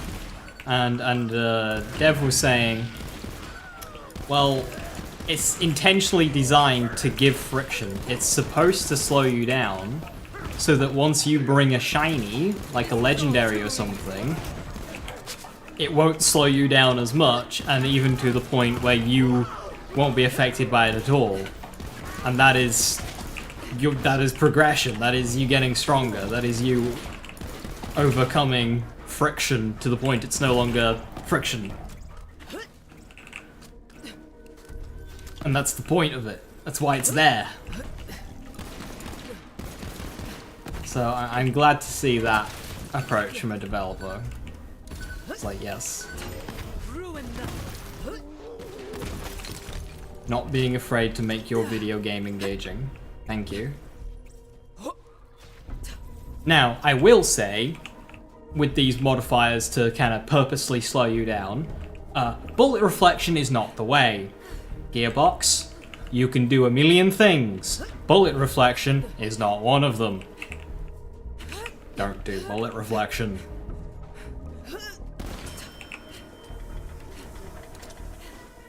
I'm complaining that those things make the game harder. Yeah, like, you either make enemies tankier, but you can't do that because then it's bullet spongy. But then you can't do mechanics because then it's too complicated. And we don't play video games to think. We play video games to be, like, power fantasy and relax. So, like, what do? We add in difficulty settings so you can make it easier, but then it's not, like, real. So therefore, we can't be doing that. Say goodbye.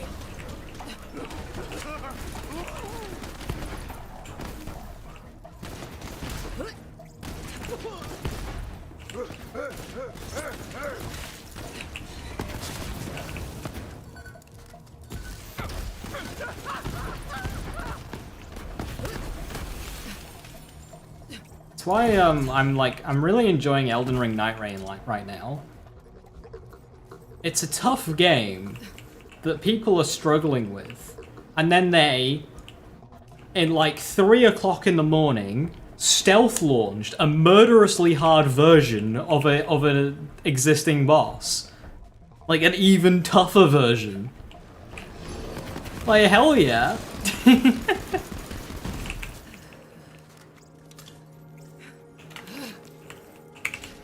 Just like, without saying anything, it's like, oh yeah, we've got a patch coming, it's just gonna like fix a couple of performance things and fix a couple of bugs. It's fine. Also, here's like a murderously hard boss with like new phases and moves. Have fun.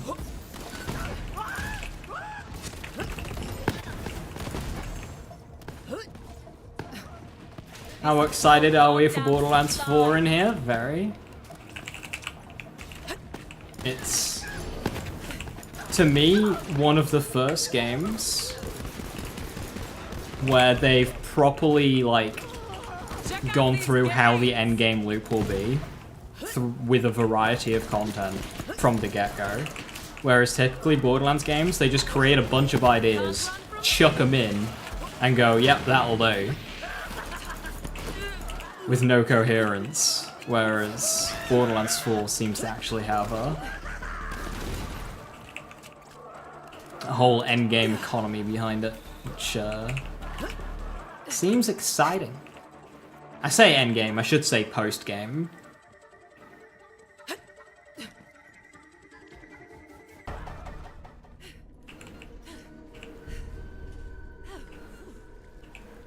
Because those are two very different things.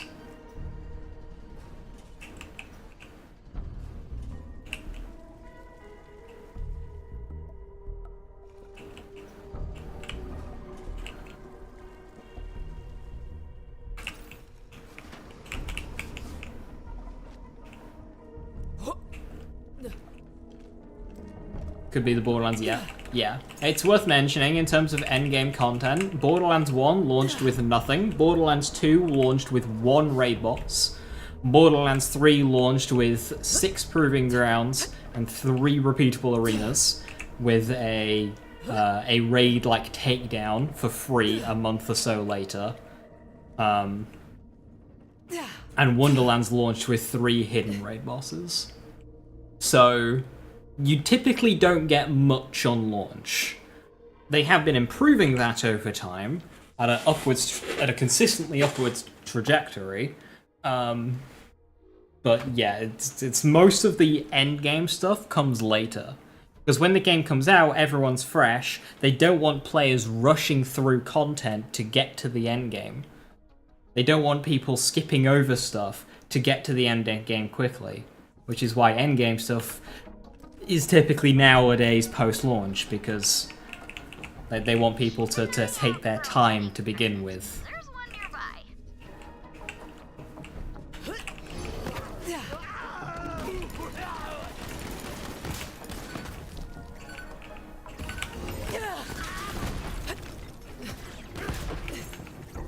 So I wouldn't expect too much endgame stuff on launch, but I would hope for at least something. But then I would also hope that they do actually give us some endgame personage.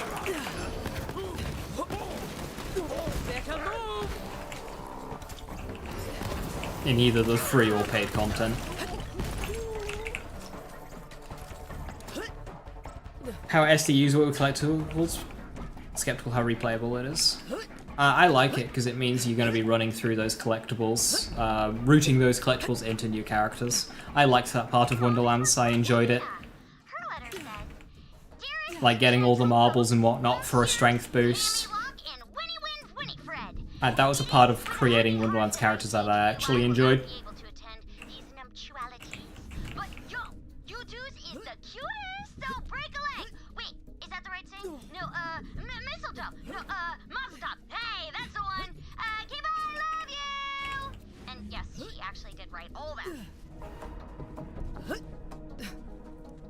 You missed collecting dice in Wonderlands playthrough? Same, but we're in the minority on that one.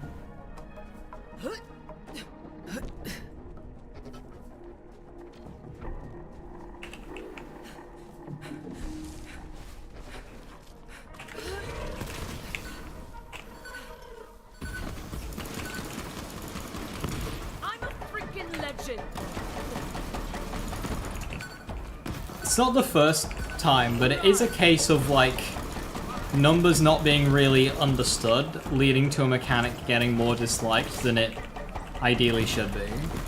So loot luck in Wonderlands soft-capped very quickly and trailed off very quickly. This meant that you didn't actually really... Getting all the loot dice didn't make a huge difference. Yet people treated it as if it was like mandatory to get good loot. When that very much wasn't the case.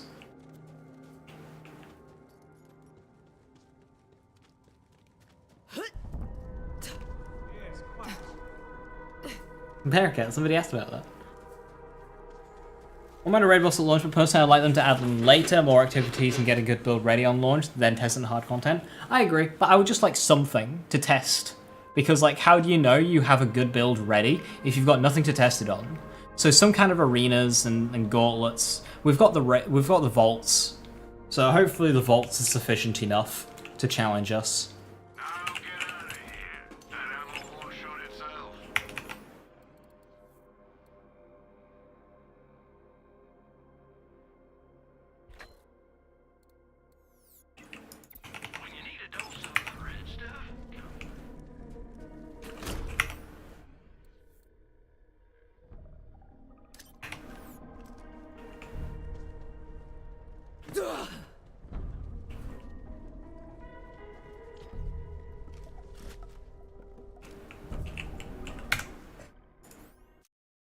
So like, Borderlands 3, my build was Terror Projectile Nighthawking.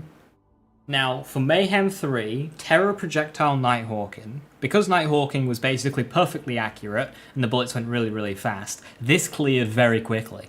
Because I would point at something and damage would be instantly applied. And because nothing had health, it instantly died. 3-bar badasses, they were gone, off the map, in just like one burst. So, this looked like a really powerful build. I'm just going around, Hellzerker, Terror Projectile, not abusing the bug, Terror Projectile Nighthawking, great time.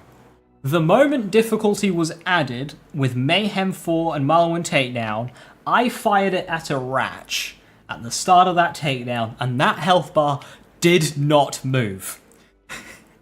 And that is when you realise, yes, this was one of the best loadouts I could use to clear content quickly, but that is because the content had no health, and damage application was more important than damage.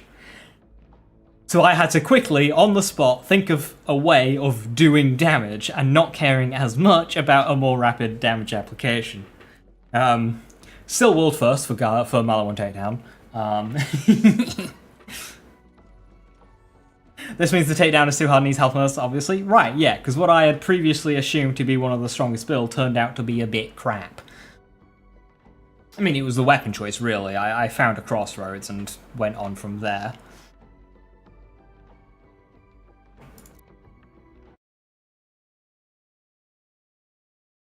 Same thing happened when Mayhem 10 launched. I was ready, I had my Anarchy, good to go. Mayhem 10 launched, I jumped into Mayhem 10 Mulligan takedown with my Mayhem 0 gear, shot the first few enemies, nothing happened. It was like, oh, okay. Time to get creative.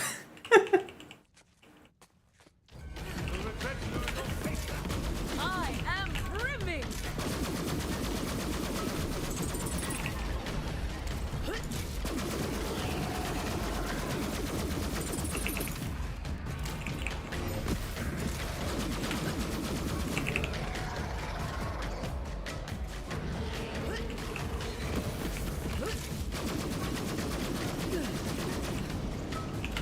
It's on now.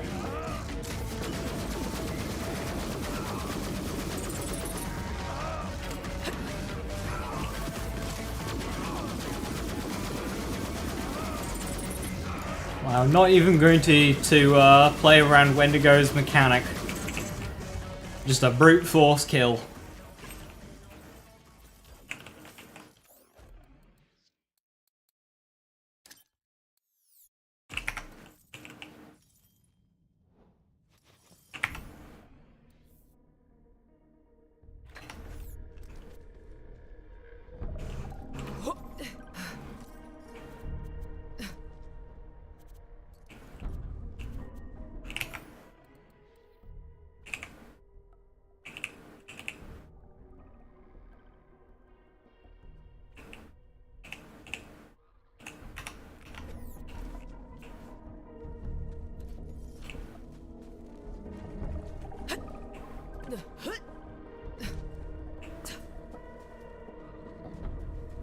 Yeah, Mayhem 4 Iron Bow struggled, it needed help. Which it got eventually. And then was never removed when they overhauled Mayhem. And Iron Bear ended up just being a bit silly. But like, you could outpace Iron Bear anyway, so... Didn't really matter.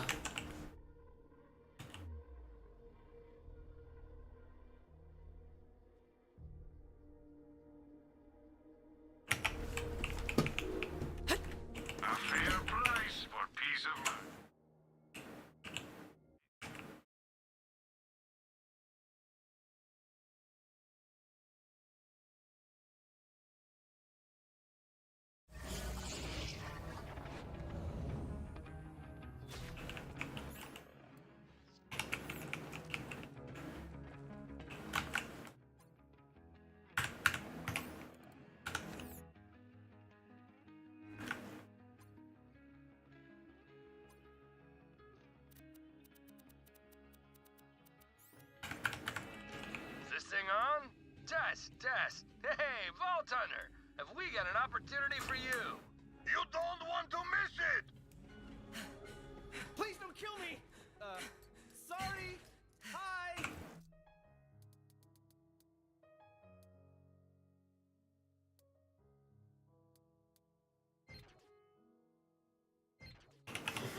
I'm sorry, what?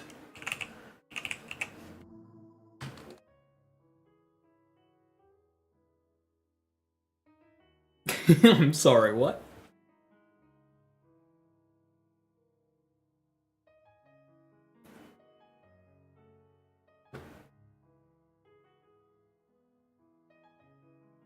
A ×2 phase cast 250 crit is one of the highest DPS guns in the game, full stop.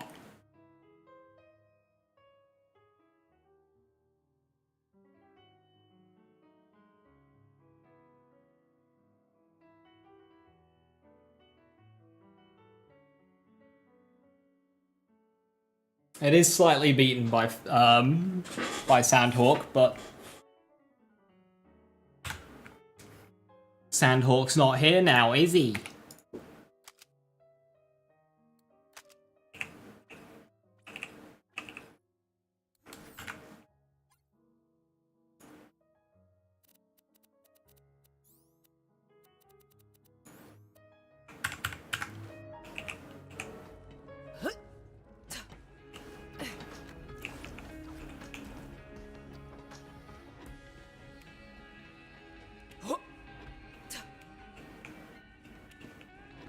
My favorite customer. That one's out of stock, but if you want, you can always buy something else. Buy this thing and hold more. Is it all musket? Terrible. Seems like I'm ready for Guardian Takedown, right? I mean, I am level 48. I'm nearly there.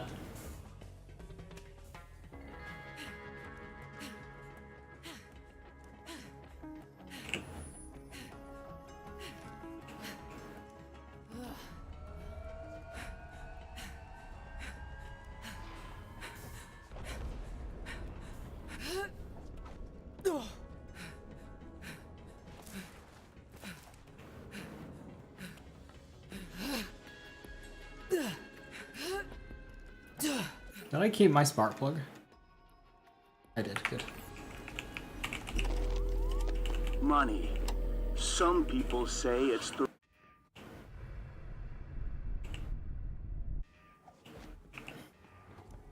We seem to have a better idea on what license parts are going to be like now. I don't.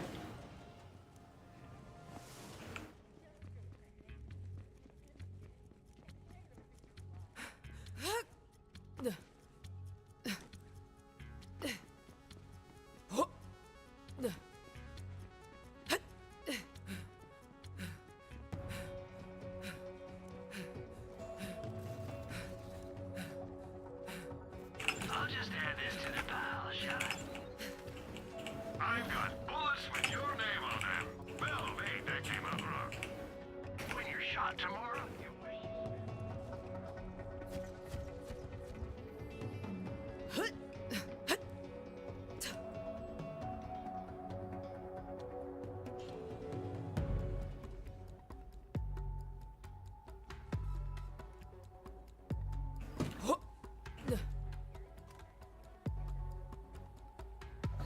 I need this.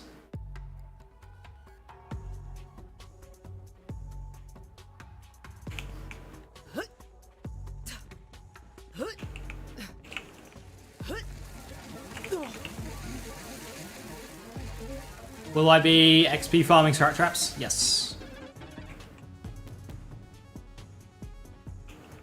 So if I'm doing all DLC content, I don't XP farm. If I'm not doing all DLC content, then I will XP farm. You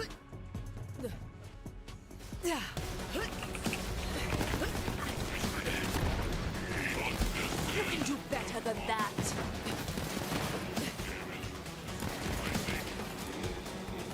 I'm unstoppable. This is all too easy. Let's go around, huh?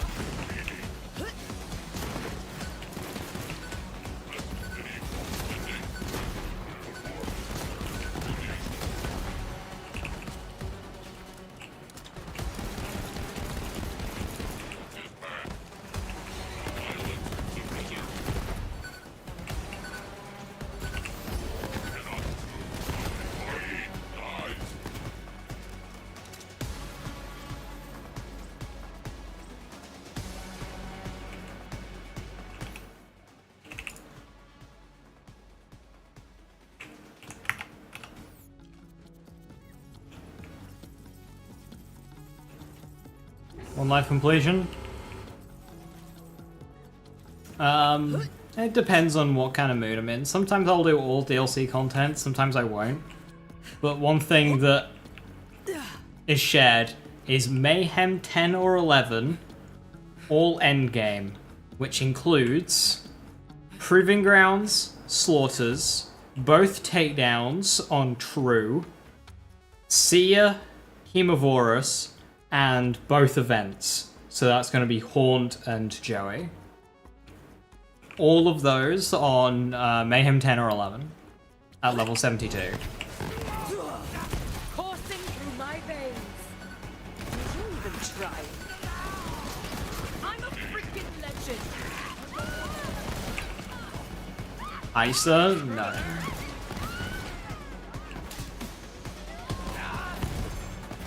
Isa was a silly bait. Eister is not Endgame. And we do not reward Gearbox by putting him in the same bracket as everything else.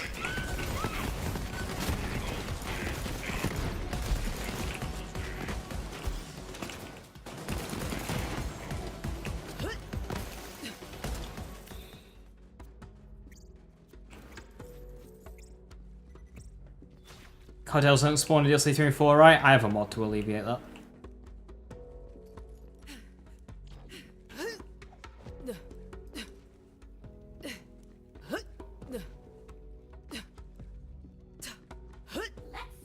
But correct, yes. You know you died to Guardian takedown platforming? In the entirety of Guardian takedown platforming, you need to push the jump button a grand total of twice.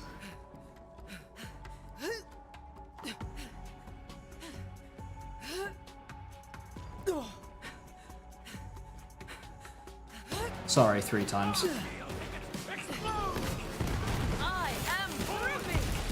Well, no, you can technically slide, but, like, it's more difficult to slide.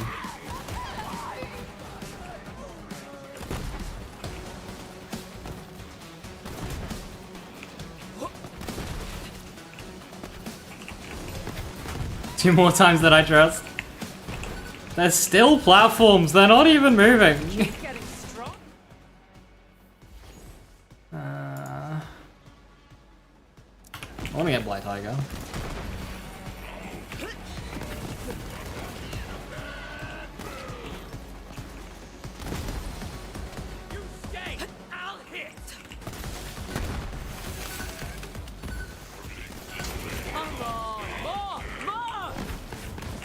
Yeah, the problem with that one, Joe, is it requires having like a reaction time, and I don't have one of those. So much power.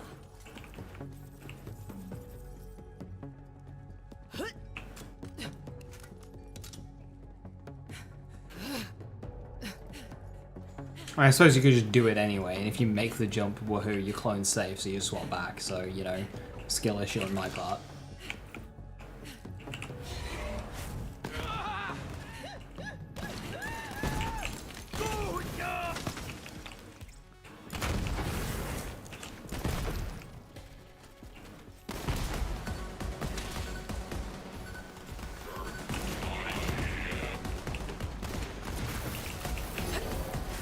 It does involve playing Zane, and like, who does that?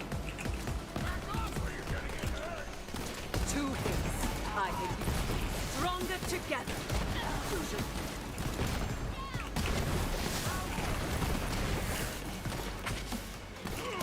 Feeling good. Is that it? You're dealing with a Siren.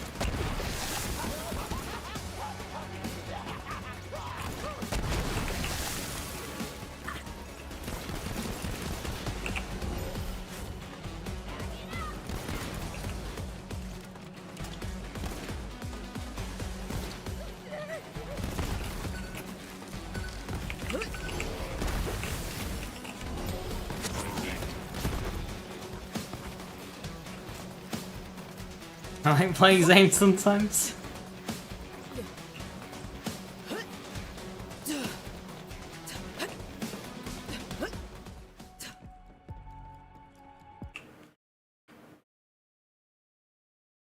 Honestly, like, the platforming and stuff of Guardian Takedown would have been absolutely fine if they just, like, checkpointed it more. I really hope the reception of Guardian Takedown doesn't shy them away of doing stuff like that in the future. Just checkpoint it. People don't care if something's really difficult if they can restart it immediately beforehand. Like, if you're not forcing players to do really long runbacks or wait ages, it's fine to fail at something 20 times. It's when you're having to spend 20 minutes between each attempt that it sucks.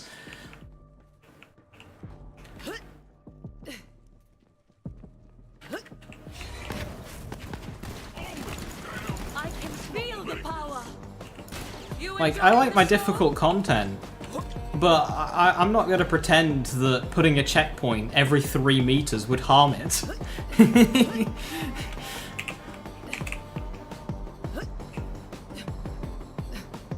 Make it difficult to complete, but don't make it punishing to fail.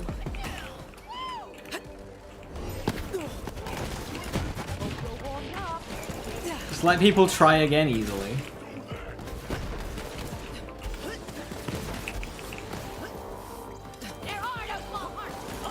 Ooh, we get mini bosses here.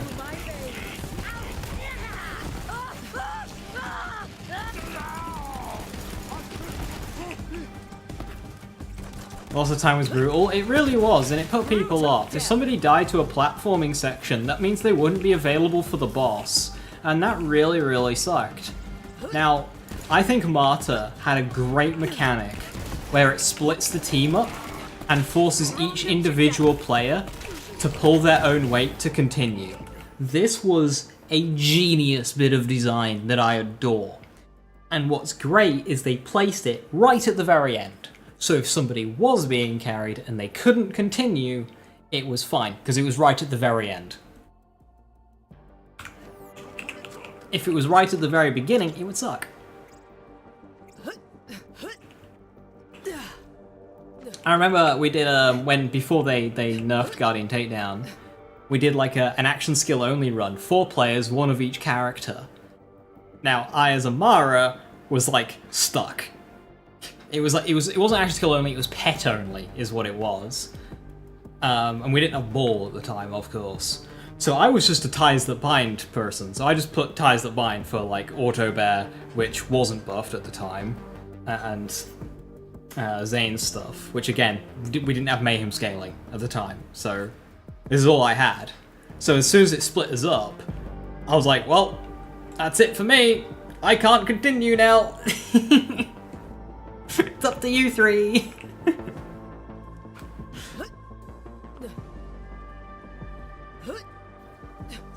Good checkpoints really just boil down to respecting players' time. Absolutely. Just jump on some of the slime. Yeah, that's what I did. I was like, yeah, okay, I'll just jump off. There's nothing I can do here. I literally just cannot proceed. And that's one of my favorite things, like, ever in a Borderlands game. Is it just doing something like that? It sounds so simple, but it's like, yeah, that's so advanced for a Borderlands game.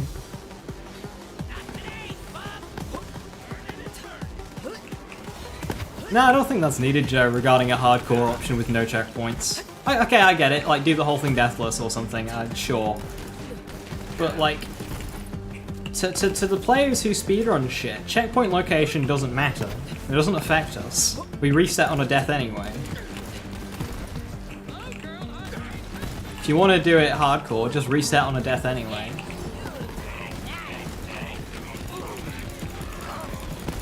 Like, more checkpoints does not affect more hardcore players. So just like, add more checkpoints. Ooh, grease trap. Cartel weapon, so let's use it.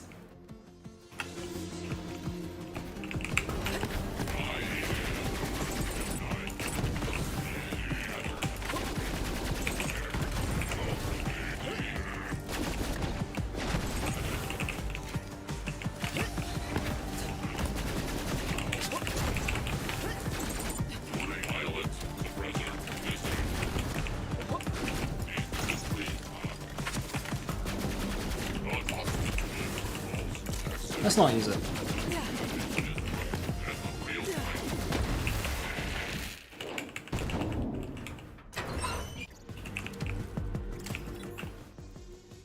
Grease trap's really, really good, but needs more support around it to be smoother. Also not to fight robots.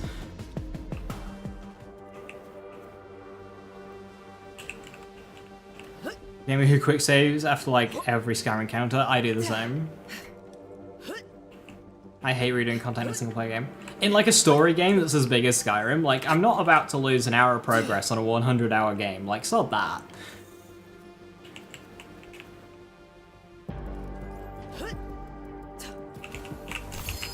I die in the fight, cool, I restart the fight. Not, I go back, restart the fight, and the previous fight before that. And the 20-minute run before that. You know, I'm not gonna redo all that shit. Let's restart the fight I died on. Easy. You would not leave.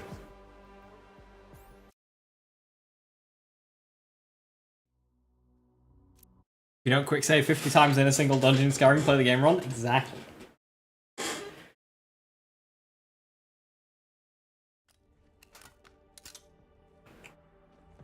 With the open world, I'm curious to make some vehicle races. I genuinely hope they do, Raiden.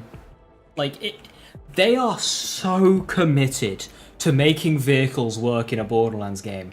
Every game, players ignore them and dismiss them as the worst part of the game. And yet every game they come like, more vehicle options, more vehicle customization, we've improved the vehicle options.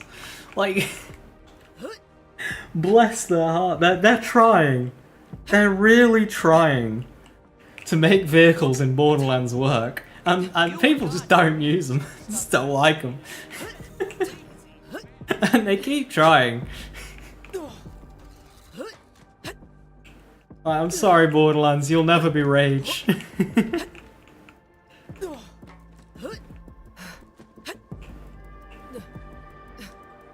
But yeah, if they added like races and shit, I'd be down for that. I'd be so down for that. I do parties, and if you're interested.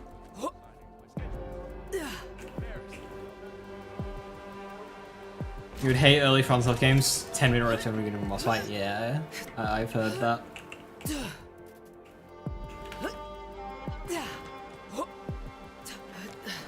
You'll never be Rage, but it's okay. Neither was Rage 2. Oh no.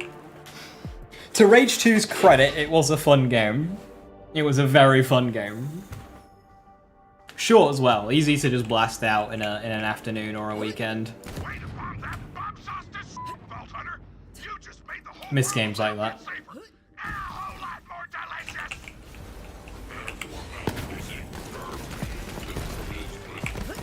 A great gunplay? Yeah, that's all it fucking needed.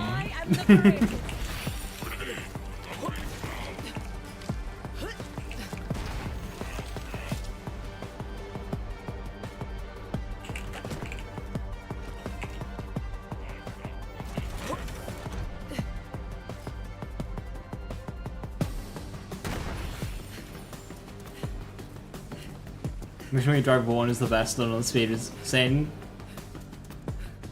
Run the entire zone, respawn the car at the end of it. Yeah, or just like summon a cyclone and just drive that.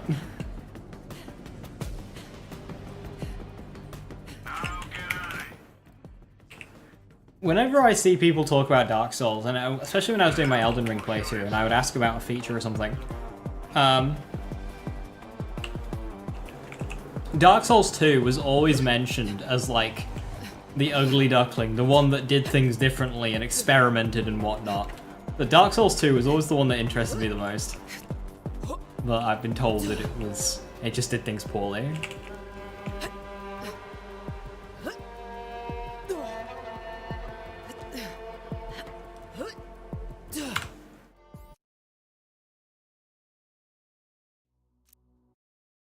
I'm not sure I'd get into Dark Souls, but I do enjoy Elden Ring a lot.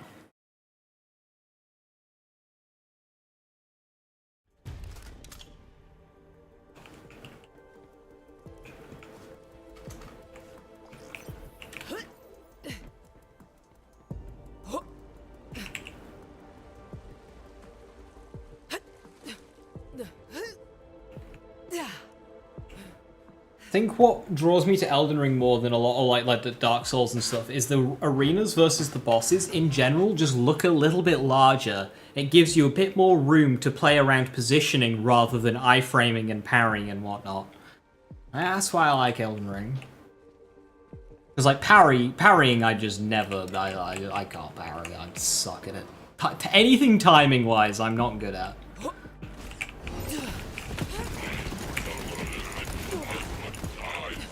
Unless it's routing my fadeaway hold points on punch bot through a Maliwan takedown, I can't do it.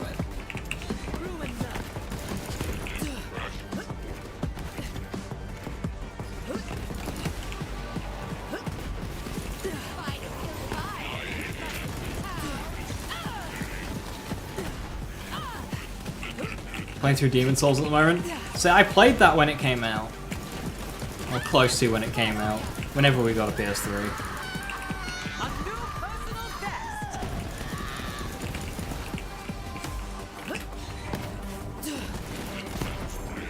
Moonwalking exploder. Feels so good. Waves against the rocks.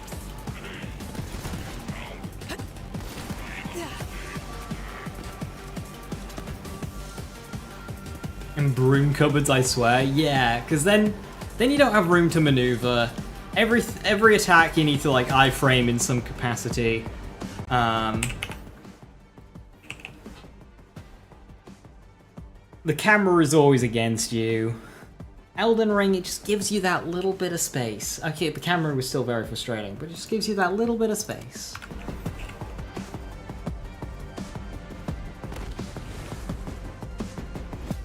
Quit stinking up my tram, you whore.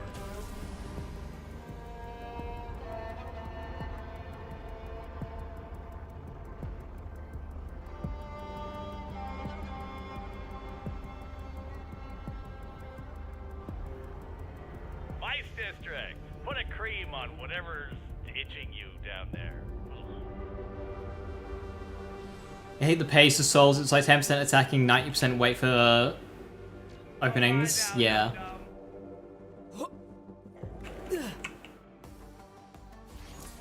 Which I don't necessarily mind if I was like... So like...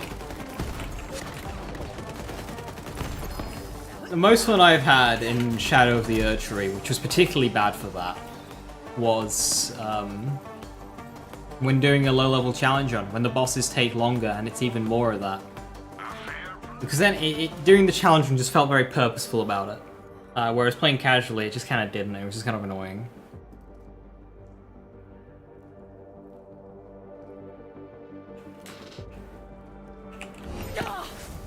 Wow, crap! Siren, stop! Heal her butt!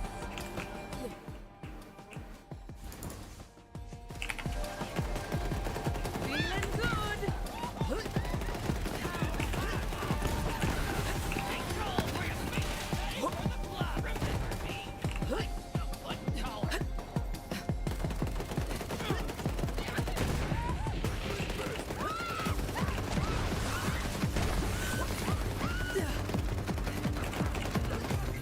Absolute massacre! Yeah!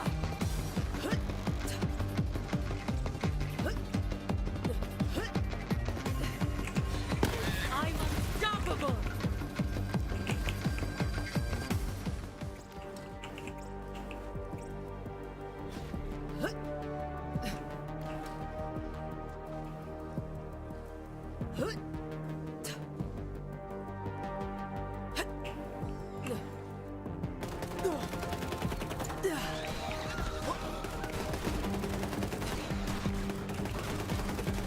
Feels so right! Am I gonna die?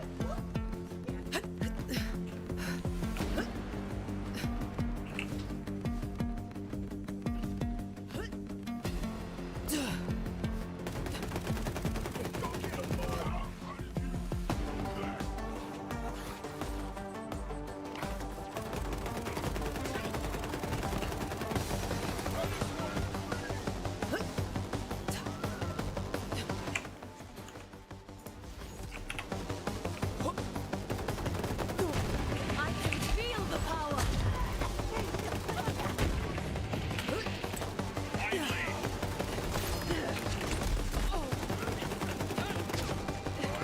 Come on! More! More!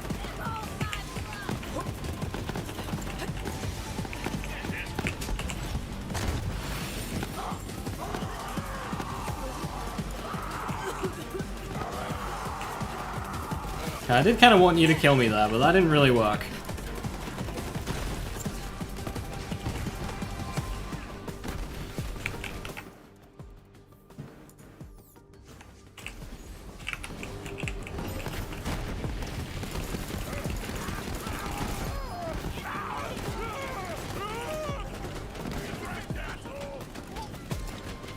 Hey, Slam getting ballsy there. I wanted to use the needle gun.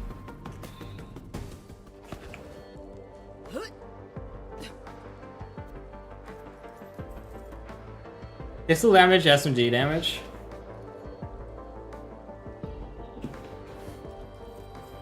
My needle gun had face laminate on it, but I didn't have fracture, so like...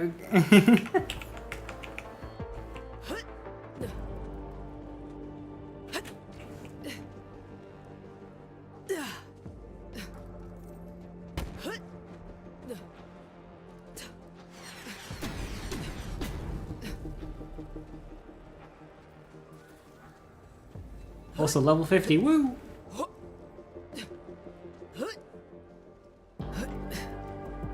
Never use the enchanting loops. Yeah, on my playthrough, I took great care to max out, but not loop. And I remember getting quite powerful and was very happy about it. Feels so good.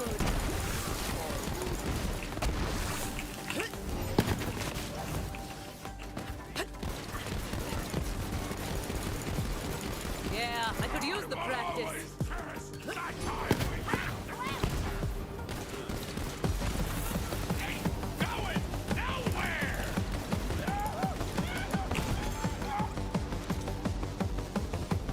Gotta take care to avoid the loops. Yeah, because it's a cool system. It's just a shame how easy it was to just kind of even accidentally loop it.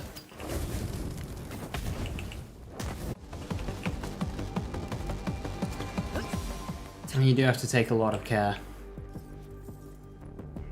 But if you get it right, and you hit like that max level of power available, yeah, it's like within the bounds. It's... Salut, Vault Hunter.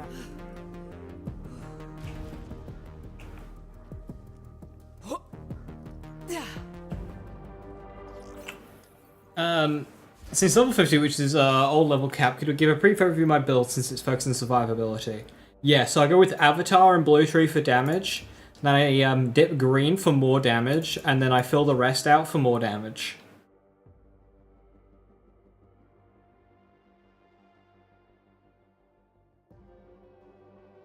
Any questions?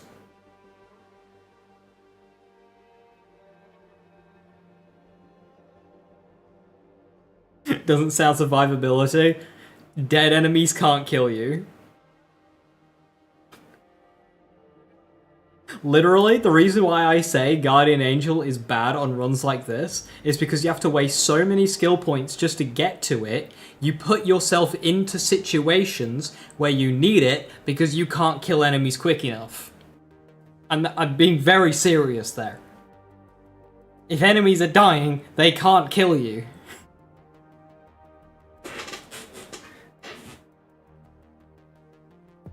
My actual level 50 build didn't go personal space, by the way. I finished off Red Tree to just get a point in sustainment. That was my actual level 50 build. It was sustainment and Avatar. And then the moment we got the level 53 cap, I got personal space. But yeah, it's a choice between personal space, which is a large damage increase, or sustainment.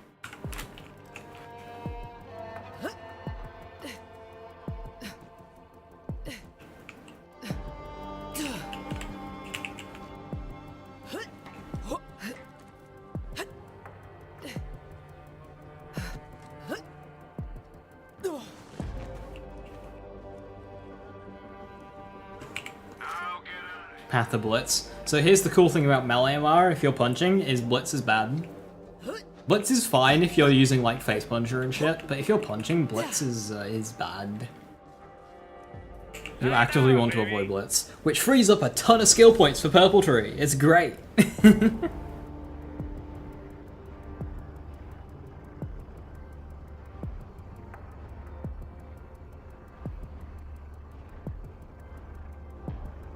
So I have sustainment on my punching build because I don't need bottom green tree.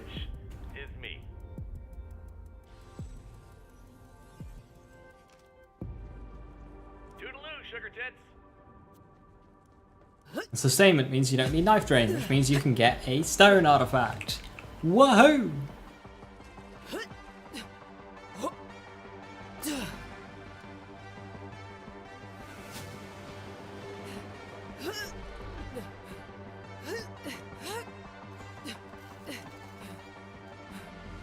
Using melee button in a melee build, what is it? 2012? 2013. Wait, shit, no.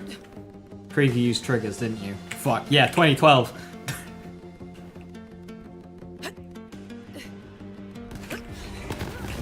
I'll get you. Wait. Wilhelm.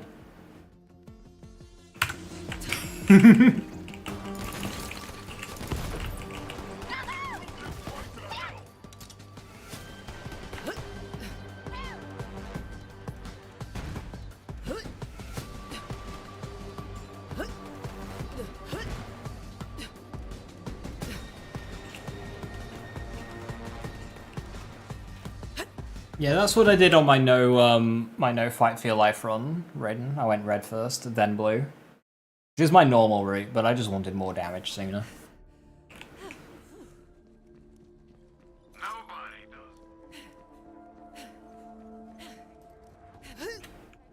It doesn't really matter which order you go with.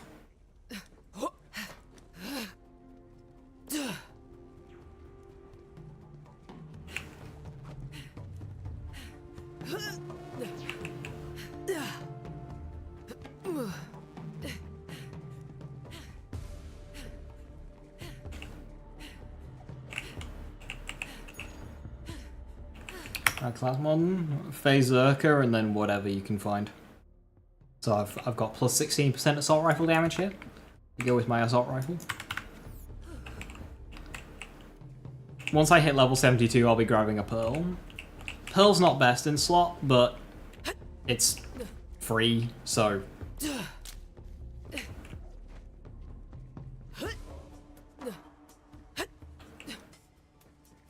and doesn't require, like, RNG.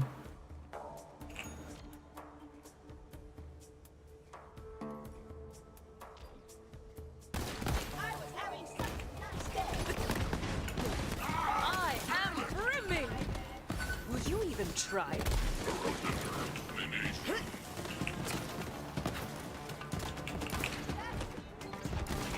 Oh, you just made a big mistake. Making headlines.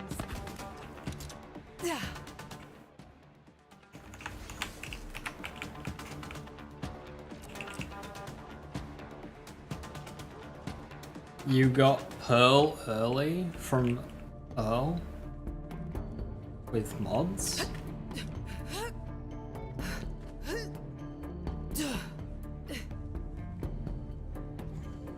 Question mark.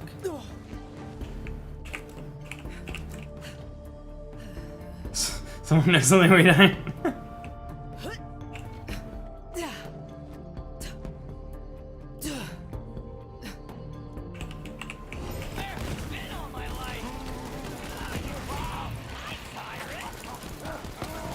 Feels so good.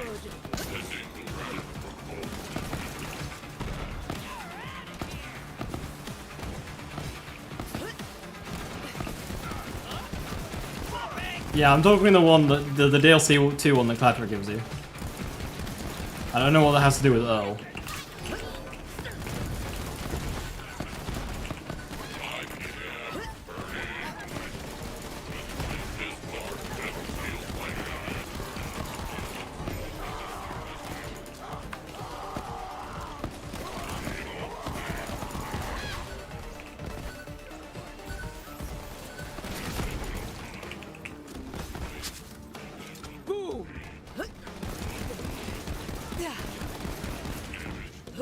You got it from Earls and Sanctuary.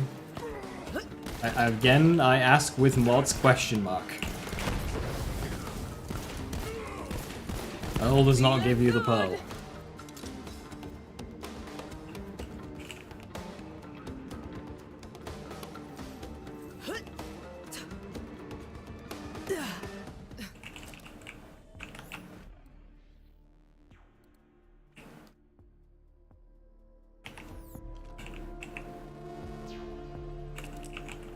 It would have to be, because Earl does not give you the pearl. Started, really.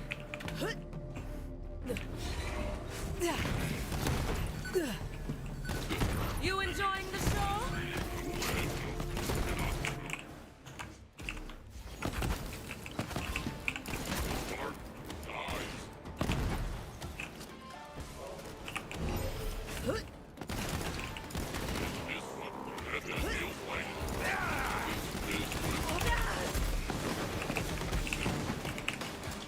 Better move! See, that's why you don't need healing. Just panic open cardboard boxes. Boom, healing. You don't need defense on a build when cardboard boxes exist. I am the greatest.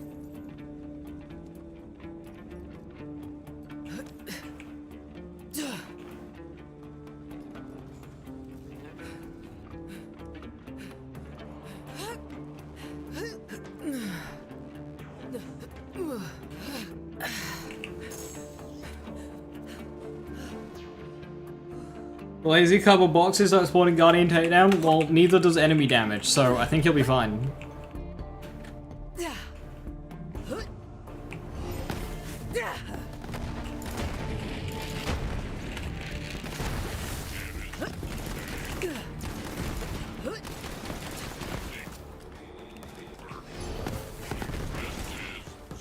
Feels so right.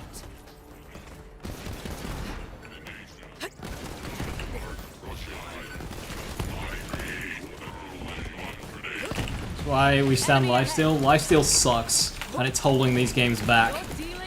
Okay, what's the point of tree when skill do job better? Why hold tree when one skill do job better? Not even one skill, like one skill point. And no, you cannot balance lifesteal around this.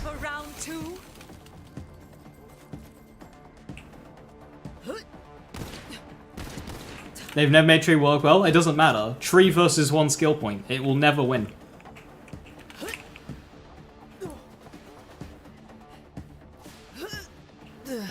Surprised how little I invest in anima. Anima's shit. It's good if you're doing Unleash the Dragon stuff. Or very niche gun dots. Which is a hyper gear specific.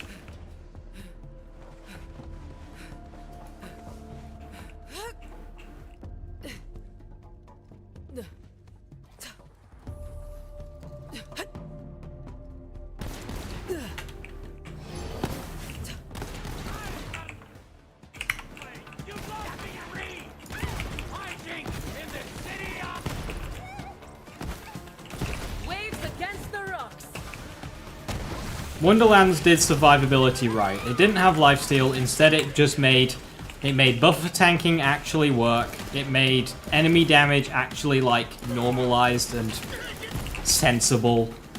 It made buffer tanking work, it made passive regen stuff work, it made you had a percentage health regen with dark magic. It was just so much better. Shields did shielding, yeah. The Wonderlands fixed it. Wonderlands solved the tanking issue with defensive skills. And it worked because it couldn't be completely made obsolete by the existence of lifesteal. Lifesteal is actively holding game back. Because it doesn't matter how good you make defense, if lifesteal exists, it will overshadow it.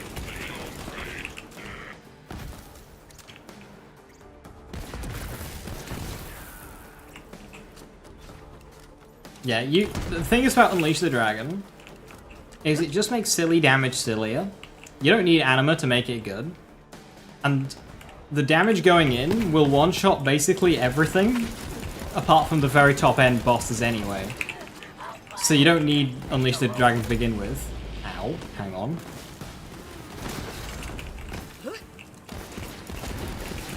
And you're better off going with like a knife drain static charge or a stone static charge or something instead. And get some AoE in there, get some lifesteal in there. Because Unleash the Dragon doesn't have any passives, it doesn't have a prefix.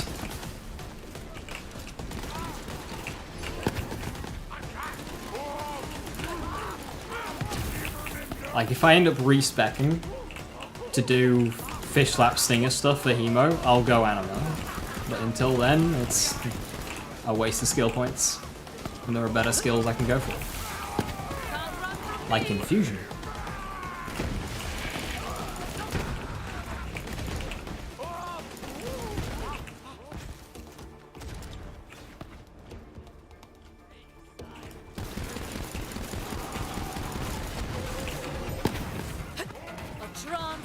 dance, a massacre.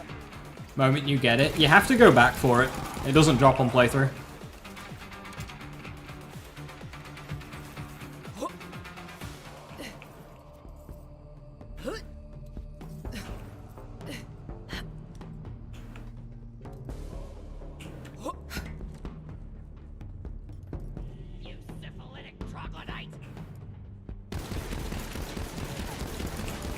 Infusions through free Harmageddon? Well, not really. If you're using Infusion for Harmageddon, rather than just element matching, then you're only really breaking even or just straight up losing damage.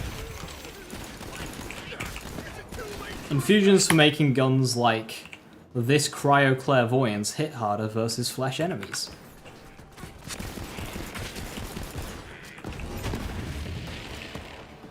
Mayhem drop? Not a mayhem drop, but it only triggers after you progress.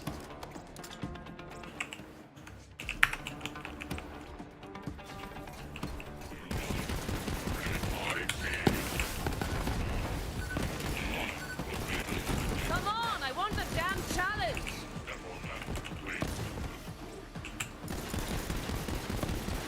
And if you've got a Psycho Stabber, like, that's just going to be annihilating everything anyway. So I'd rather go with like a Snowdrift or something. Is that it? Or God's best creation, a Spark Plug.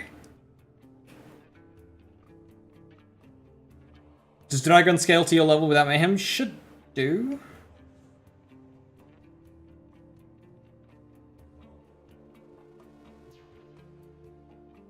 Get it early and go to after? No, yeah, you have to go back for it.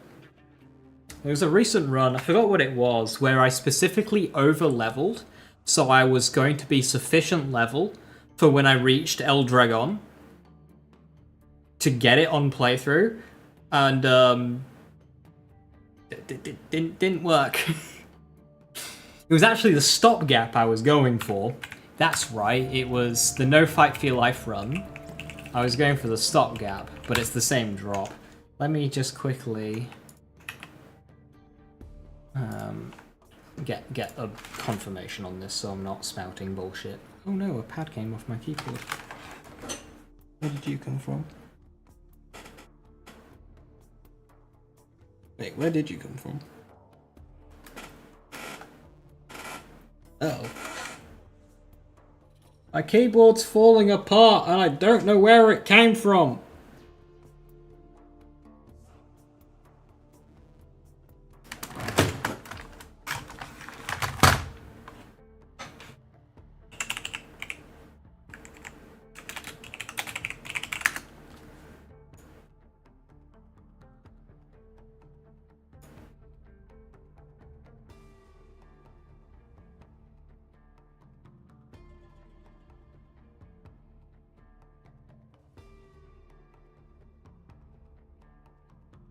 Right, it says level 27 plus.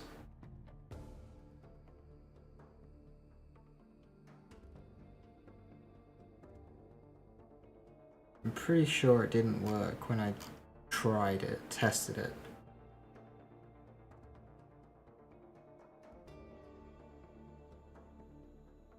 Anyway, being level 27 plus at that stage in the game is a serious over level anyway. Usually hit there around level 22.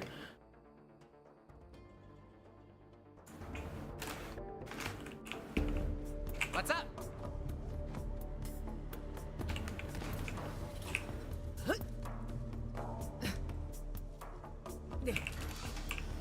But yeah, the Unleash the Dragon, when you have sufficient damage, it doesn't actually help you at any point because the damage that you use to trigger it will be enough to one-shot everything anyway. It's good when you're just like kind of awkwardly putting a build together and you don't have many bonuses. It can kind of work then. Hit the ground. But you lose a lot of utility by using it in general use. That's just gonna slow you down clear rate wise. Like, static charge literally exists. Without it, you will just be clearing slower. Unless it's just single bosses.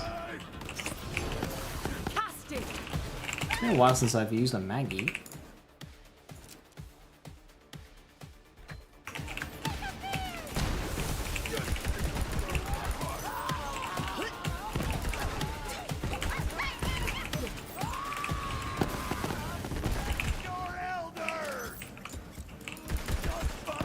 Oh, grave digger. You're welcome. Hi Fifio, how you doing? Hello, hello.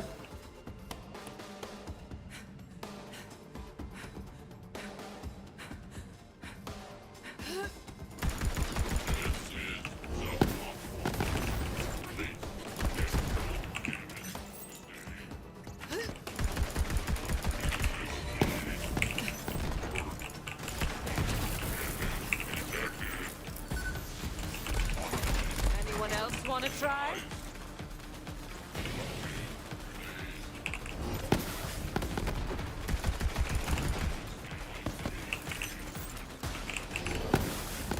Oh, I could get used to this.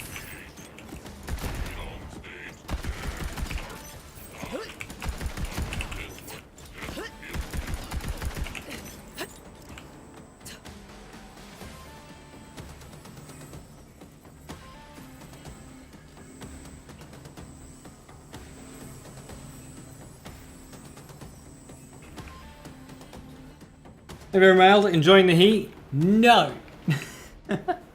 I was out earlier on the top of a hill with no shade and the noon sun.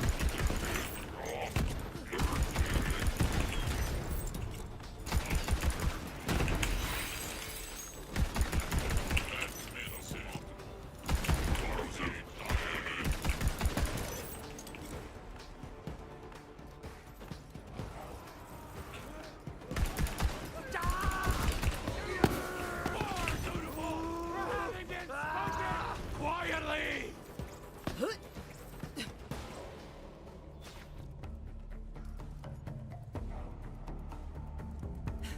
In front, sitting in front of a fan all day. I worked somewhere long as a roofer. It looks so fried, I can imagine.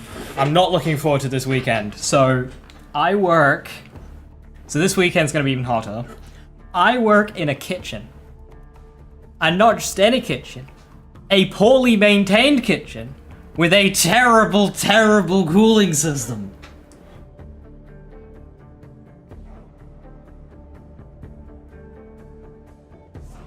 The poor fucker down by the fryers. They're there for like half an hour, and they look like Niagara Falls.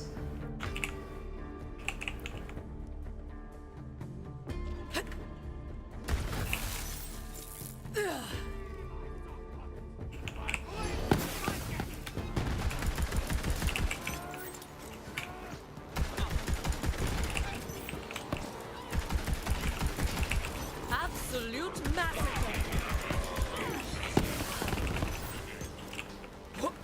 Weak.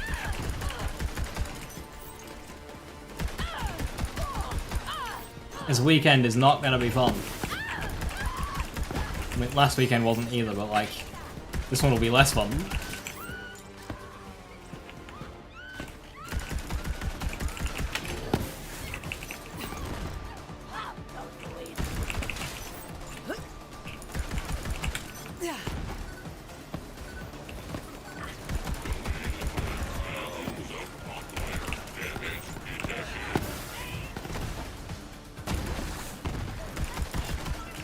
Working near the oven or frying stuff must be hell. So it's a corner.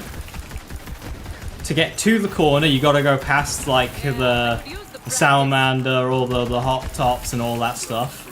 Past the oven, into the corner where you've got the oven, the fryers, and the char grill.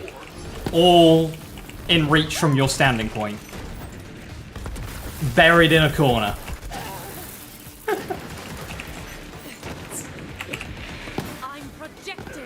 It's just its own little portal to hell.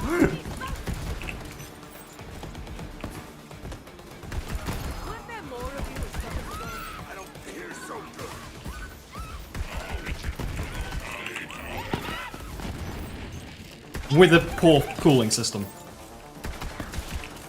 Feels inhumane. Oh, it 100% is. It's probably downright illegal.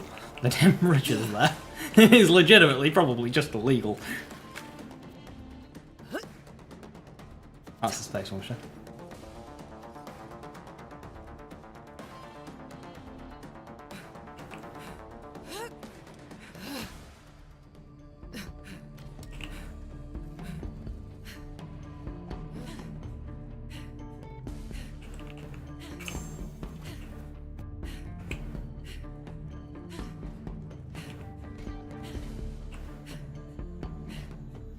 Used to work in a timber yard and your hair would get blonde streaks in the summer. Oh shit. At least they can cry as much as they want.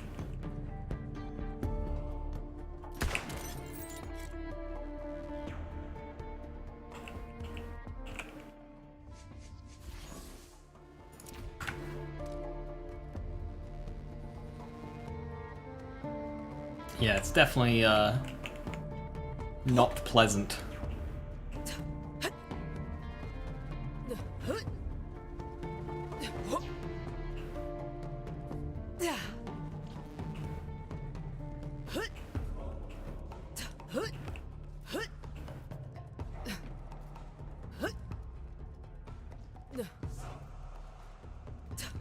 Probably just dump an entire bottle of deodorant on me before every shift.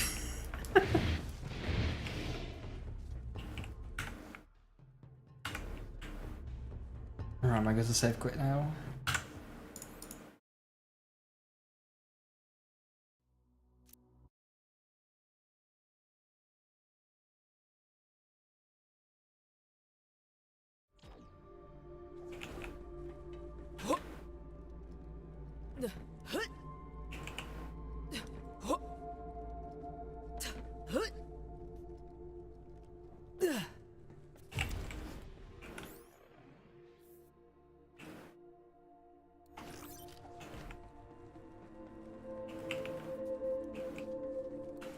It is, Raiden.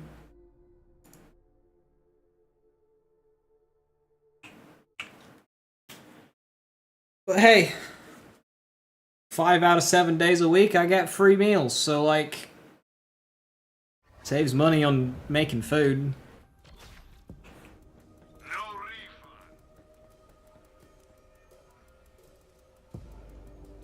Those jumps are not hard at all, but man, in a one life I'd be antsy, especially since I have to do it twice.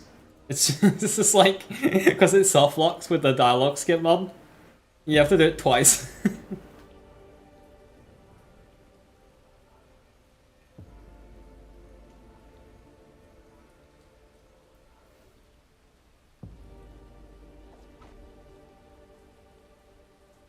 Right. Well, with that, I unfortunately have to call it there. I know, Sag. But it is very warm in here and I need to go cool down. I will not be live tomorrow and I'm not going to be live Saturday. I'm going to go watch a movie on Saturday. I didn't know what to do about Saturday and then I saw that 28 Years was in cinema and it's in my nearby one as well. So I thought, oh fuck it, I'll just go watch that. So, provided I am not a puddle, I will be next live on Sunday. Hopefully I'm not a puddle. So, yeah, I won't catch you until after the whole Borderlands 4 event. So for everyone going to watch that, enjoy it. I'm very sad I couldn't be there. I'm very sad I'm not going. If I was going to the event, I'd be live on Saturday. I will not be watching it. I'm gonna go and bury my head in a pillow. And I hope you all enjoy, and I'm looking forward to the game when it comes out in September. So enjoy that, and yeah, thank you very much for watching. Have a wonderful evening. Stay safe, stay awesome, and I'll catch you Sunday. Have a good one. Bye bye.